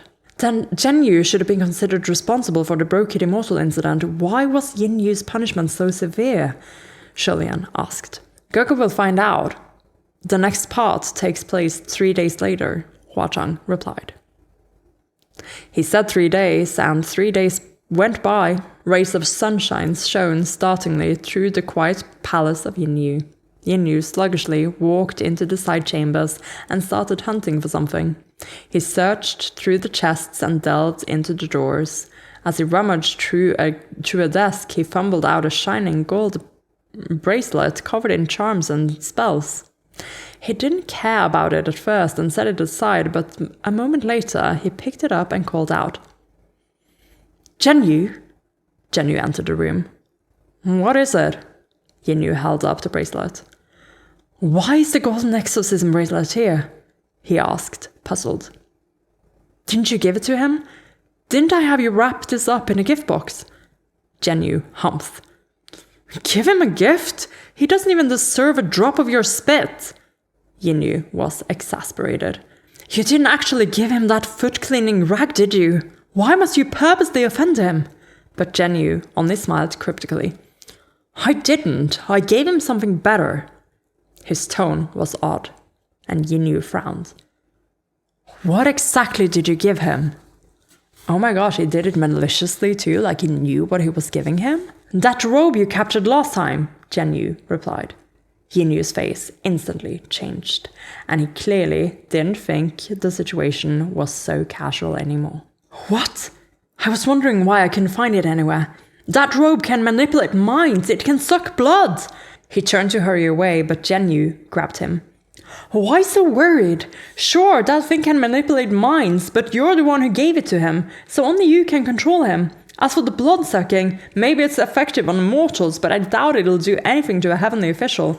Listen, it's been 3 days and nothing's happened to him. Yinyu thought it over. Then he thought it over some more while pacing back and forth in their side chamber. Besides, isn't that brat capable? Jinyu continued. Young and capable, right? Let's see just how capable he is. In the end, Yinyu still threw his hands up and sighed. No, we don't know how dangerous that thing is. If anything happens, we're done for. My gosh, how can you take this so lightly? With no regard for Jinyu's calls, he dashed out. He bumped into many heavenly officials as he rushed to the palace of Qi Ying. When he arrived, the person in question wasn't there, so he grabbed hold of random people and anxiously asked after him. Where's Qi Ying? It's urgent. Where is he? Qi Ying? The others said.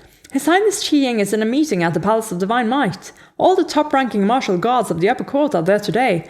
Yinyu didn't stay to hear the rest of the sentence and ran off. It was only after he reached the Palace of Divine Might that he realized he couldn't enter. This meeting had only summoned the top-ranking martial guards of the upper court, and he hadn't been caught. Furthermore, even if he could get in, he wouldn't be able to talk about the matter in front of everyone. He could only wait outside. Sholian glanced through the windows, and sure enough, there were a number of familiar faces listening intently in the hall. Fengxin, Muqing, Pei Ming, and so on. But the person Yinyu was looking at was Xuanizhen, who was dressed in impressive, shining armor.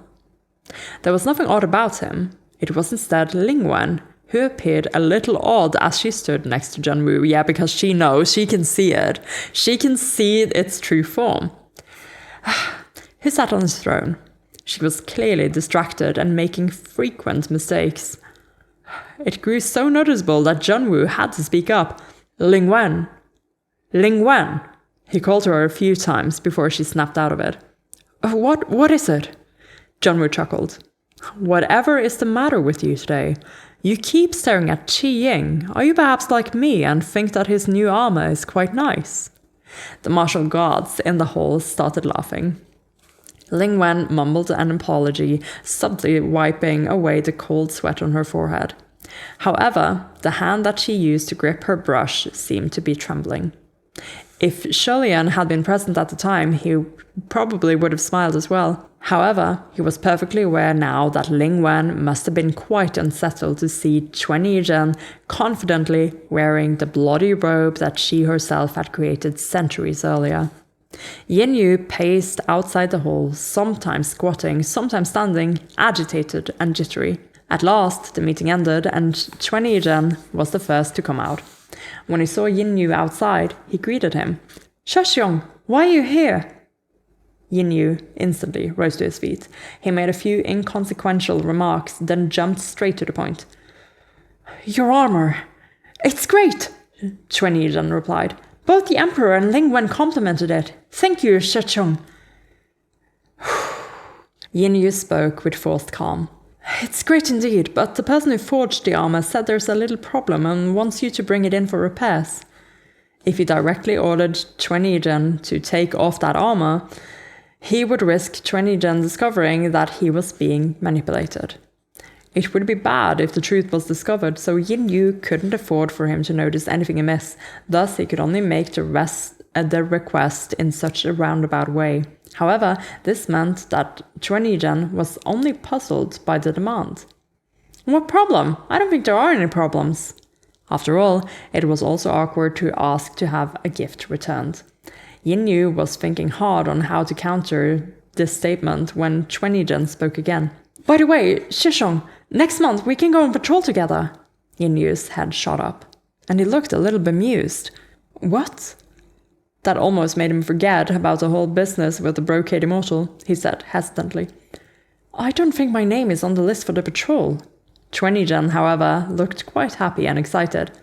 It is! I mentioned you, and the Emperor said he would consider it. Oh my god. In that flash of a second, Shirley-Ann could almost see the waves of hot blood rushing to Yin Yu's face. Years of built-up resentment and pent-up grievances finally exploded at that very moment. Yeah. What is wrong with you? Yin Yu yelled. This was the very first time Chuan-Yi-Jin had seen Yin Yu so angry, and he blinked as confusion colored his face. A few heavenly officials who were passing by also snuck glances at them. Yin Yu clutched his head. Did I say I wanted to go? What does the patrol of the martial gods have to do with me? I didn't ask you to do it, so who are you to mention me to the Emperor? Outsiders might not know why Yin Yu was losing his cool like this, but Shirley-Ann could understand perfectly. After all, this was great humiliation to any proud martial god. The Patrol of Martial Gods was a ceremony that only the top martial gods of the upper court could participate in. During the procession of this patrol, the chosen martial gods would demonstrate their might by subduing and dispersing evil. Not only could this help spread their names and expand their base of worshippers, but there was also opportunities to spar with the other participating martial gods to improve their skills and build relationships. It was a grand affair by any estimation, and there were extensive prerequisites for the martial gods in attendance. A prominent foundation and high-level skills, for example, or having at least 4,000 temples, or ranking in the top 10 at the Mid-Autumn Banquet. With Yin Yu's qualifications, he wasn't eligible to participate in the Patrol of Martial Gods. Even if he could attend and was able to gain from it, those who knew his status would gossip. Those with thick skins might not care, but there were countless small-time heavenly officials who would fight to squeeze themselves in. But Yin Yu clearly wasn't thick-skinned. Yeah, and that is kind of what I've been saying as well. He's really not fit for the heavens. He knew deep down that he wasn't qualified, so how could he possibly depend on someone else's connection and force himself in? And that someone else was Chuan-Yi-Jin, who had once depended on him to escape expulsion from heaven. Chuan-Yi-Jin didn't understand at all. He probably thought he had done a good deed, and he just wants to hang out with Yin Yu. He had mentioned Yin Yu, and that was all. He didn't think there could be problems beyond that. However, Yin Yu looked truly furious. And for the first time, Chuan-Yi-Jin seemed to want to say something, but he stopped, looking like he didn't dare. A moment later, he managed to mumble, "Shishong, why are you mad? Did I do something wrong?" Those words again. And the tragedy in this is that he really doesn't know, he doesn't understand, and no one has taught him. And even though, Yin Yu has been kind to him, he also hasn't ever talked to Chuan-Yi-Jin about this, about why he doesn't understand the way other people do. Like, he's been comforting to him, and he's been placating, but he's not actually helping him learn. And that is what in the end made all that resentment build up in Yin Yu as well. Like, he's been shouldering all that by himself, while, in Chuan-Yi-Jin's world, he is his martial brother. He is the guy who has always been kind to him, even when everyone else hasn't been. And it's, this is a frustrating story. Shirley-Ann practically wanted to beg him to stop talking. As for Yin Yu, veins popped on his forehead. He was teetering on the edge of a breakdown and he pulled at his own hair. Enough! I've had enough! I'm going mad! I'm going fucking mad because of you! Then he pointed at the Palace of Divine Might. Twenty-Gen, stop talking to me! Go and take back your recommendation right now! Stop adding to my troubles! Do it! Right this second! Twenty-Gen instantly turned and dashed back into the Palace of Divine Might without another word. Yin Yu blinked, and only then did he remember that Twenty-Gen was still wearing the brocade immortal. His actions weren't because he knew himself to be wrong and wanted to rectify things, but because he was being controlled. Within the Palace of Divine Might, a few martial guards who hadn't yet left watched in confusion as Twenty-Gen came blazing back in. Yin Yu stood outside the hall, trembling slightly, and he yelled again. Stop! Twenty-Gen had almost made it to Junwoo when he abruptly halted and came to a hard stop. It took a good moment before he came to, bewildered.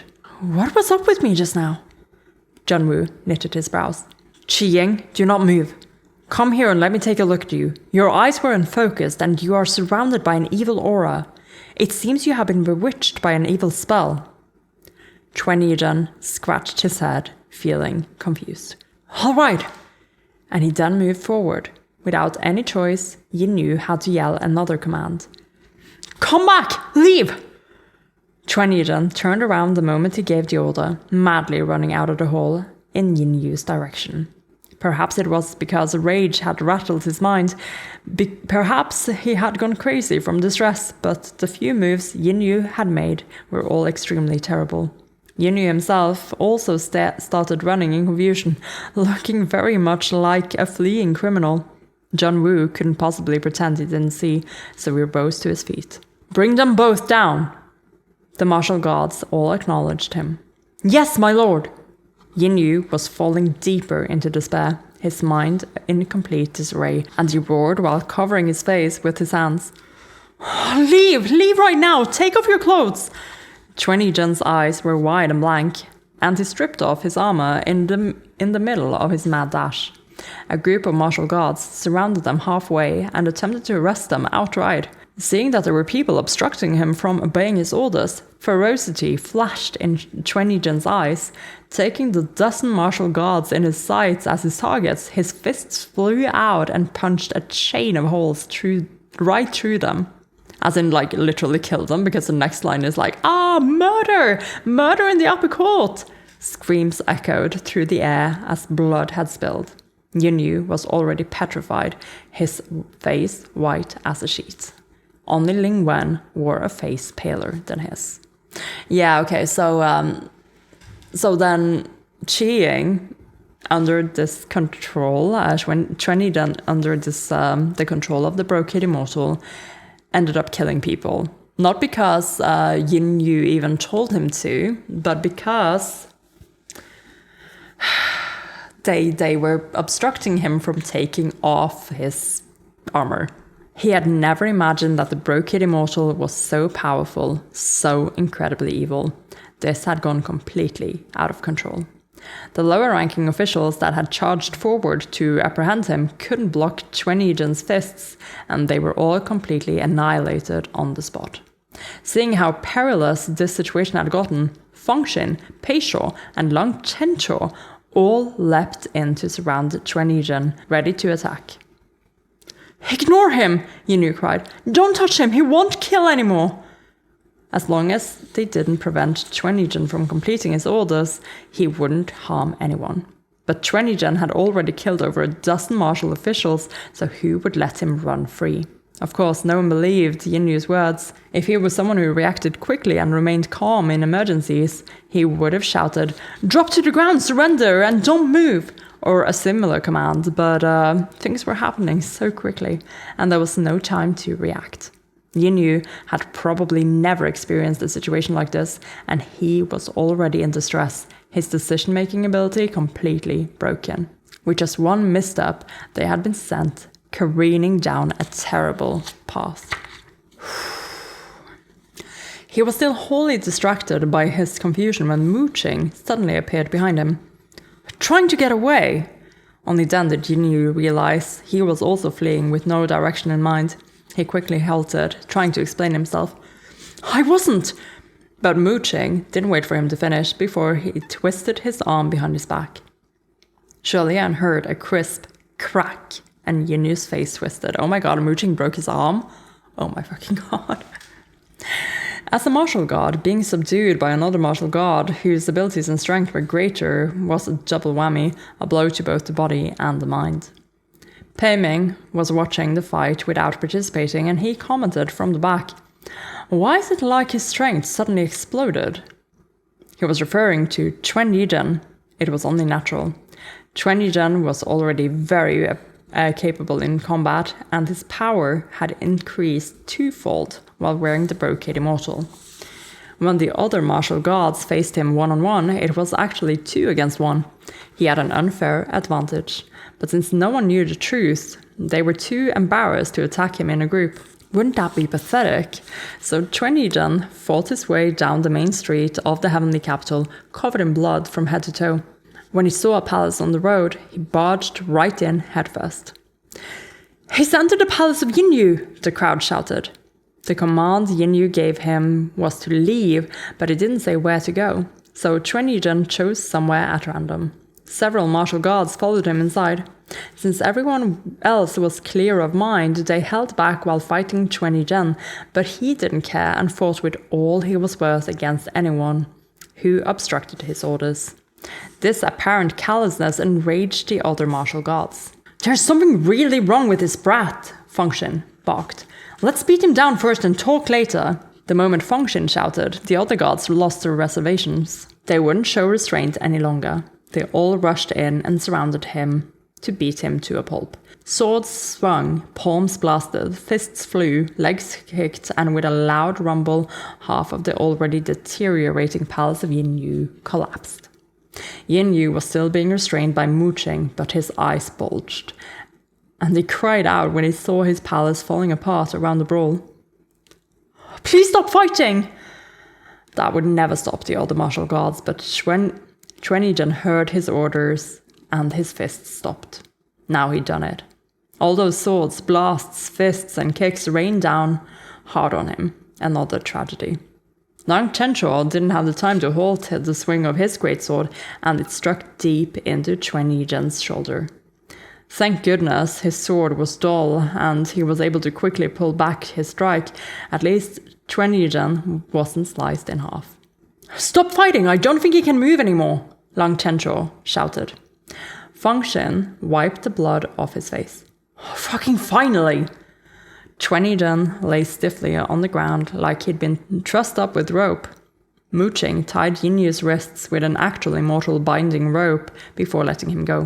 Yinyu fell to the ground in a daze, and he stared dumbly at the mess that was left of his palace of Yinyu.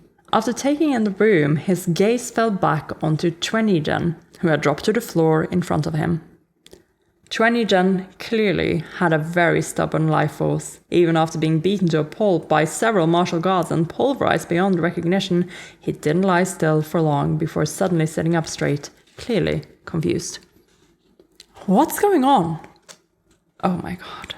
The martial gods were going to go mad from rage. They all shouted at the same time. "You're in big trouble now!" Ling Wen had been following behind and watched closely, and she finally exhaled, her face still pale. She somehow had the presence of mind to coordinate help and raised 2 fingers to her temple as she called out to the spiritual communication array. "Medical officials, emergency aid, now!" Chuan Yizhen was still very confused. When he turned his head and saw Yinyu sitting on the ground, he crawled to his feet, seeming to want to help him up. At the sight of that completely oblivious face paired with the background of his smashed divine palace, Yinyu was speechless. However, his face was slowly contorting. Chuan Yizhen didn't remember anything of what had transpired. "Shishong, what are you doing?" It was as if Yinyu had lost all sanity. He puffed an abrupt laugh, his eyes brimming red, then cried. Xuanyijin, why don't you just go die? Go die, will you? Hearing that cry, Shulian's eyes went wide, as did those of the many heavenly officials present. Upon receiving the order, Xuanyijin took immediate action without a second thought. He grabbed the sword off the ground, and with the sword in one hand and the other yanking his own head up by the hair, he aimed for his own throat. The moment he moved, the martial guards assumed that he was going to make a sneak attack, so they leapt dozens of meters away to get out of his reach. They never expected him to slit his own throat, and by then it was too late for them to snatch the sword away. They all roared at him. Yinyu was also shocked, but he hadn't yet come to his senses and could only avert his gaze. Mere seconds before blood could spatter, Jun Wu's figure suddenly flashed behind Xuanyijin. Crack, crack, crack, crack. All 4 of Xuanyijin's limbs were dislocated in an instant. Jun Wu then chopped precisely at the back of Xuanyijin's neck, knocking him unconscious and sending him tumbling backward to the ground in a heap. He was broken beyond recognition, so wrecked that it looked like a pool of blood and pulp. Everyone, Shulian included, sighed a breath of relief. Everyone except Jun Wu. Jun Wu turned around to regard Yinyu. His expression was gravely solemn, showing neither rage nor joy. With things having progressed thus, I trust you have an explanation. Yinyu's head was buried in his hands, and he subconsciously looked up at the question. I don't know anything. It wasn't me. It's... His whole body jolted midway through his rambling, like he had only just realized what had come out of his mouth. He had told Xuanyijin to go die in front of so many witnesses, and Xuanyijin had tried to do it. It was impossible not to notice something amiss. Muqing spoke up. My lord, Qi Ying's reaction indicates that he must have been cursed with some wicked spell. There must be something forcing him to follow Yinyu's commands, but we don't know exactly what it is. Ning Wen, naturally, knew exactly what had caused this, but she didn't dare speak a word from where she stood in the crowd. Coordinating helping hands on the scene was the most she could do. Something like that exists? Lang Chencho said in disbelief. Someone pushed through the crowd to rush forward. It was Zhenyu.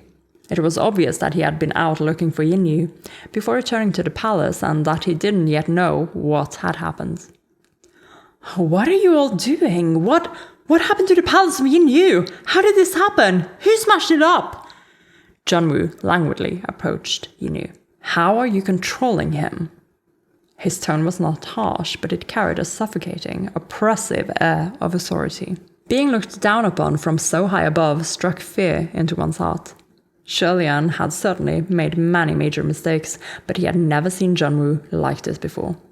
It seemed he really had let Shulian off easy back then and treated him with unusual kindness. Holy shit. Yeah, you really were his favorite, Shulian. As far as Shulian could tell, Yinyu didn't have strong composure to begin with, and his ability to react in stressful situations was weak. At a time like this, with his mind already a mess, he was even less capable of giving an answer. Seeing that he wasn't responding, Junwu said, Just as well. Even if you do not answer, I already know. It is that armor, correct?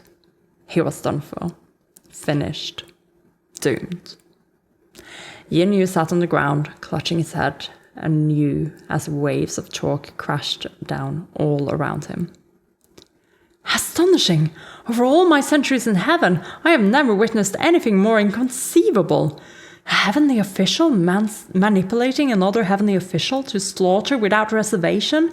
He made him murder over a dozen officials and then told him to kill himself. How vile! When Zhenyu discovered that something so major had happened, his face also blanched. Still, he gritted his teeth and charged forward from the crowd to kneel on the ground. My lord, that armor was... It was me who gave it to Xuanyijin.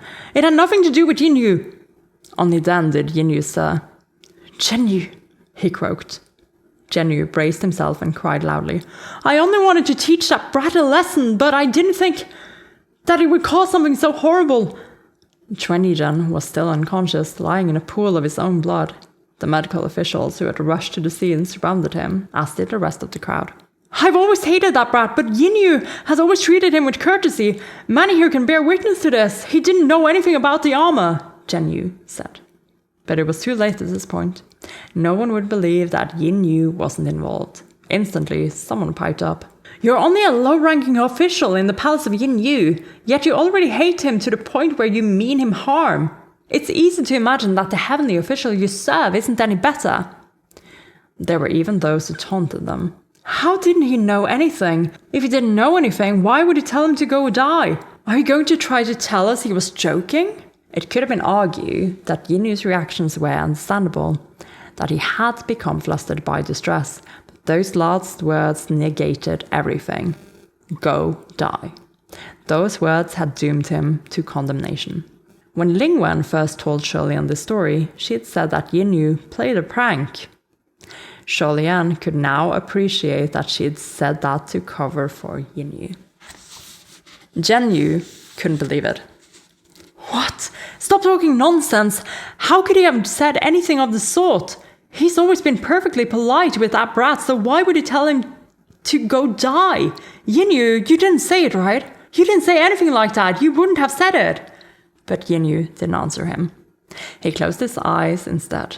The onlookers were speechless at the sight of Zhenyu refusing to concede the truth. We all heard it with our own ears. How can it be denied? There must be a misunderstanding, Zhenyu exclaimed anxiously.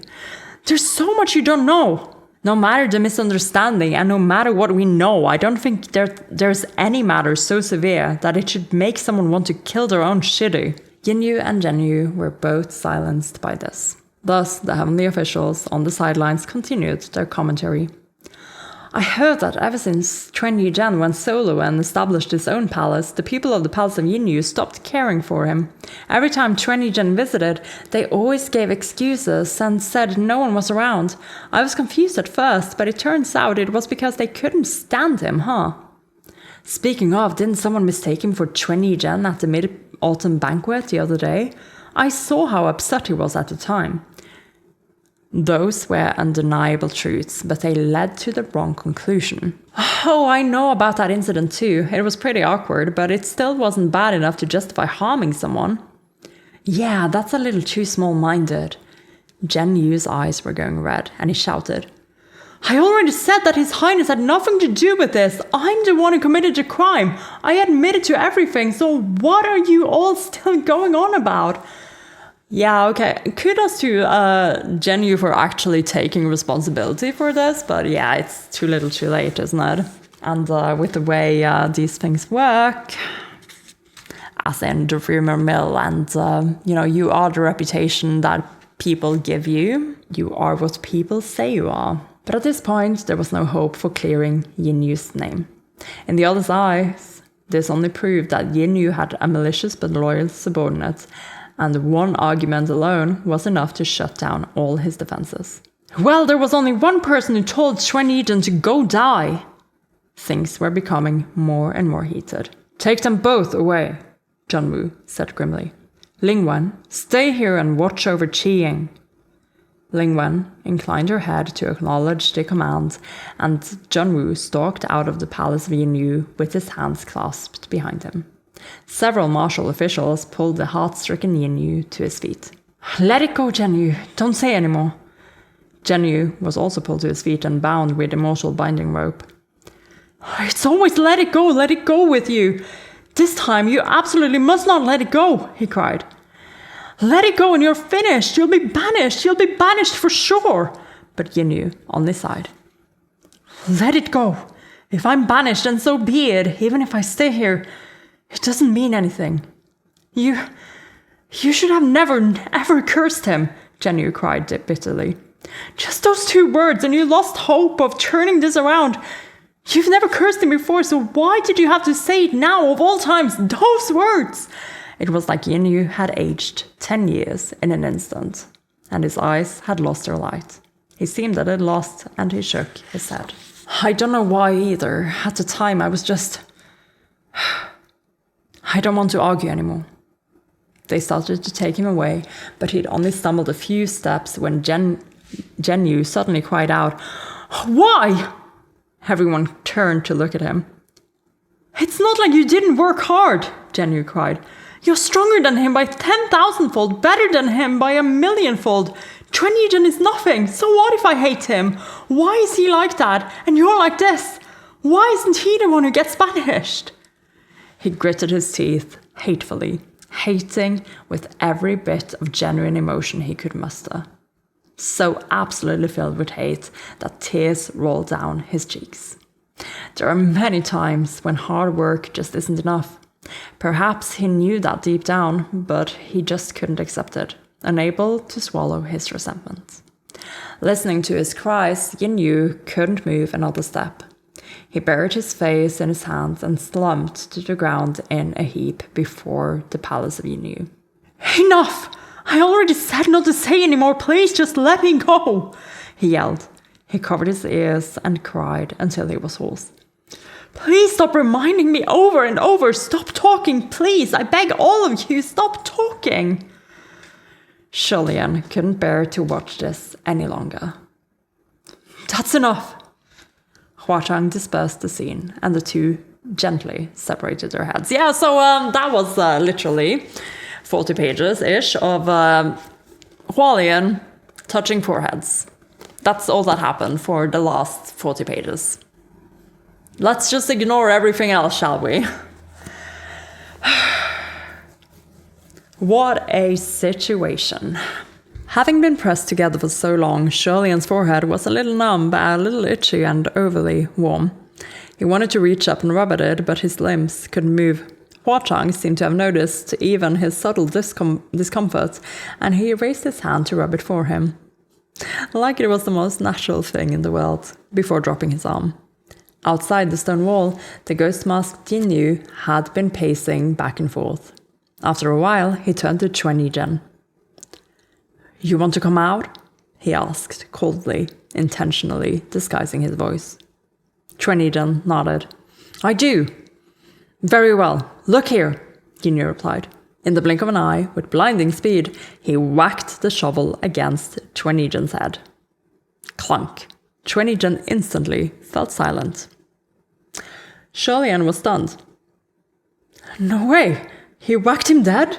He really killed him?" Huachang laughed heartily. "Don't worry, Gaga, he's not dead, just knocked out." After swinging the shovel, Jinyu exhaled. In the end, it seemed he decided to dig Chuan-Yizhen out of the wall after all.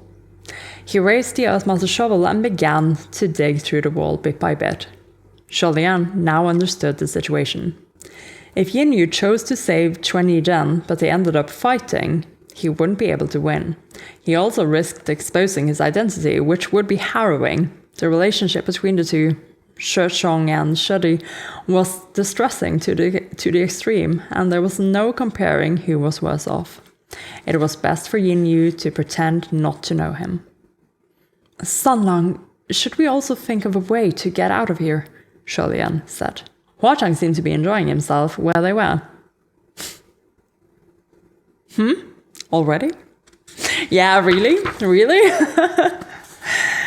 Shulian didn't know whether to laugh or cry. "Well, yes, do you want to live in here?" "If it's with Gaga, I don't see why not," Huachang said. "All right, fine, I was joking." Were you though? And that's another laugh or cry for our tally, exciting. He schooled his expression and reached out to cover Shulian's ears. "What are you doing?" Shulian asked. Huachang smiled. "I'm too lazy to walk out, so I might as well just blow the whole place up." Ellipsa reply, "And me too, Shulian, me too." "Shulian, I was just wondering whether this would blow up everyone inside who had been swallowed by the mountain spirits," when his expression suddenly changed. "Wait!" Huachang wore the same expression and dropped his hands. The two listened intently. A moment later, Shulian whispered, "Do you hear that?" Huachang also lowered his voice. "Yes." On one side of the stone wall, Jinyu was digging with the Earthmaster shovel. On the other, there was another person. And they were talking. There weren't any silver butterflies listening in. They heard the voice directly. because the person in question was standing extremely close to the stone wall, almost pressing against it as he spoke. Shirley-Ann held his breath to listen, but could only hear muffled, intermittent, indistinct words like Atom, Upper Court, Martial Guards. His mind whirled, and he exchanged a look with Huatong. He then tried, with difficulty, to move closer to the voice. The voice belonged to a man. He seemed to be conversing with someone, since every time he said something he paused for a moment, yet Shirley-Ann didn't catch any replies from whoever he was speaking with. Perhaps because the other one was too far away, or because it's like a spiritual communication array, you know? Once they silently shuffled closer, the voice became somewhat clearer. Words were still blurred here and there, but Shirley-Ann could at least hear some full sentences. His Highness the Crown Prince has also come, the man said. Oh my fucking god. I don't want to take this step, I'm sure you agree, but he's beyond saving. He's beyond saving? Shirley-Ann wondered inwardly. Me? How am I beyond saving? Wait, this voice. The voice was very familiar. He knew he'd heard it somewhere before, and for a long time, not just once or twice, but it was a memory from a long, long time ago, and he couldn't match the voice to its identity that quickly. Just as he was racking his brain for answers, the man added, Then let him end here. And Shirley-Ann suddenly remembered who the voice belonged to. He twitched his lips and muttered without a sound.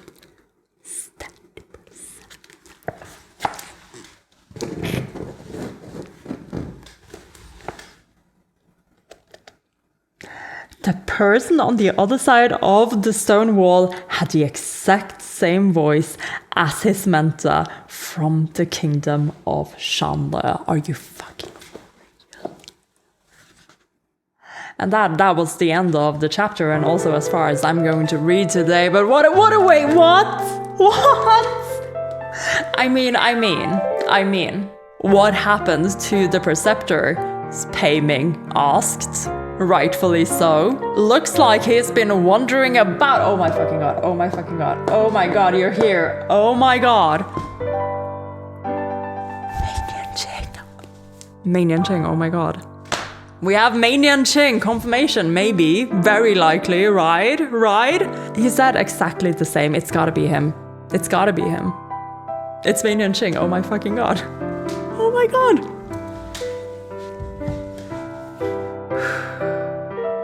Okay, I needed to just go for a little bit of a walk around the apartment. I can't believe that happened. What a way to end that. What a cliffhanger to put us on. Everything is falling into place, guys. Mei Nianqing is here. Mei Nianqing, who told Shirley-Ann about the kingdom of Wuyong.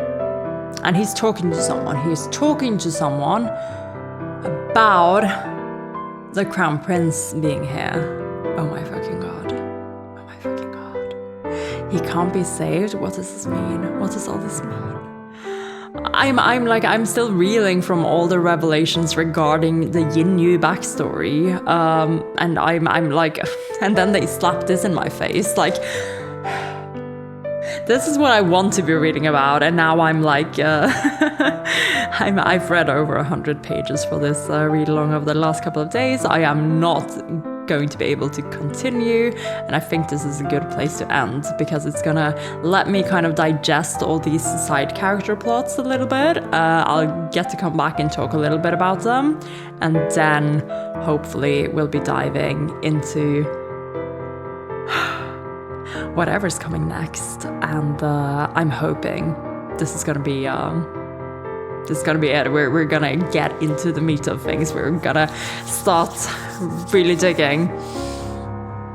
I'm very happy about that. What does this mean? This is so ominous. This is so ominous. What are we? Who are you talking to? Who are you working with? Because I've always kind of like envisioned him kind of like going about alone. In the theory that Mei Nianqing might be by Wuxiang, but what if they are two different people. Like, he could be talking to. I don't think Bai Wuxiang is around right now. I think that he's connected to Lang Ying at the moment, but who are you talking to? Who are you talking to, Mei Nianqing? Who else would you be talking to? Who would be on your side, on your team? This is frustrating. I guess I'll just have to wait for the brain cells to connect on this one, but I will get to the bottom of it. But yeah, Yin Yu has been doing some digging as well, and apparently he has the Earthmaster shovel now. And we've been digging into Yin Yu's past. Oh my fucking god. I just need to cut off the question mark on his name tag. Because this guy is definitely Yin Yu, and now we actually have his face as well. He's a little cutie. Currently, apparently, a 7 out of 10, according to Sholian, but remember, he has pretty eyes. But also, I think what Sholian is kind of, that whole thing was about is a bit like, Yin Yu, in his youth, was way more radiant, and he has really been worn down by his experiences, and I mean, even currently, like, he's working in Ghost City as a ghost officer for Huachang, and left all the glory that he has achieved behind. He's been through a lot, and he gives the impression of someone who's a bit tired of all of this. And now that we've learned his story, we kind of get why he is so tired of all of this. So honestly, I think that's what the comment about his appearance is about. How like he's handsome still, but he is anonymous, and he has chosen to make himself more anonymous. I mean, just the fact that he is working as this ghost officer, always wearing that mask, he would rather not have anyone know who he is. And honestly, I think that is really what happened in his backstory as well. He got to the point where he would rather just disappear. Like, he had given up towards the end there. He was just like, you know what? Banish me. If that's what's gonna happen, do it. I just want to get out of here. And like, even when he was, you know, the sole god of the West before Chuanizhen ascended as well, I didn't really get the impression that Yin Yu was having a great time being a heavenly official. I don't think that was really for him. He seemed like he was too nice for it, and also did not have enough self-preservation for being so nice. It's a bit like, you know, he was talented, he did well in his sect, and, you know, he's been told all this time that that is the goal anyone in his position should be striving for. The fact that he's achieved it is amazing, and that is not something you should let go of. But faced with, like, Chuanizhen's very genuine questions about why, I think we do get a little glimpse into Yin Yu's psyche around this, which is that he doesn't really like it here. He didn't like it there, even at the height of his prominence. That doesn't mean that he is not mourning the fact that he's lost all that he's lost, because he's still a martial god. He ascended as a martial god, and there's a matter of pride in all of this. And also, like, this resentment that is, I think, misplaced because of the way that he has treated Chuanizhen and not been honest with him, you know? I think Yin Yu, for all of the years he spent with Chuanizhen, has been just packing cotton balls around him, like making sure that he isn't emotionally hurt, and instead shouldering the mental burden of everything on himself. And it's kind of unfair, because, you know, everyone around him were treating Chuanizhen poorly because of the way he is, well, simultaneously being talented. But Yin Yu as well, like, he was treating Chuanizhen kindly, but he wasn't kind enough to actually be honest about his own feelings in their relationship. As if, like, him saying the truth would also hurt Chuanizhen. Like, he didn't afford Chuanizhen the opportunity to learn how to navigate their relationship. It's a very complicated sort of situation, but I had a lot of fun reading about it, and I actually really enjoy just a situation that is set up around Chwennigen.